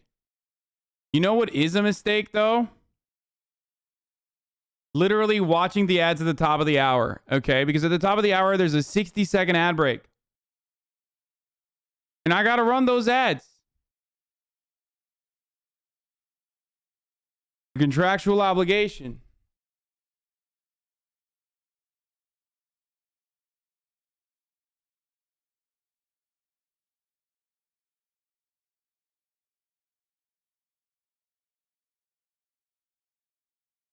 Vati also played and reviewed Elden Ring. Oh my god. Now, at the top of the hour, there's a 60-second ad break, but the biggest problem there is seeing those ads. If you don't want to see those ads, if you're like, yo, what the fuck? HasanAbi, I don't want to see these fucking ads, dude. Well, then all you need to do is subscribe, my friend. That's right. For $5 or for free. For the low price of $3.99. You can subscribe.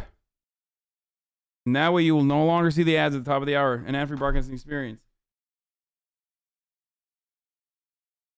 Also, the hoodies are restocked. I'm just going to keep fucking mentioning it. Because some of you keep coming in here and being like, the hoodies have been restocked? What the fuck? And they're not running out this time. So you're good.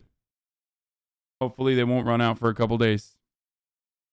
All 8 billion people. Here's have the this 1 minute ad break mindset. now. You wouldn't have a single bad thing happen in society. But you only think he's a piece of shit because he beat your team? Yes. That's it. Isn't that more than a fuck enough? If you actually cared about everybody else and didn't impose your own hurt on someone else. Tom Brady, choke, would be phenomenally happy with that. People that tear everyone else's building down are hurting inside and want other people to feel pain. Misery loves company. You just don't like that he's really good and he wins. Correct. That's so At weird. the expense of my team. He consistently tells us that our phones are only a mirror of who we truly are and we shouldn't worry about using social media more. Twitter didn't change your opinions. Twitter allowed you to express them. We're demonizing technology. We're underestimating evolution of the human race, and that it's super cute that ideological people are imposing these wills with no substantial data of any sort or kind.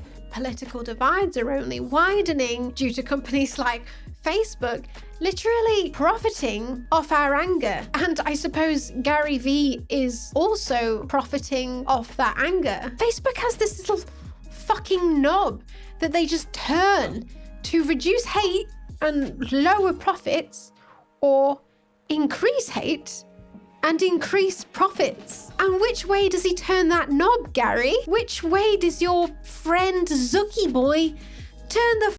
This is what happens when you live with an Italian man. Okay, boys? He went and he ordered cheese covered with prosciutto. That's right.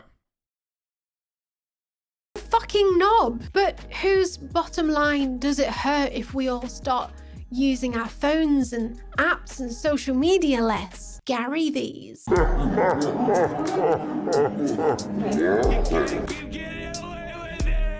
And where do you think all of this technology will take us in the long run, Gary? Oh, the end point is the robots kill us all. You think so? Yeah. Really? Yep. I just eat shit constantly, which is really my definition of eating shit. I'm eating shit. How about eating shit instead? But just think about the way in which he has become successful. It seems he bleak. grew his father's company by personifying it through his personality. He started VaynerMedia and got large clients because he'd already got clout through being famous because of his personality. And then he made a few savvy investments from the money that he made through this, which made him even more money. And then he branded himself further and more aggressively through social media by marketing his personality through social media. But the only advice that he will give ultimately are actions that have worked for him, which basically comes down to this: brute force in terms of content and work ethic, polluting the online space with content 24 hours per day. But that doesn't mean that that will work for everyone. Posting on every social media platform 10 times a day is not a recipe for success for everyone. I am one example of that. But nevertheless, his showcasing of his good communication skills and his positioning of himself as an entrepreneur's guru has got... You're wrong! Münecat, you're fucking wrong! You should be watching less Kim Kardashian and posting more! It ain't happening, it seems. Yes, okay, I needed to see this. No. Do we need to remind you what happened last time, babe? No! bro. It doesn't have to be this way. It doesn't have to be this way. It could have been a different way. This is also really bad, but it could have been a different way. Believe in yourself. Believe in yourself. I believe in you. What? This is from your Miami trip a while ago, but this one's for you, bro.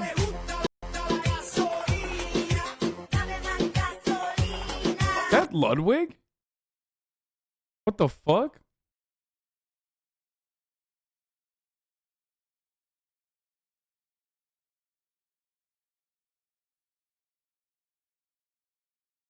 Why did Ludwig do this?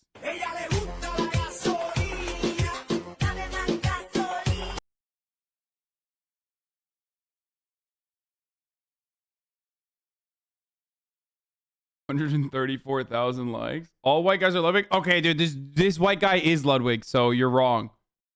Him countless keynote speeches, and this has got him more generous angel investor deals, and in turn, more business for VaynerMedia, and the cycle continues. But Gary Vee isn't successful because he hustled hard. Gary Vee is successful because he's Gary Vee. And not everyone is Gary Vee. And thank fuck for that. But this is why I call him the ultimate cheerleader for capitalism. I bet multi-billionaires fucking like Gary Vee is literally what you get when you combine survivor's bias with like a profound amount of privilege. Okay? It's it. He's very privileged. The reality is he is, and he doesn't even fucking recognize that privilege.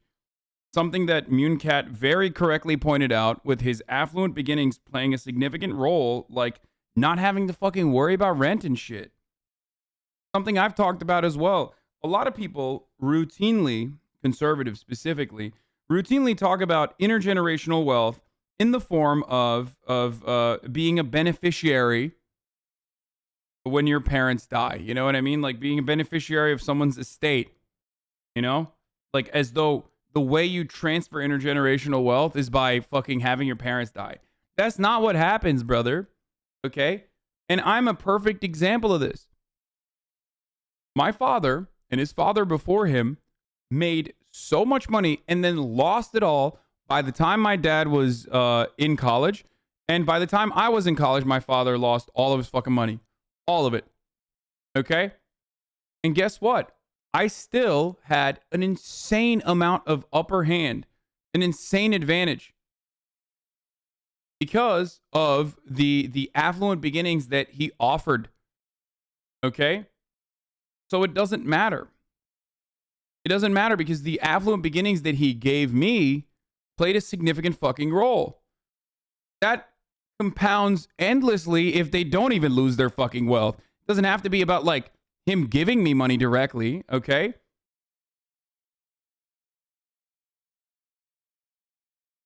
It's more so about the opportunities that opens up for you, especially if your parents didn't fucking lose all their money at a certain point.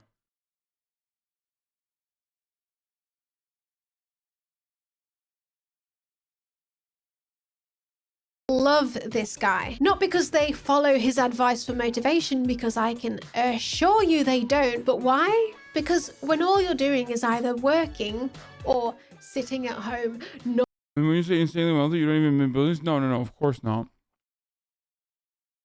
No, obviously not. No, but they made like a fuckload of money. Not complaining. What are you not doing? Organizing, thinking, unionizing, attempting to improve society somewhat. Yes. What we should have a hustle culture for is getting the working class to advocate for their rights as workers, to improve social mobility. Fuck yeah. And I'll do that with swearing if that's what works for Gary. Fuck! Shit! Cock! Vote for the politicians fighting for your rights. Vote for the politicians that believe in science. Lead from your eyeballs with all your might.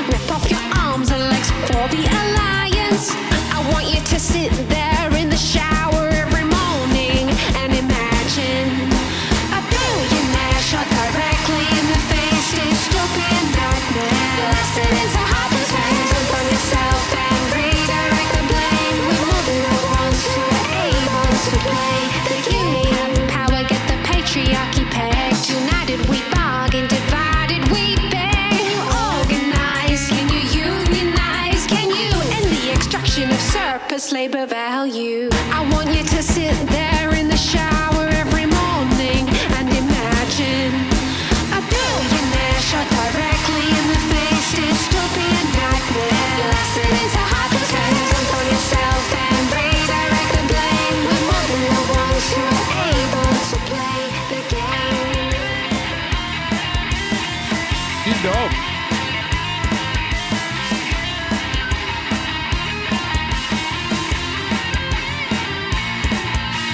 Living wage by majority rule. Unionization is sexy and cool. What's even better than tits and ass?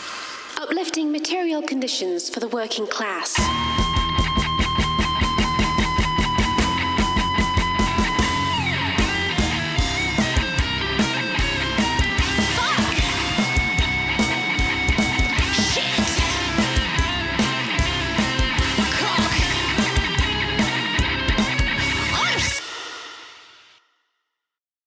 Kate Hinchman, Jason Silver, Jesse Jess, Queen, HTH, Zach Art, Larry Gowen, Martin King, Steve. That was really good. T. Yeah, I think so. What am I doing today? Gary Vee? Do we want to talk about Gary Vee? A lot of leftists in here cringing. At their own beliefs. No, they're not cringing at their own beliefs. Like, I mean, music in that form is like, you know, always gonna be a little different.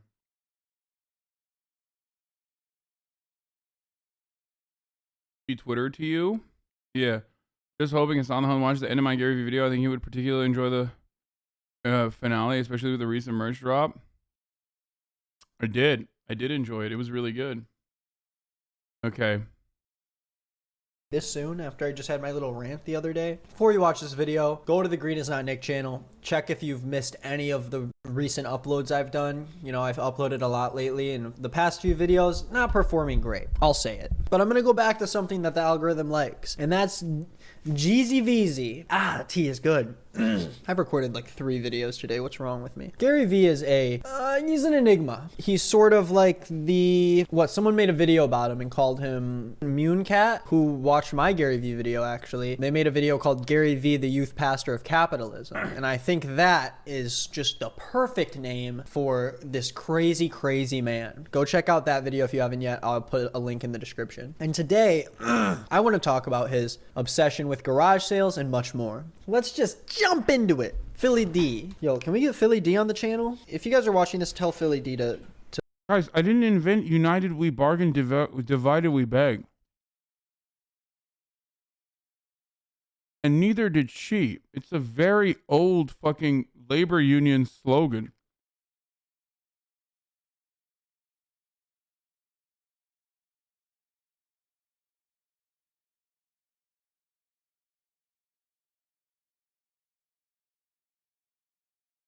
To do a video with me. Let's just jump into it, Philly D. Let's just jump into a friendship, Philly D. Where's my headphone dongle? Headphone dongle, where are you? That voice crack was on purpose. Here it is. Headphone dongle, piss and poo. Prediction. Greatest garage sale of all time. That's a steep prediction, Gary Vee. You're about to go to the greatest garage sale of all time? I don't think so. Let's see. How are you? How is it going? Good. Hi. I would love some lemonade. Thank you. You keep the change, okay? Fake spit take. Did he just give her a $20 bill? That's a lot more than lemonade costs. Whoa. Hey. Oh my gosh, thank you so much. You're welcome. Worth 20 bucks. Lemonade? Yeah. Good. He's about to be like, this fucking... Now I'm gonna sell this for $25 to the next sucker. Fuck you, kid. That's how you do it. Fuck you. Lemonade. It's not true. No lemonade is worth 20 bucks. Don't let them fool you into that. Cheap ingredients. A lemon, 50 cents. Water, pretty much free. Sugar, a couple bucks. 20 bucks? I could buy Hollow Knight and still have $5 left over for 5 boxes of Walgreens candy. I would take that any day over lemonade. Have a wonderful day. Take care. CDs at 25 cents feels like another thing that needs to be discovered. What does that even mean? CDs at 25 cents. CDs at 25 cents. Is he saying there's like an investment opportunity there? Like he could take those CDs and resell them? Because I don't think so, Gary. I don't think people are really buying used CDs anymore. It's right about the greatest garage sale ever. Got to pay 20 bucks. Did you see her face? How awesome is that? That was my face in 1985 when... That was my face in 1985 until someone ripped it off and put it on a young girl in 2022. I just forgot what year it was, legitimately. I was like 2021, and in my head I was like, no, it's later than that, and so I just got the year wrong. Okay. And that bike rider dropped by and gave me a $10 bill. I'll never forget it to this, literally for the rest of my life. So Gary Vee has this weird thing where he goes to garage sales and then like gives you freaking tips on Joe Rogan is going. I don't want to talk about Joe Rogan. He just goes to these garage sales and makes these weird deals. Wait, was that leftovers or what the fuck? No, right? That was a different one of his like. No, that's literally leftovers. What the fuck? I don't want to talk about Joe Rogan. He just goes to these garage sales and makes these weird deals and acts like you could actually make a ton of money and make a business out of it. Like, I'll show you this one. Here we go. How much for the cars? Oh, $quarter a piece. Quarter a piece. Hot Wheels, quarter a piece. Let's see what he says. What if I took the 2 buckets? I like to keep the buckets. I'll put them in the bag. No worries, you can keep the buckets. Would you do 20 for both? No, I don't think so. Huh? So if they're 25 a pop, and he's saying, I'll give you $20 for both, then he's saying there's about 80 cars in there, which there's more than 80. So he's giving Gary a deal, a hot deal, a Hot Wheel deal. And Gary goes, I don't think so. I don't think I can do $20. Go 15? In the middle? All right. Gary cheaped this guy at a $5 for his Hot Wheels bucket. And I know he's trying to make some point. Like, you gotta learn to negotiate. But come on, you couldn't do $5? You couldn't help him out and just give him $5? I'm just predicting just these 2. Out of the trillion. I literally bought... That's not a number, Gary, finance man. I'm just gonna give him like the worst bad faith arguments to everything just to combat him. Like 200 Matchbox Hot Wheels. So he's saying he bought about 200. So that's a value originally 50. And he told the dude he couldn't do 20. He took away 3/5. He took away 60% of the price and said, I'll give you if you buy this in bulk. The guy said, if you buy this in bulk, normally I would be charging you 50, but I will take away 60% of this and I will give it to you for $20. And he said, I can't do that. Collectible cars for $15, and I looked up one so far. This one.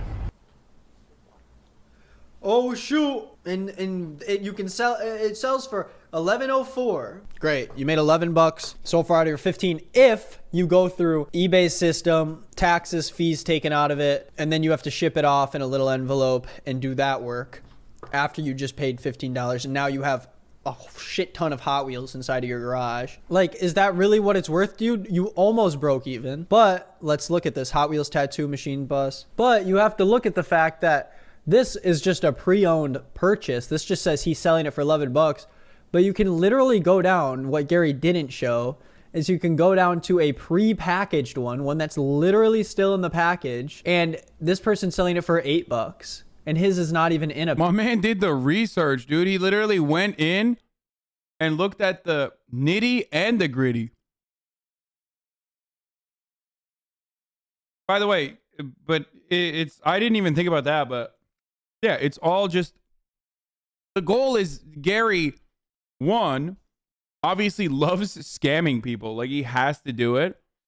Like, it's not enough that he's charging, like, entrepreneurs $10,000 just to fucking, like, steal their idea or take a percentage of ownership over their fucking idea only to give them back the $10,000 if he likes the idea. That's not enough.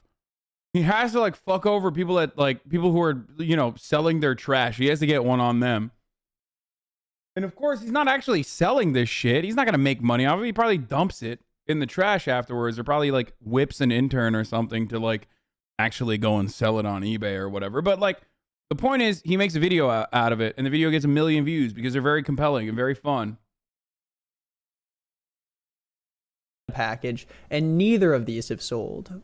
And they've been up for however long they've been up for. So it's BS. This one's still prepackaged and it's selling for $4. Gary baby, don't lie. You can get the same car for literally $4. And that's besides the point. The point is that it's funny that he just tried cheaping that guy out of his purchase. That's the garage sale stuff. He has a ton of garage sale stuff. He loves garage sales. Literally, like, I didn't even know this before, but he completely lied about the value of it just to make it seem like you could actually make money off of it. But you can't. That person didn't make money. He posted that video however long ago. I think that video came out from like 3 years ago.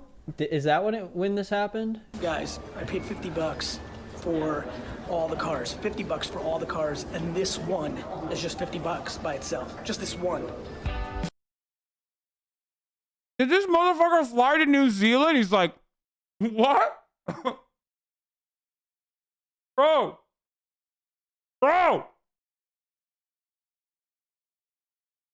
It wasn't enough. It literally wasn't enough that he was like fucking American yard sales. He's like, I gotta go to New Zealand and fuck the Kiwis, dude. There was a sale. There was a big yard sale. A lot of Hot Wheels to be purchased in New Zealand, so I flew out. First class ticket, $3,000.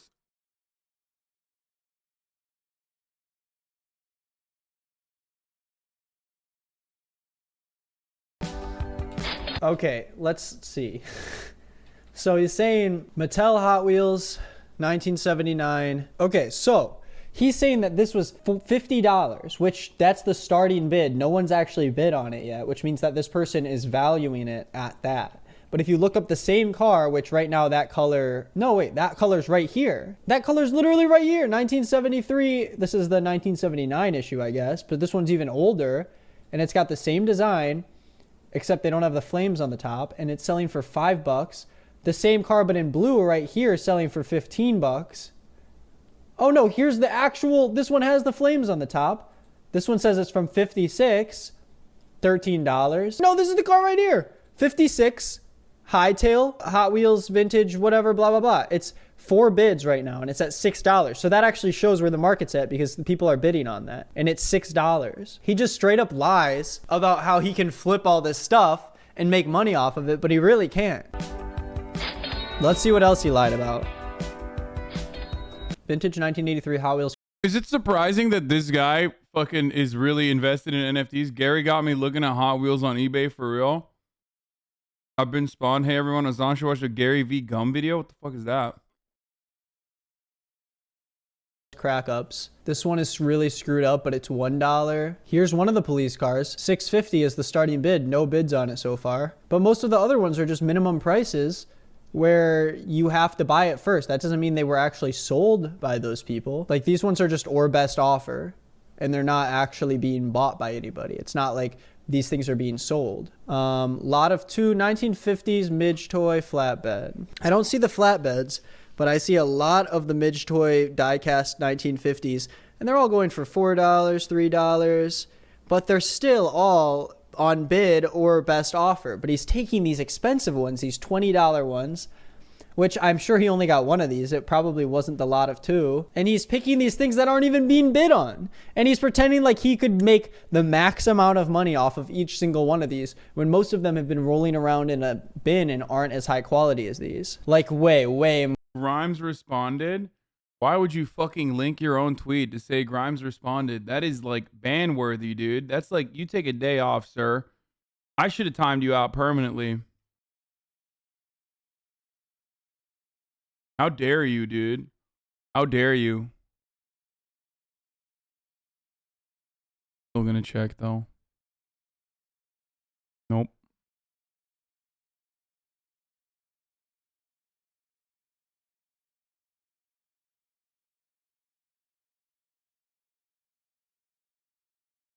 Nope.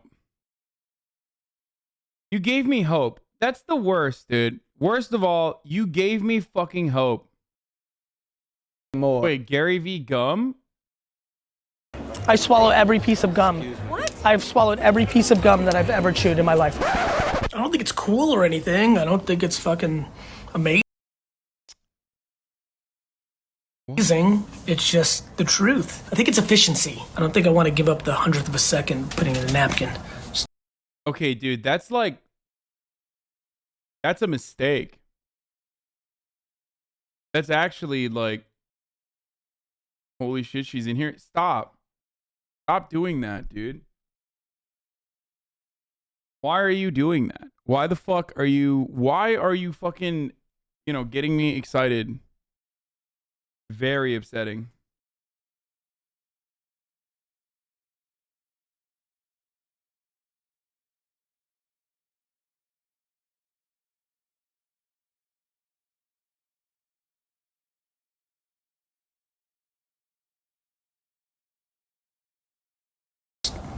Swallow that shit.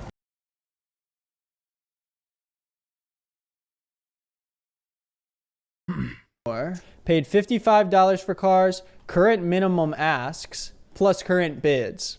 So no, like he's picking a lot of these are minimum asks. You can click on any of these. This is a minimum ask. Minimum ask means that no one has actually bought it yet. This is just what the person's asking for. This is a minimum ask. This is a minimum ask. Every single one of these is almost a minimum ask, and it's not a current bid. And he's saying he made $1,330 off of Hot Wheels and pin cars when he only paid $55. When if you actually tried to sell it, you probably would put in a shit ton of effort and end up with no more than like $200 maybe. Probably not even. Because most of these are in, like, what is this? Lot of 44 Hot Wheels Matchbox? Why are you including this $10 random thing? Do you have that exact amount of 44 cars? Like, even if he's correct about any of it, which he's not, and he actually took the time to try to sell them, most of them would not sell for the max amount you could get it for. And then you still have to spend the time to ship it out and package it up and make sure nothing gets damaged on the way. And all the time that takes, and people think that they can just go to a garage sale and grab all this crap and they're going to make a ton of money off of it. I know that's the point. The point is to get kids to be like, I can be an entrepreneur. I just got to show up to a garage sale and waste all my money on this crap, and I'm going to flip it for a ton of money. So yeah, there's my rant. I think that the trash talk stuff Gary's doing is kind of disingenuous. I feel like he's pretending like he can get a lot more money off of this crap than he can, because he just picks the amount that someone is asking for it and assumes that that's what it would actually sell for. He's taking what one person is saying a product is worth and acting like that's the market price for it, when it's just not, because it still has to sell, Gary. It still has to sell. Anyways, thanks for watching. Well, the whole point is that the real value for Gary obviously is the fact that those videos get a lot of views and he makes money off the AdSense. And like, there is no planet. I really do hope that at least he like scammed some of these fucking entrepreneurs that like see him as their hero into like going to yard sales and like haggling. Because at the very least, if that is the case, at the very least, you know, you got some people that are able to unload their trash on unsuspecting weirdos.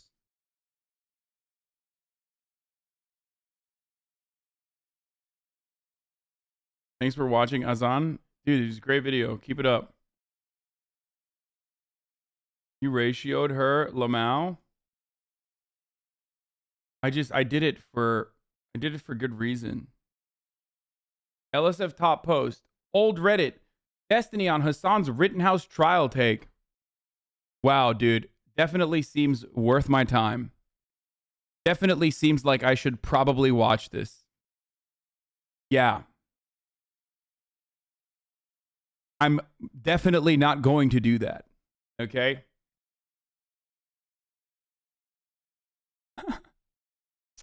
Gary's eBay likely sells things for well above what they're worth because they're... What's up, dude? Are you going to make an NFT out of it and sell it? Is that why you want me to fucking react to it? Huh? Is that what's going on? Trying to fucking push the stink away?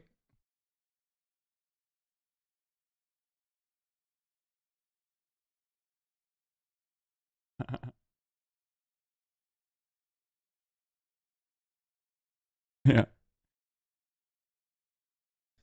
Those if mods just ignore their rule too. I don't fucking know what it is, but almost certainly gonna get removed anyway. Yeah, no shit. It's probably fucking straight up politics, right? I mean, I suspect.